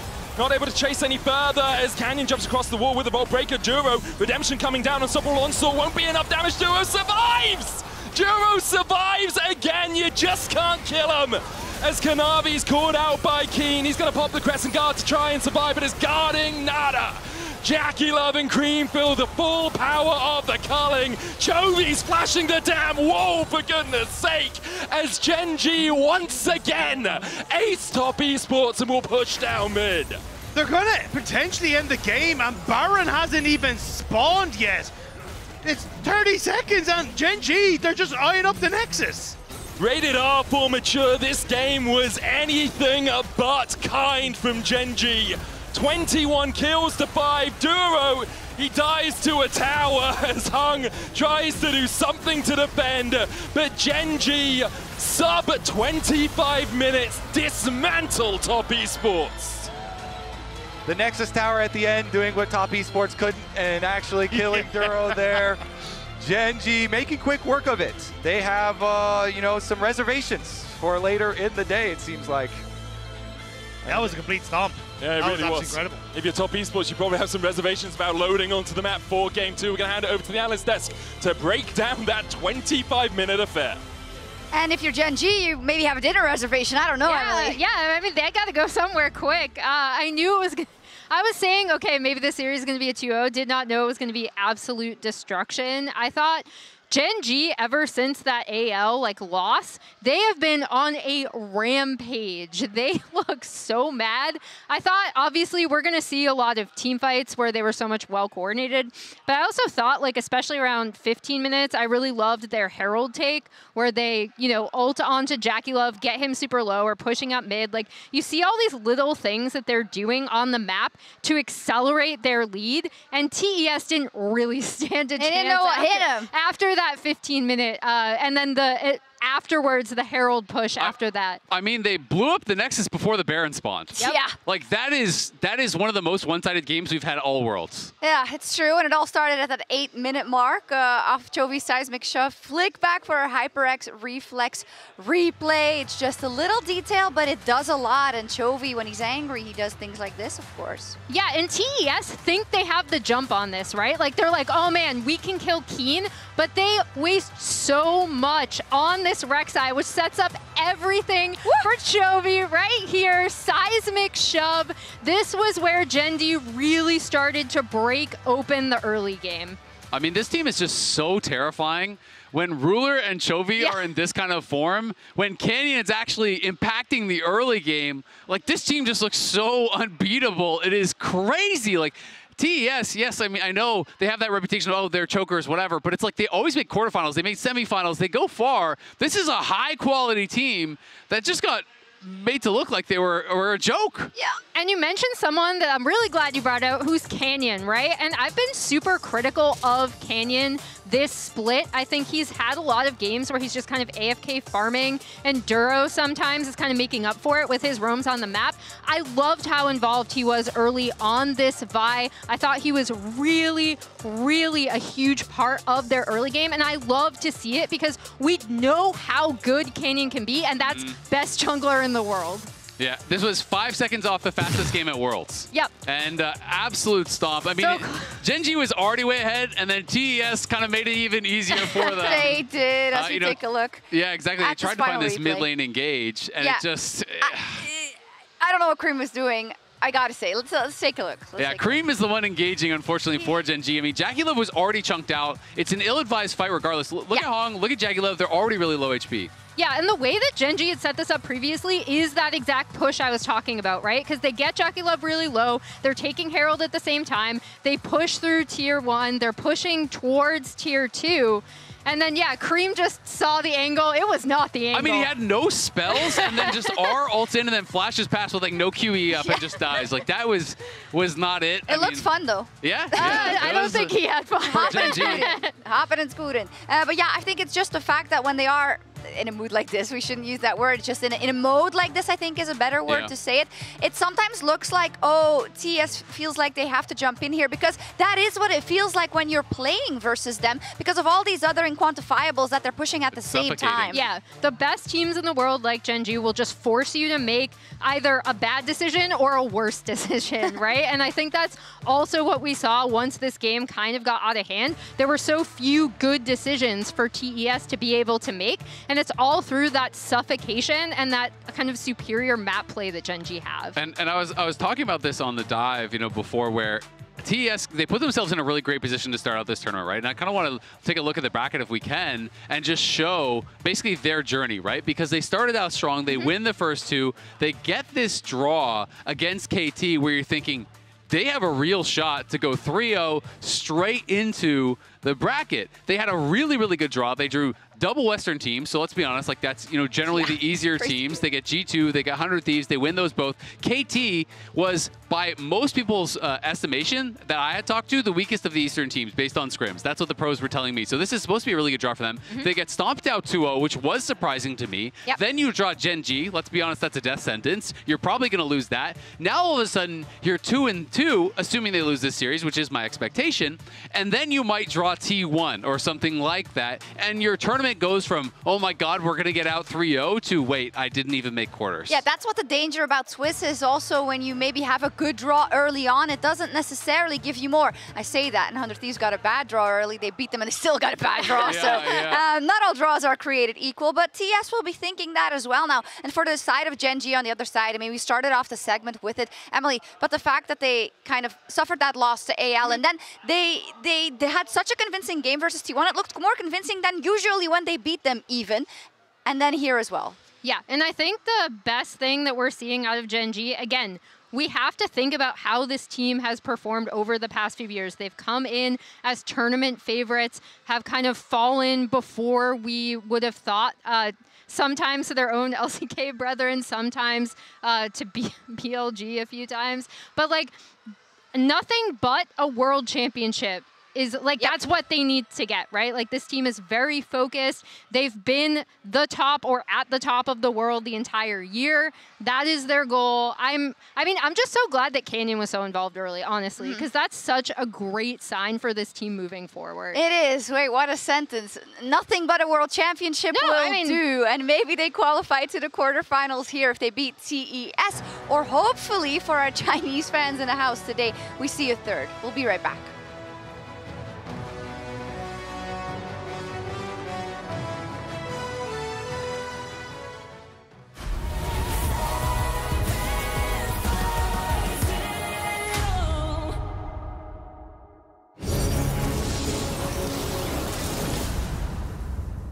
We have a new mode for you that we're calling ARAM Mayhem.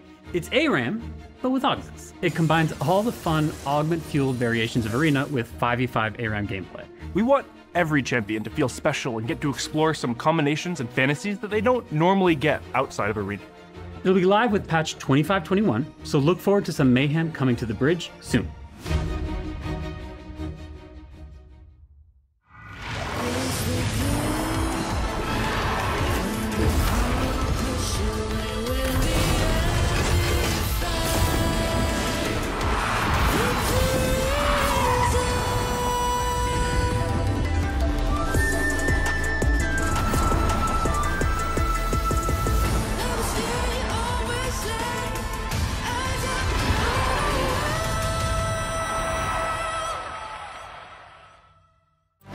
Players in the world are here. They can just burn this one down. Oh my God, forward by 9. You are going to see them like you've never seen them before. Rocked at will as the Arcane Storm doing so much work, and Gen G, they are just going to ace them. 누구 만나도 이길 수 있다는 자신감 정도로만 생각하고 있습니다. Gen G, the EWC winners.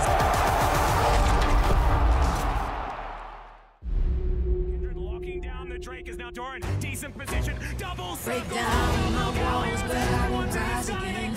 Cause I stand tall in my environment. How could I ever close my eyes and stay silent since they try to take me down with their violence? Oh, they go back in! Bishop flashes in, and down goes Knights!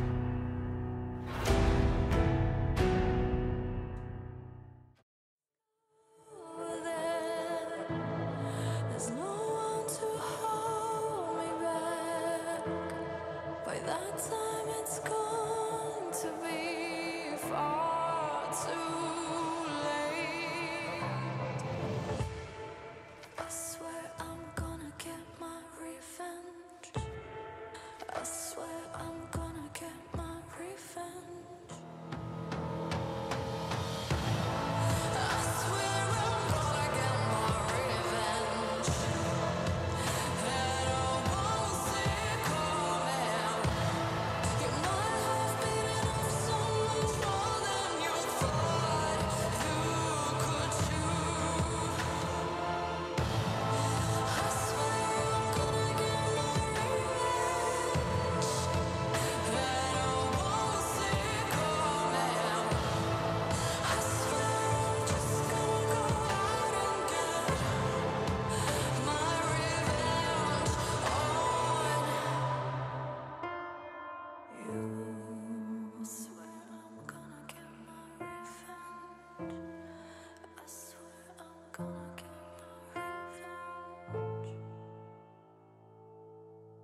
never pass. Son of the gun, never miss whipping bricks. I need more bags. All gas, no one can stop me but me. Too bad. On fire, rewired, go higher, go harder. You wanna?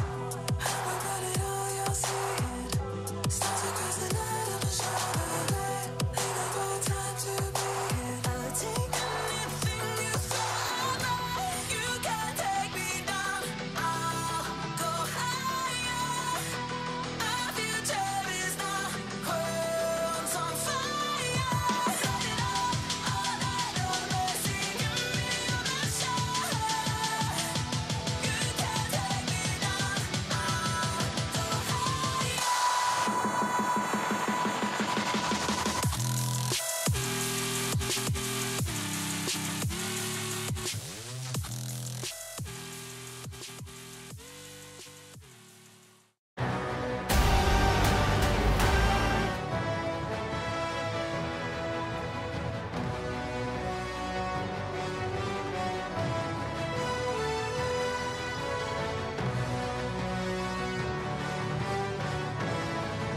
And we are back for Worlds 2025, where Gen G just dismantled Top Esports. It wasn't close, sub 25 minutes with a 15,000 gold lead. And the question is, will they do it again? Will it just be a quick 2-0 for the LCK #1 seeds? Will they be going to the quarterfinals? Or will Top Esports be able to bite back here in game 2? Is that what you call an everywhere gap? I mean, they absolutely destroyed them. Some places were worse than others, for sure. But that game was even with TES starting out with a good play. TES had a good dive on bottom side. They executed well. They used the Nico, turning into the cannon minion. Kanavi path down there. They successfully executed it, but it almost immediately started to turn back in Gen G's favor. That's what I was going to say. I knew it was going to go poorly when they immediately had Hung die like 2 seconds later. And from that point forward, it became a Gen G runaway train. They were not going to stop for nothing. And now Top Esports have to find a way to slam the brakes and hope that they can push it to a game number 3. Top Esports moving over to the blue side for this game 2. Will ban away the Ambessa and the Wukong, exactly the same as game 1. Gen G sticking with that Kiana. Game 1 they got rid of Yunara and Azir to round out their bans. We'll see perhaps that Yunara sneaks through. Sometimes she does in this second phase of bans. But for the moment, Gen G just pontificating, having a little ponder about what is going to be that second ban. Orianna, their choice. Yeah, we probably get the Orianna Azir both banned again this time around. Those picks are just too powerful for most teams. So you Medic, you get your choice, Azir ban or Yunara ban. Well, I like this from Top Esports, basically saying if you don't ban the Azir, we immediately get the Ryze first pick, or we're going to take the Azir, have a great matchup in the mid lane, and sure, you can get the Yunara, but honestly, Yunara trying to play into a Ryze can find it really, really difficult, so Top Esports trying to pinch that pool a little bit. It's also trying to get Cream something he's super comfortable on. He's played 8 games of Ryze in this summer, has won 7 of them. Like, Cream has been struggling to really have as much of an impact as he'd like, and there's the Ryze ban from Gen G. They realize it, so Yunara and Azir getting through this draft. So they don't want to give the Ryze and then do a Nivea into it. Yeah. They would rather give the Azir over. Or the Yunara. You know, you get your pick. You get your choice of the power picks. I genuinely would have expected the Azir. It feels like with the Azir, you've got slows, you've got decent range, you can kind of keep Yunara at arm's reach and make it a little bit difficult for to find the fights, and especially with the Cassiopeia Ryze, Orianna, the Talia, the Aurora gone, so much has been taken out of that mid lane champion pool, and Chovy's just going to get his hands on Azir now.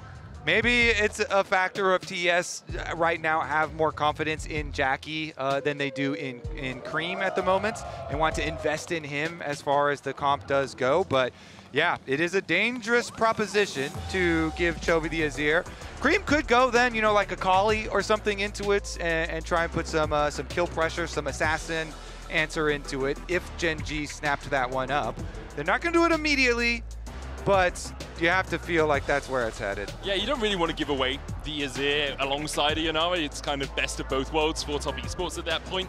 I will say I think Cream's slightly more comfortable on the Azir on the Akali than he is on the Azir. So there's the Kai'Sa lock. So if Top Esports want it, they can take the Azir. Their issue is Chovy then has counter on R3 here before we move into that second set of bans. It's kind of both teams playing a little bit of chicken with the chicken in the mid lane. Yeah, but that's the thing. They're still going to go for the Azir here.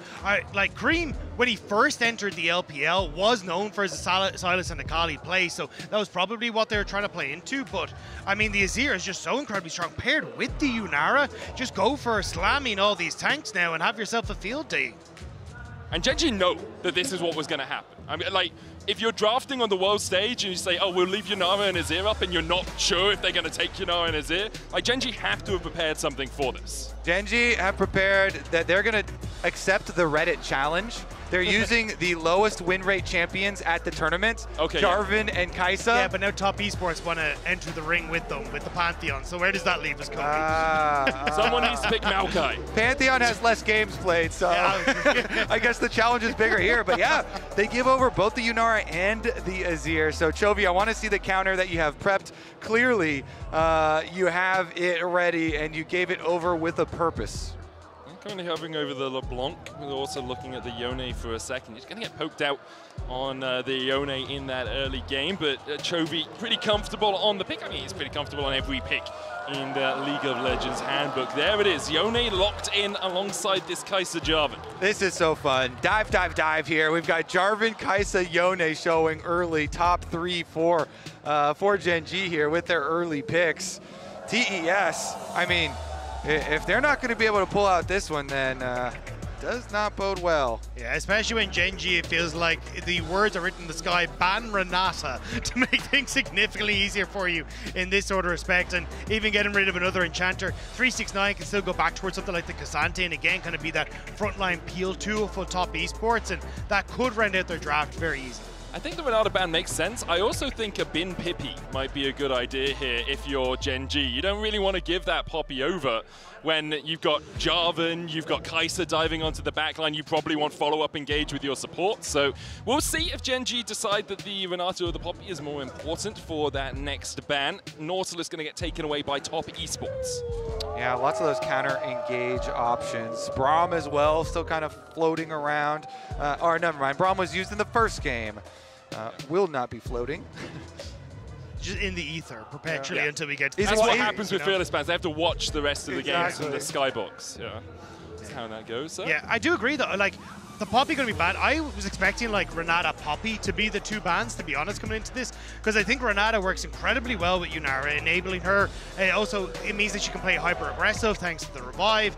Plus, having that like tank frontline for the Cassante now feels like you've set up a fantastic position for yourself with Genji playing hyper aggressive on the dive. Okay. A couple of bans. Nautilus, Alistar, Poppy, and Lulu are second phase bans here, Kobe. Yeah, so you're kind of thinking like, all right, Rel combination with Kai'Sa is very common. See what sort of engaged champion that they would want to grab Duro. Here as well. I was thinking of the Leona. This is kind of the two that you really look at as the final two big engaged champs. We'll see where Duro decides to go. Expect to see the support here. Rakan as well does fit into that wheelhouse. And although he's more follow-up engage in my head, he already has a Jarvan and a Yone going in, so his follow-up is there to be followed up on. And he can jump in with that quickness. Top Esports looking towards top and support most likely. Pantheon can be flex, but it's very rare that we see that these days into the support role, usually going into that jungle position. For the Rumble, okay, I thought Top Esports would just opt in towards like tank frontline and having your enchanter support to try and set yourself up for this answer, but instead they're just going to try and fight fire with fire here. Yeah, and I kind of like taking away the Rumble as well, because it does look dangerous if Equalizer comes over the top of the dive with a Jarvan Cataclysm. The hot pot would be spicy, and Aurelia would be very, very spicy, so I don't think we're going to get it. And you get the common answer into the Rumble, the Ornn. You were so hopeful there for a second, but the Aurelia was never going to be locked in. Ornn gives you that long-range engage that you need, also gives you a tank for later on.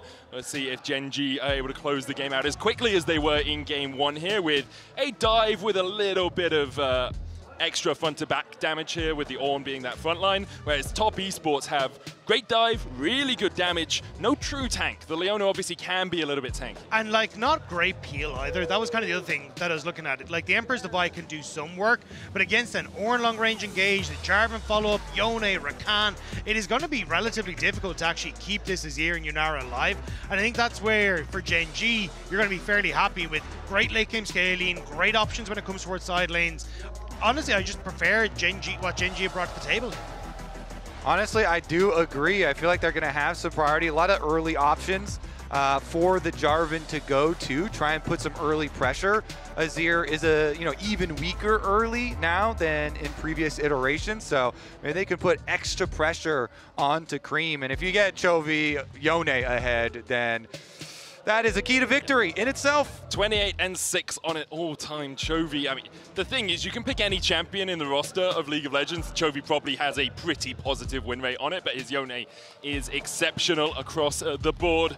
Going to jump on into Game 2 here between Top Esports and Gen G with a quarterfinals berth on the line. Top Esports will just be looking to survive past the 25-minute mark. The crowd very much at the backs of their LPL representatives, and they need all the support they can get after being demolished in Game 1. Pretty standard stuff here for Chovy on the Yone. As the cheers go up, nobody going for any tricky level 1s, although we may see an attempt for the Raptor ward. Looks like Top Esports going to be able to work their way in here to get it down. We'll spot out the Canyon is there. And you could hear the Gyos, how loud they were there in the back, just trying to get as much behind Top Esports as they can. And Top Esports, like, this was the team that a lot of people in summer expected to win the LPL. They looked absolutely spectacular, but playoffs really fell apart for them. And it's now on Top Esports to see if they can rally themselves in this series to push Gen G towards that Game 3. Look at this, they're sticking around a long time. Okay, so Chovy does get visual confirmation. They know that Hung and Jackie are gonna be coming over delayed. They will be able to bully their way in. And everybody with a calm start. Yeah. Although Top Esports are the third seed coming out of the LPL, I have to remember that they did get into the finals, played up against BLG, and then lost out in the regional gauntlet, the qualifiers. And AL taking that spot. IG coming back in fourth, and I think a lot of people will look at just LPL teams in general and think, oh, they love to fight. And Game 1, there was a lot of fighting on the Rift. But Top Esports generally, through the summer split, were much more of the cerebral team. They're much more macro-orientated, kind of very similar to some of the best LCK teams. And Hung did look for an engage there, couldn't quite find it, and Jackie Love and Hung will get the push here with that cultivation of spirit, getting the extra Runans, kind of pseudo-Runans on the minion wave. Yeah, it was much more about their objective setup, and you got to see a glimpse of that in the last game where Hung got that big Nico ultimate, and that was kind of more what Top Esports were incredibly strong at, was finding these team fights with guys like 369 who were exceptional on these tank plays, finding space, creating moments for Cream and Jackie Love, but unfortunately they just haven't quite been able to find that success as the later summer has gone on, and now are moving over into towards Worlds as well. Yeah, and Gen G, a different beast, like outplaying them in the Grubs fight. Being able to have Keen survive, get the big seismic shove onto 2 and build on this early lead. When Gen G showed us, they know what to do with that early lead, very methodical. So TES gonna change their fortunes here in game number 2 for sure. Methodical is such an interesting word, because whenever you talk about it in like League of Legends terms, I always feel slow. It's like, oh, they will slowly do it. They'll wait for the next Drake. They'll take the next Drake. They'll take things off the map. Gen G are methodically rapid. Like, the things just accelerate away from you so quickly as Canyon is looking to start putting his foot on that gas pedal. The jump in, the heal out. Jackie Love has to flash. Couldn't risk the flag drag flash from Canyon catching him out. Great pathing from Canyon though, using the flag and drag over the wall to avoid the ward and get around everything. But now the answer potentially for Kanavi with Chovy playing nowhere near Kanavi's access point. Yeah, smart stuff from Chovy, hugging the side of the river that his jungler is on. Really giving that respect to the Pantheon. A flash stun, point and click, is pretty hard to outplay even for Yone. Hung able to catch a Zenith Blade Shield of Daybreak combination onto Jiro, but the Gleaming Quill pops him back to about 80% HP. 369 with the push in the top lane, as to be expected in the Rumble into Ornn matchup. The Flame Spitter does a lot of work for you there in the early game. It's still getting a nice little CS lead for himself, because you can see that like the wave is starting to push back out away from Keen, and there's still about a 7 CS lead. So in the grand scheme of things, 369 going to see if he can try and get some revenge for what was the last game, and he has been an exceptional Rumble, 25-9 over the course of his career. This guy has popped off across JDG, Top Esports, so many different iterations of the rosters he's been on this pick. And maybe, just maybe, he can actually turn that Cataclysm back around to be a bit of hell on earth for Gen G. See how effective he can be. Early game relatively calm between these two teams. Chovy TPing back in with double daggers and a longsword. Trading onto Cream here, who steps forward knowing that Soul Unbound will pop Chovy back to reality, and Chovy down to 250 HP. Yeah, Cream straight up getting the better of Chovy in a lot of these skirmishes we're seeing, making Chovy miss a lot of these cues. Cream, confident positioning and movement from him. Kanavi looking for the steal. Canyon does get it with the smite's going to be forced away here. Chovy low.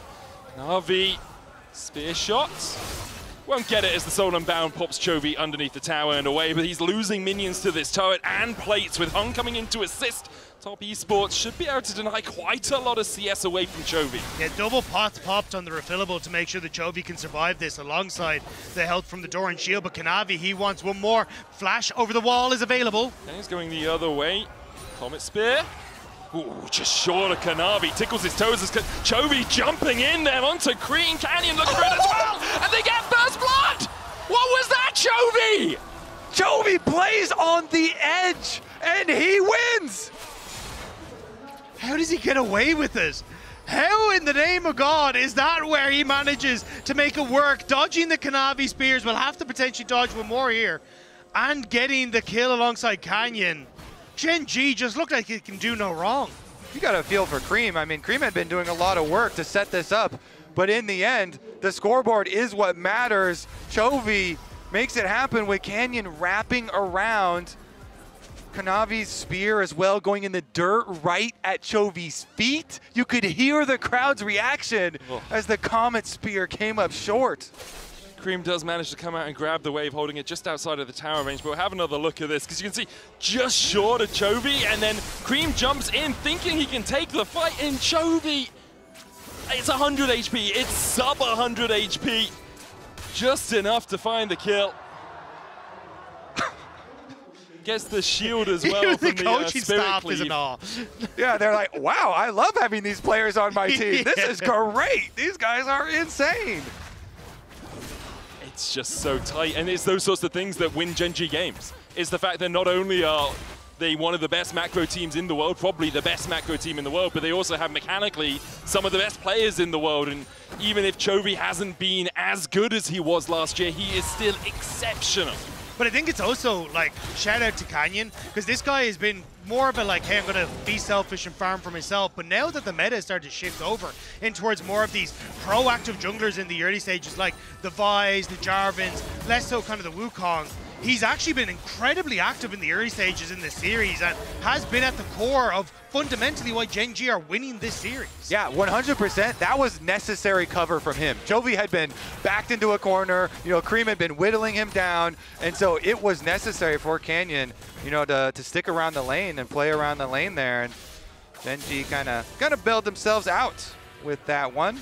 You could see how much pressure Top Esports wanted to put on that mid lane as well. Hung coming across, Kanavi spending so long around it, trying to shut down Chovy, which is something that has worked for teams in the past. If you can put Chovy behind, a few years ago, would have just gone into a side lane and farmed up for the rest of the game and then slowly try to get himself back into the game. But it's what Anyone's Legend did against Gen G that got through the win, was focus on Chovy, put him behind, then use that to start looking for invades and be able to take over the game with the Kiana. But instead, in this game, that focus on mid ends up backfiring, and now it's Top Esports that are struggling to make things happen. Keen has the call of the Forge God and Flash. Going to call in the train to try and clear out the wave. Puts it down the Fisher as well as Hung flashes forward. Good Bellows breath, but the solar flare there for the follow-up. And there's the kill for Top Esports on the board here in game 2. Yeah, way to keep focused, Top Esports. They remain calm. You know, they focus on the next minion wave. They go for the dive here. A couple of minions still left alive. That is enough to still pull off the dive and make their cross-map play. Because they know, all right, Gen G are going to go for the dragon. We will just go for the kill. And especially when you still have things like the Yunar and the Azir, your scaling is fantastic. Unless Jackie Love loses half his health bar to Chovy immediately in a fight, that's less good. Yeah, not the best there for Jackie Love, but he has the support of his jungler to make sure that he can just clear out the wave and then back away. Chovy actually pulling this one to the side means that a few minions will be lost before that wave starts pushing back in Top Esports' favor. We have the exchange of a kill in the top side for a dragon for Gen G. They also managed to pick up 2 of the 3 grubs, so there are 2 objectives towards that feat of objective slaying. And they have a kill apiece. Top Esports with a very, very slight gold lead in this early game. Really excited for when we actually do get these dive plays from Gen G as well. And we're on support roam timers at the moment. You saw this kind of leisurely pass through mid from Duro. There's just so much vision from TES setting up their swap for the duo lane to come mid and continue applying that pressure towards Chovy, towards this Yone, really trying to hinder the income of this champion is critical. The longer you can put off the breakpoint of the Blade of the Ruined King for Yone, the better you are off in the game overall, because even the single item power spike on that champion completely changes everything. It's Berserker Greaves, a Vamp Scepter, and a recurve bow at the moment for Chovy. Unable to quite complete that Blade of the Ruined King, but really that item unleashes him on this Yone. Duro looking for a flank position here onto Cream, who his flash is about to come back off cooldown. There it is, so no dive really going to happen here for Gen G. Just want to make sure that Chovy can push in the wave against the range damage that comes out from Cream. Still, Canyon putting pressure on towards his top side, letting Keen just kind of sit here with the a nice little freeze for himself. And although there has been pressure from 369 or towards 369 to get this lead, you can see like Gen G still kind of just getting to dictate what's happening. I think 369 will be happy enough just to equalize that. You've still got 3 minutes before a Herald and a Drake, right? And he's 600 gold ahead, so just equalize the wave, get it crashing as quickly as possible, and you can back off knowing that Canyon was on this side of the map. Your jungler currently pathing out through his own red side. And much slower game, much more patient game from both these teams. Kind of to be expected, like everyone wants items in this game. Kai'Sa wants at least a couple, Yone wants at least that Blade of the Ruined King, probably a couple behind it. Azir the same, Jackie Love the same. So everyone willing just to not force the tempo too much in this early game. Still getting the flank onto Chovy here.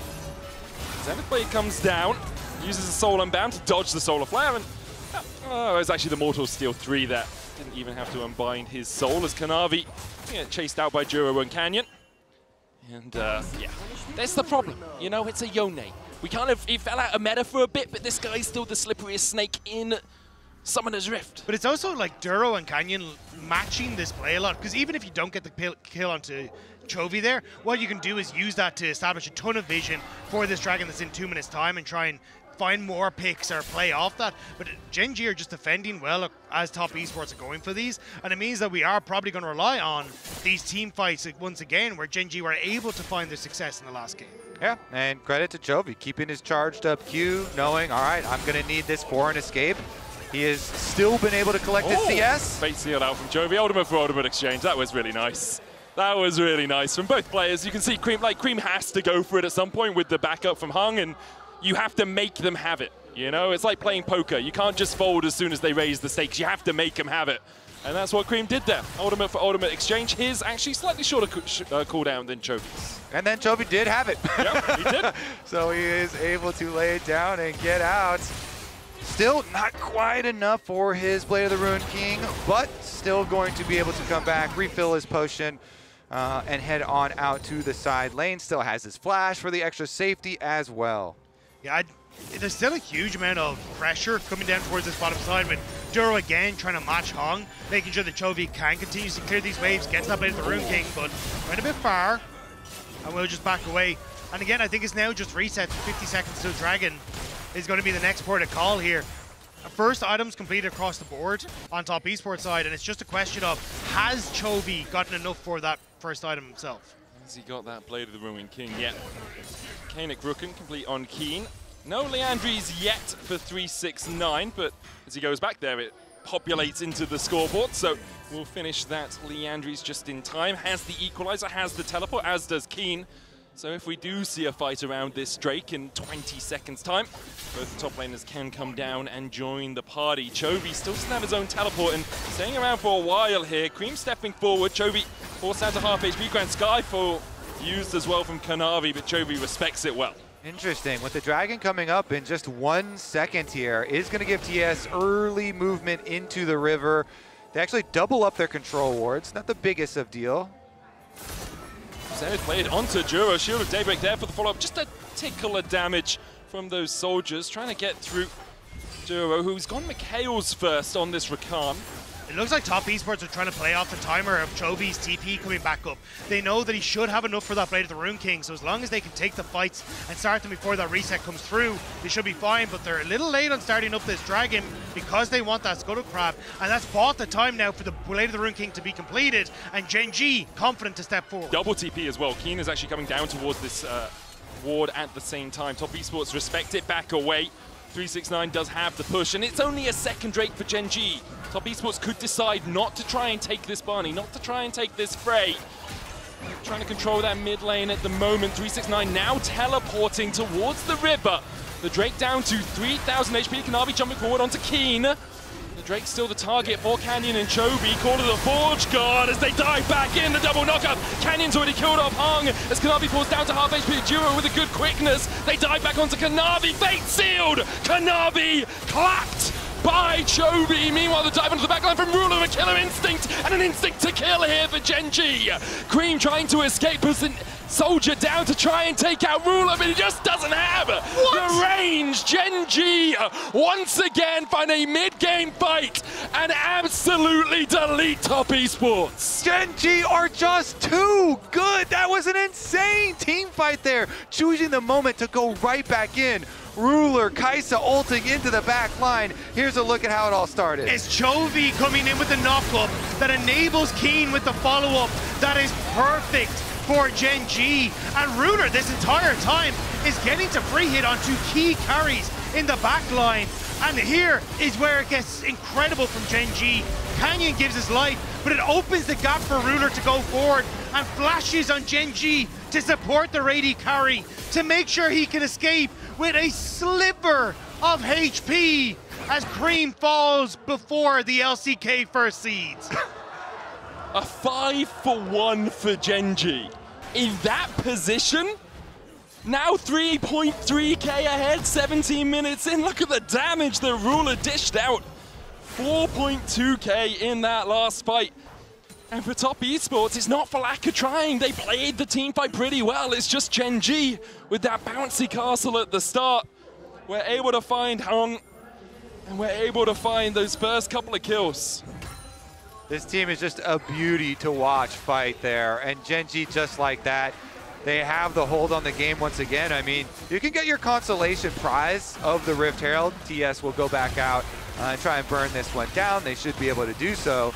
But with just that fight, Gen G have just completely taken control. And I love the way Ruler played that fight in particular. Like, so often at Worlds, we've seen Kai'Sa's shoot themselves into the back line and shoot themselves in the foot because the Yunara immediately opens fire and is just able to duel the Kaisa in that back line. But Ruler found his moment to get on towards Jackie Love and enable the fight onto Cream, and now 369's in trouble. 369 has no flash here. Call to the Fortune, not going to come back with the Fate Seal. Goes on to 369. Flame Spitter, not enough to kill off Keen. Kanavi coming in. Duro there for a little bit of shielding. Solar Flare, Chovy, Mikhail's immediately. Duro with a double charm. Keen trying to escape with the spear. Will pierce his heart as he goes down, and now Chovy being collapsed on. Chovy doesn't have the flash, no Fate Sealed for him either. Will be very difficult to buffer out of Cream if he goes in for that Emperor's Divide. The wave on its way, 369 trying to shepherd it in. Chovy, the target, exhaust down, Soul Unbound comes out, but Chovy under the tower survives for as long as he can, but Top Esports put him 6 feet under. Meanwhile, Gen G pushed through the mid-wave to get a tier 1 to look for a tier 2. Riftel charging towards this top side will be an exchange of tier 2 towers. Good punish from TES there. You know, Keen not able to make it happen at the beginning. TES immediately close the trap here. That's what you have to be ready to do. If any sort of error does show up, immediately go and punish it. And the fact that you have that Pantheon is huge, but Keen, yeah, just doesn't quite get the second pass on the ore, and it means that immediately the turnaround is available. Kanavi with that ultimate can cover the top. Duro, heroics here to try and save Keen, but the collapse from Top Esports is just too quick and too strong. But an overextension, honestly, try and make this play happen, especially waiting for the wave, does mean that you get the tier 2 in the mid for Gen G, and it's kind of this injection of gold for Cream off of the towers, answered for an injection of gold onto Ruler. It's a 2k gold swing for Top Esports. They're still 1.5k in the hole, but 369 now 1.2k ahead. Bloodletter's Curse and the Leandry's complete as Hong steps up in this top lane. Cream's on his way. Juro's going to clear out this vision. He has Canyon there. He will be spotted as he walks around the corner onto that ward. Gromp just their first target. Grand Starfall not available for Kanavi. He's currently in the mid lane, and Gen G decide to back away. Yeah, a little bit risky. Not every member accounted for. You can see coming out of base, Yunara as well as the Pantheon. And TES, after that play, it's got to build your confidence back up a little bit, you know? Getting at least some opening and seeing that Gen G are mortal. 369. Look at the flank here onto Chovy. Cream going in first. 369 with the flame spitter. Fate Seal comes out. Chovy able to dodge away with the Q3. Quickness coming out. The Zenith blade eaten by Juro. Chovy with another shield able to survive. And now the Mikhail's going to heal him up, and he's taken out by Kanavi. Meanwhile, Hung and 369 are now in the middle of Gen G. Chovy survived for so long that Gen G collapsed, and Top Esports collapsed around them. Jackie Love couldn't get to the fight, but Gen G en masse show up in the top lane and put them in the dirt. TES, they go after Chovy, but the Avengers assemble quickly.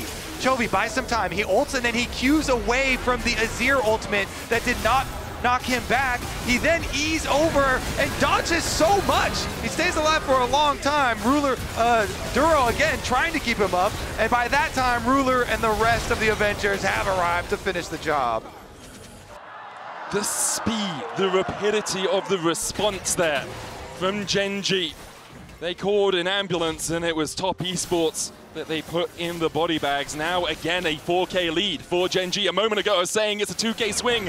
It swung back, and Soul Point for Gen G has been begun. Soul Point for Gen G, Atacam for Gen G, gold leads for Gen G. It feels inevitable this series for Gen G. Joe is just still waiting, just out of range of the Zenith blade, dashes back as Chovy snaps back to the river. There's Soul Point. 5 minutes away as Kanavi dives in. The solar flare hits Ruler, but immediately he cleanses it away, and Kanavi doesn't really have the backup. Cannon down towards the bottom side. Kanavi going back in, but Keen will put him 6 feet under. Good damage from Jackie Love, though. Gets one in response. Keen still looking for damage onto Cream. Keen jumps in with that knockup. Chovy, the fate sealed, and Emperor divides him. Ruler gets another duo with a knockup. Ruler trying to escape 369, but he's put on a spit, and he's well done. 369 and Top Esports fighting back. They get some extra gold, and they open up the map as well. There are objective bounties still up too if they can stick around. Duro and Chovy look for the quickness combo here. They turn on to 369 who's overheated. Duro almost escapes, but Cream puts the soldiers down. Chovy just able to survive. 100 HP on him. Jackie Love doesn't have the tools to close that gap. In the end, a 1-for-1. Barely able to escape away from that one. Top Esports, though, finding a crucial fight, and we'll get to see it in this engagement as they set up for it after the Dragon. Okay, so we've got two sides here. Kanavi goes in on Duro at the top side, and they have the equalizer to try and support his damage. But on the bottom side of it, Canyon has to flash out after Gen G go for the engage on the other half. And Jackie is free hitting here, so him and Cream are able to take out the first member. Canyon is down. The re-engage from Keen, though, only knocks up Jackie, and then tries to go, Chovy tries to go over Cream's ultimate, and they get rebuffed. Perfect timing on the Emperor's Divide there to keep Jackie safe, to keep Cream safe. And now Top Esports, that gold lead starting to whittle more and more away, but that looming Dragon Soul in 3 minutes time has to be playing on their mind. For Top Esports, every fight is a knife edge. It is so close, and every time Gen.G just managing to escape with that little bit more. The last couple of fights, they're going in their favor. Only 2k gold the lead now for Gen.G. Chovy, though, 2k ahead himself, has that QSS. Makes it so hard to lock him down in these frays. And he's got the first Ornn upgrade from Keen as well.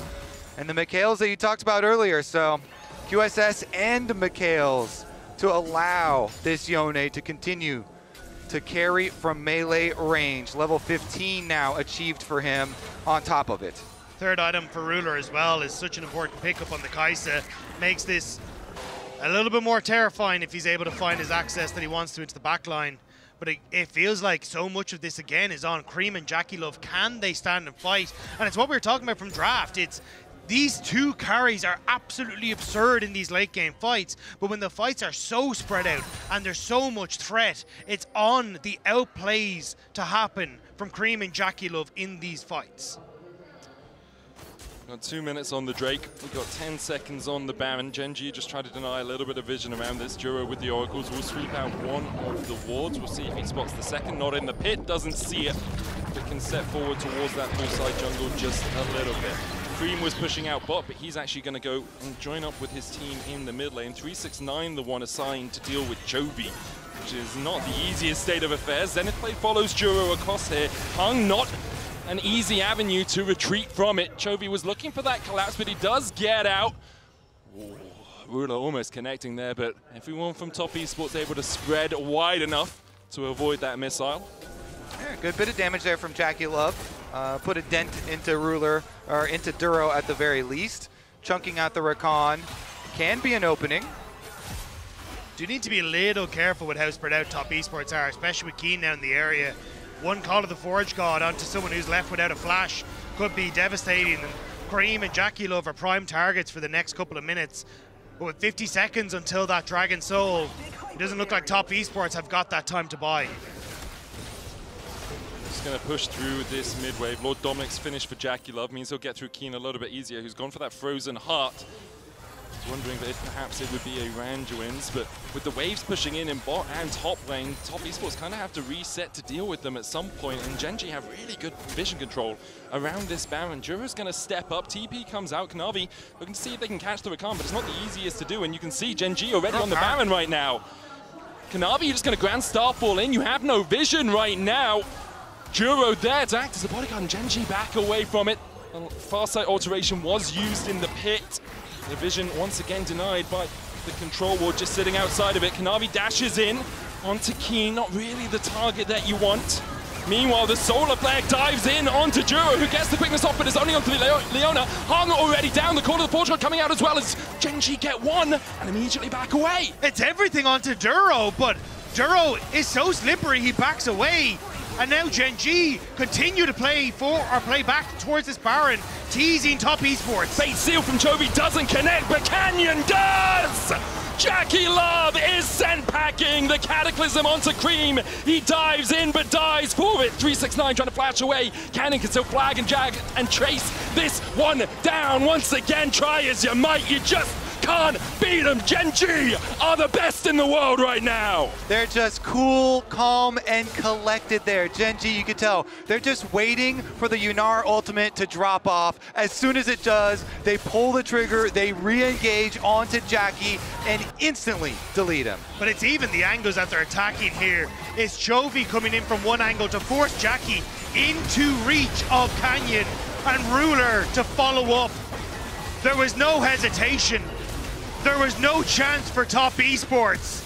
Gen.G refused to be denied playoffs. 369 dying right at the last moment. The Baron goes over to Gen.G. There's a Mountain Drake for them, and it will be Soul. And you wonder for Top Esports, if you do lose this Soul, how are you going to get through this Ornn?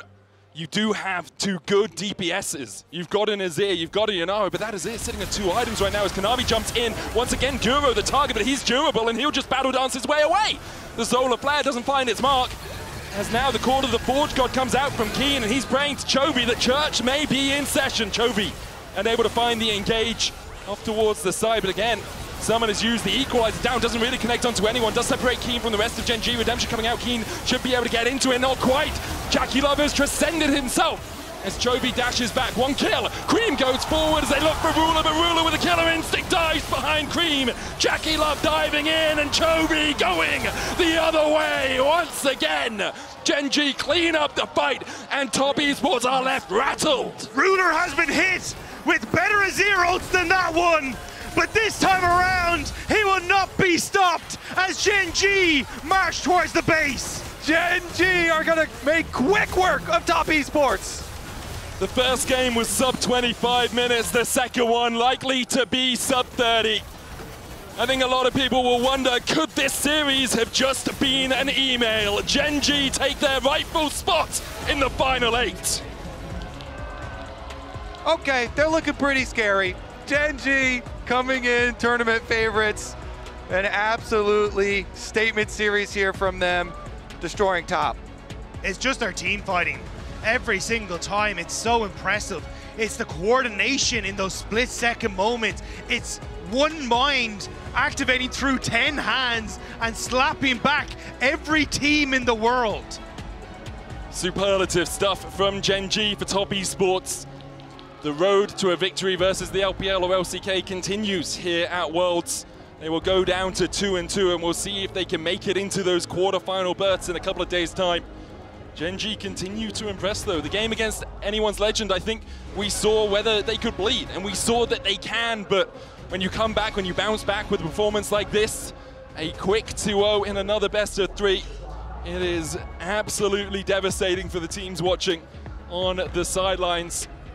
Analyst desk just taking a moment to all get ready. We'll hear from them in just a second. Tomorrow, though, we round out the 1 and 2s as now we're going to hand it over to Shocks at the analyst desk. Take it away. Thank you so much, Emily. Did preface the second game by saying, well, nothing less than a world championship will do, so for sure they wouldn't fall against TES. They punched their ticket to the quarterfinals of Worlds 2025, as was expected. Yeah. Even in this matchup, I think. This is one of those comps that Gen G lock in and teams around the world try to emulate and don't pull off nearly as Don't try this at home. Or successfully. You're not Chovy. And it's because of this man right here as we look back through the waning moments of this game. His Yone is just so phenomenally good. It seemed like every time they were trying to get on him, trying to get through the back line, he's then just getting out, cleaning up, somehow surviving. This final fight, I feel for Cream, I gotta say. He had a rough day. He had a really rough day, and I feel like it was a rough day at the office for everyone, but he's gonna get the brunt of the criticism because he seemed like the guy that had to do it, right? Because you have to do it. When you see the angle as the Azir, you have to try, and I commiserate with that. No, absolutely. I mean, I think this game, though, you know, it's hard to just pinpoint one thing, but I feel like Kanavi kind of griefed him on the 2v2 mid lane. Cream super outplayed Chovy in the 1v1 after he TP'd back. He dodged 3 Qs in a row on a trade, had him chunked to like 10% HP, and then instead of just flashing on him over the wall, point and click stun and killing him for free, Kanavi's just throwing spears over the wall, barely missing, and then Kenyan shows up, Cream dies, Chovy gets ahead, and the rest is history. And I think, you know, Chovy, yes, he played incredible, but I have to give so much credit to Kenyan because coming into this event, people are saying the recipe to beat Gen G, if there is one, is to outplay them in the early game because Kenyan is going to play slow, he's going to farm, he's not going to be involved. That's the weakness, if there is one, for Gen G. Now you come into this series, he was everywhere, putting pressure on constantly in both games, monster early games, and now you're like, all right, well, if the guy who's supposed to be slow in the early game is dominating the early game, and they're all piloting their champions perfectly, and their team fighting the best, how do you win? Yeah, and it's great to see this from Canyon because we always knew he's capable of it, right? And it's just been a little bit of a dip in his play over this past LCK split. But then by contrast, you have Kanavi, which you kind of already alluded to, looked really disconnected from his team, especially in this second game. And that's really bad news for Top Esports if it continues, because for a while he was such a huge factor in how they are winning, right? Like if they're getting these early advantages, it all starts with Kanavi being in his lanes, getting them ahead, really like taking it to the enemy jungler as well. So I think that is another thing that TES are going to have to go back and look upon, just because when they were in advantageous positions, even when they were playing slow and not necessarily getting kills, it was through Kanavi really controlling the map. There were times where they had fight in them, and I know when you watch LPL games as well, you don't count a team out usually because you know that they can take one of those fights. It's just that against Gen G, the gap is just too big in terms of gold at that point in time, as we are waiting for an interview with Canyon as well, so we'll be able to ask. I would like to, as you brought up TES, if we have the bracket we can see, but Azale, you set it up already, right? You had that chance versus KT. Now you draw the #1 team in the world. Next up, you might draw BLG, you know? So might draw T1. T1, so...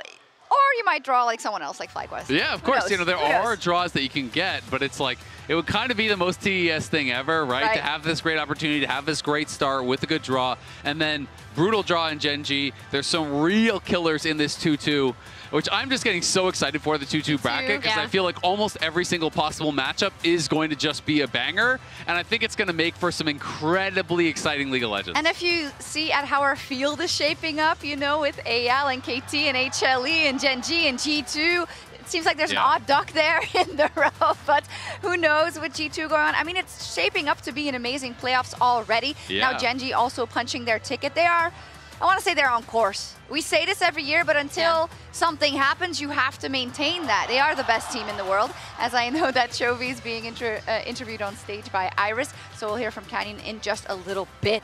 But yeah, any closing thoughts on this matchup?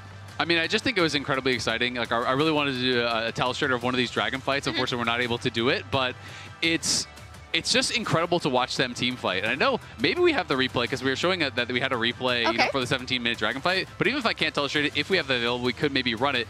Because the way that Gen G operates in these team fights, I think they are better than any other team at how they create space. So what I really want to watch you point your eyes to is how they bounce in and out of the fight. So as they approach, look at Chovy going forward, then snaps back. Then the frontliners, it's their turn. Canyon goes in, Keen gets in. And now Keen is getting focused. You think he's in trouble, but Chovy charges up his Q3 on the Dragon to then re-engage, buy space for Keen, then to back out. Now, the last thing they had to be worried about was Cream's ultimate. So Chovy trades ults with him. Now they know, you know what? All we need to do is create space for Ruler. So Canyon goes in, becomes that threat. Duro goes in, becomes that threat.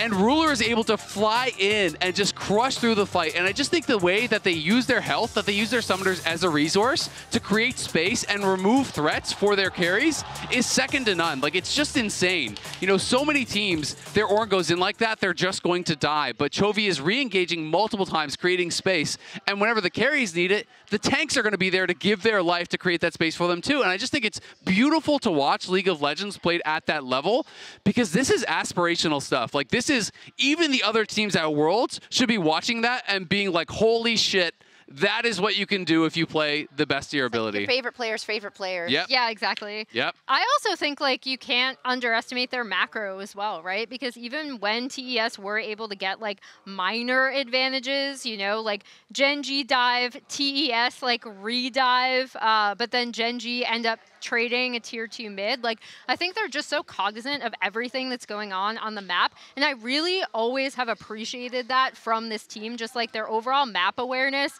and cross mapping is so good. Another thing that other teams at this tournament should really be looking at. And your fave is standing by in the interview. Canyon will be our player to talk to in the Verizon Jungle Goat. Let's go.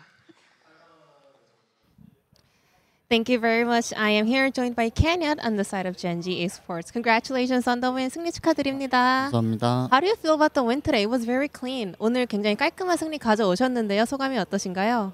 일단 오늘 경기력이 다들 너무 잘해줘가지고 이렇게 좀 깔끔하게 이겼고 그래서 엄청 기분 좋습니다.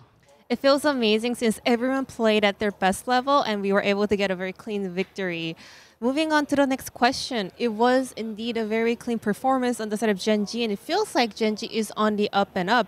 Do you think Gen.G is currently at 100% or is there even more potential to unlock? 말씀하신 것처럼 젠지가 현재 굉장히 깔끔한 폼을 보여주고 계신데요. 현재 폼의 100%라고 생각하시는지 아니면 더 고점이 남았다고 생각하시나요? 오늘 그래도 한 85%는 정도 나왔다고 생각하고요. 이 폼을 좀 유지하면서 더 끌어올린다면 더 높은 고점을 바라볼 수 있다고 생각합니다.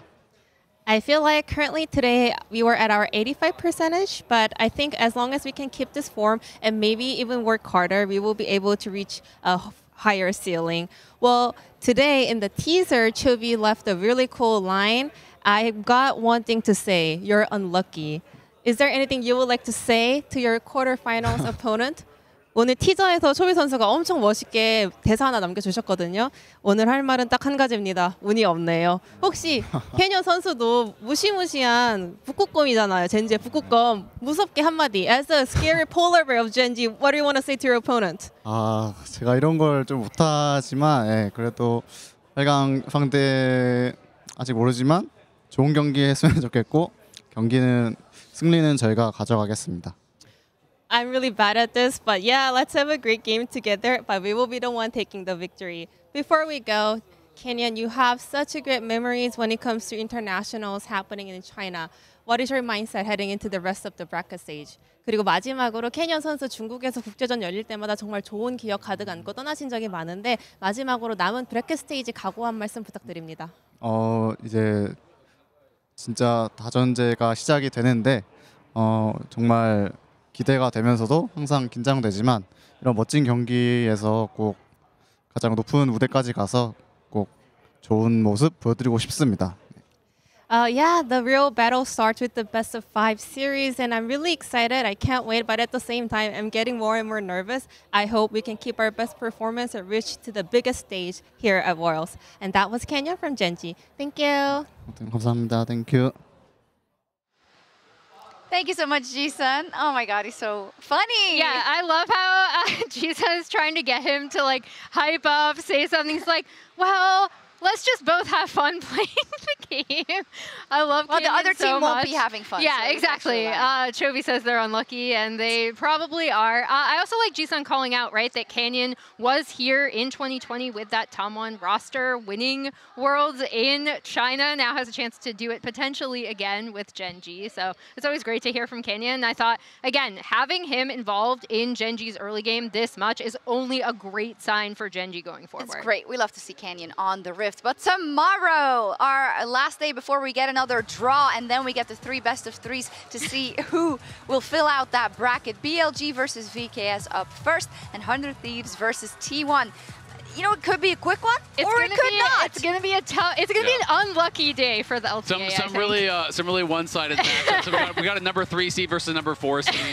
You know, it's what else do you need to say? It's easy. T1 will be lucky to get a game. Don't you believe a little bit?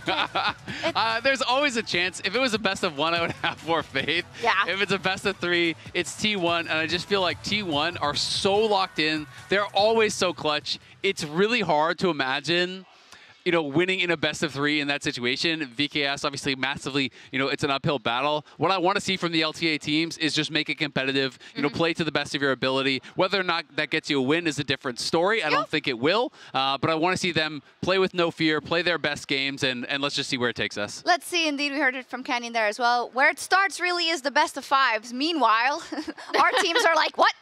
This is super difficult, but maybe there's a 100 Thieves miracle run in there somewhere. We don't know, but thank you so much for watching today. We'll be back tomorrow at 10 a.m. CEST, 1 a.m. Pacific for 2 more elimination series, BLG versus VKS, before T1 take to the Rift against 100 Thieves. See you tomorrow for more Worlds 2025.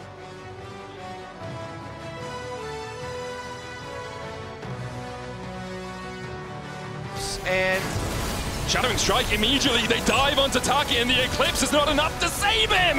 The Redemption not down in time, he does land the Solar Flare, Spirit Rush, dive in with the killing streak from Eddie as well, but Elioya's on the chase, trying to take down that Kai'Sa, and the Darking Daggers will be enough! The Hounds of Hell from Elioya for the double! Mkoi collapse! Doran teasing top esports. Bait seal from Chovy doesn't connect, but Canyon does! Jackie Love is sent packing the Cataclysm onto Cream. He dives in but dies for it. 369 trying to flash away. Cannon can still flag and jag and trace this one down. Once again, try as you might, you just can't beat them. Gen G are the best in the world right now.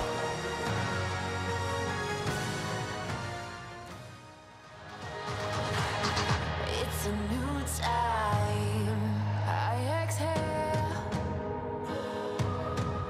breathing out my sins, and I smile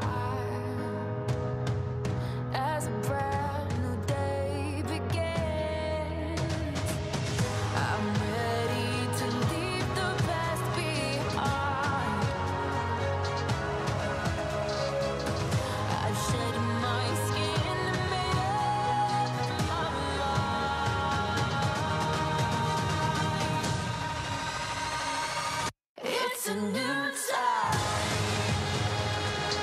It's a new time. Watch us come to life.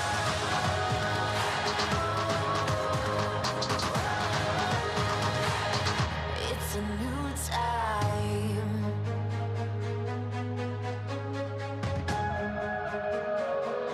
Watch us come to life. It's a new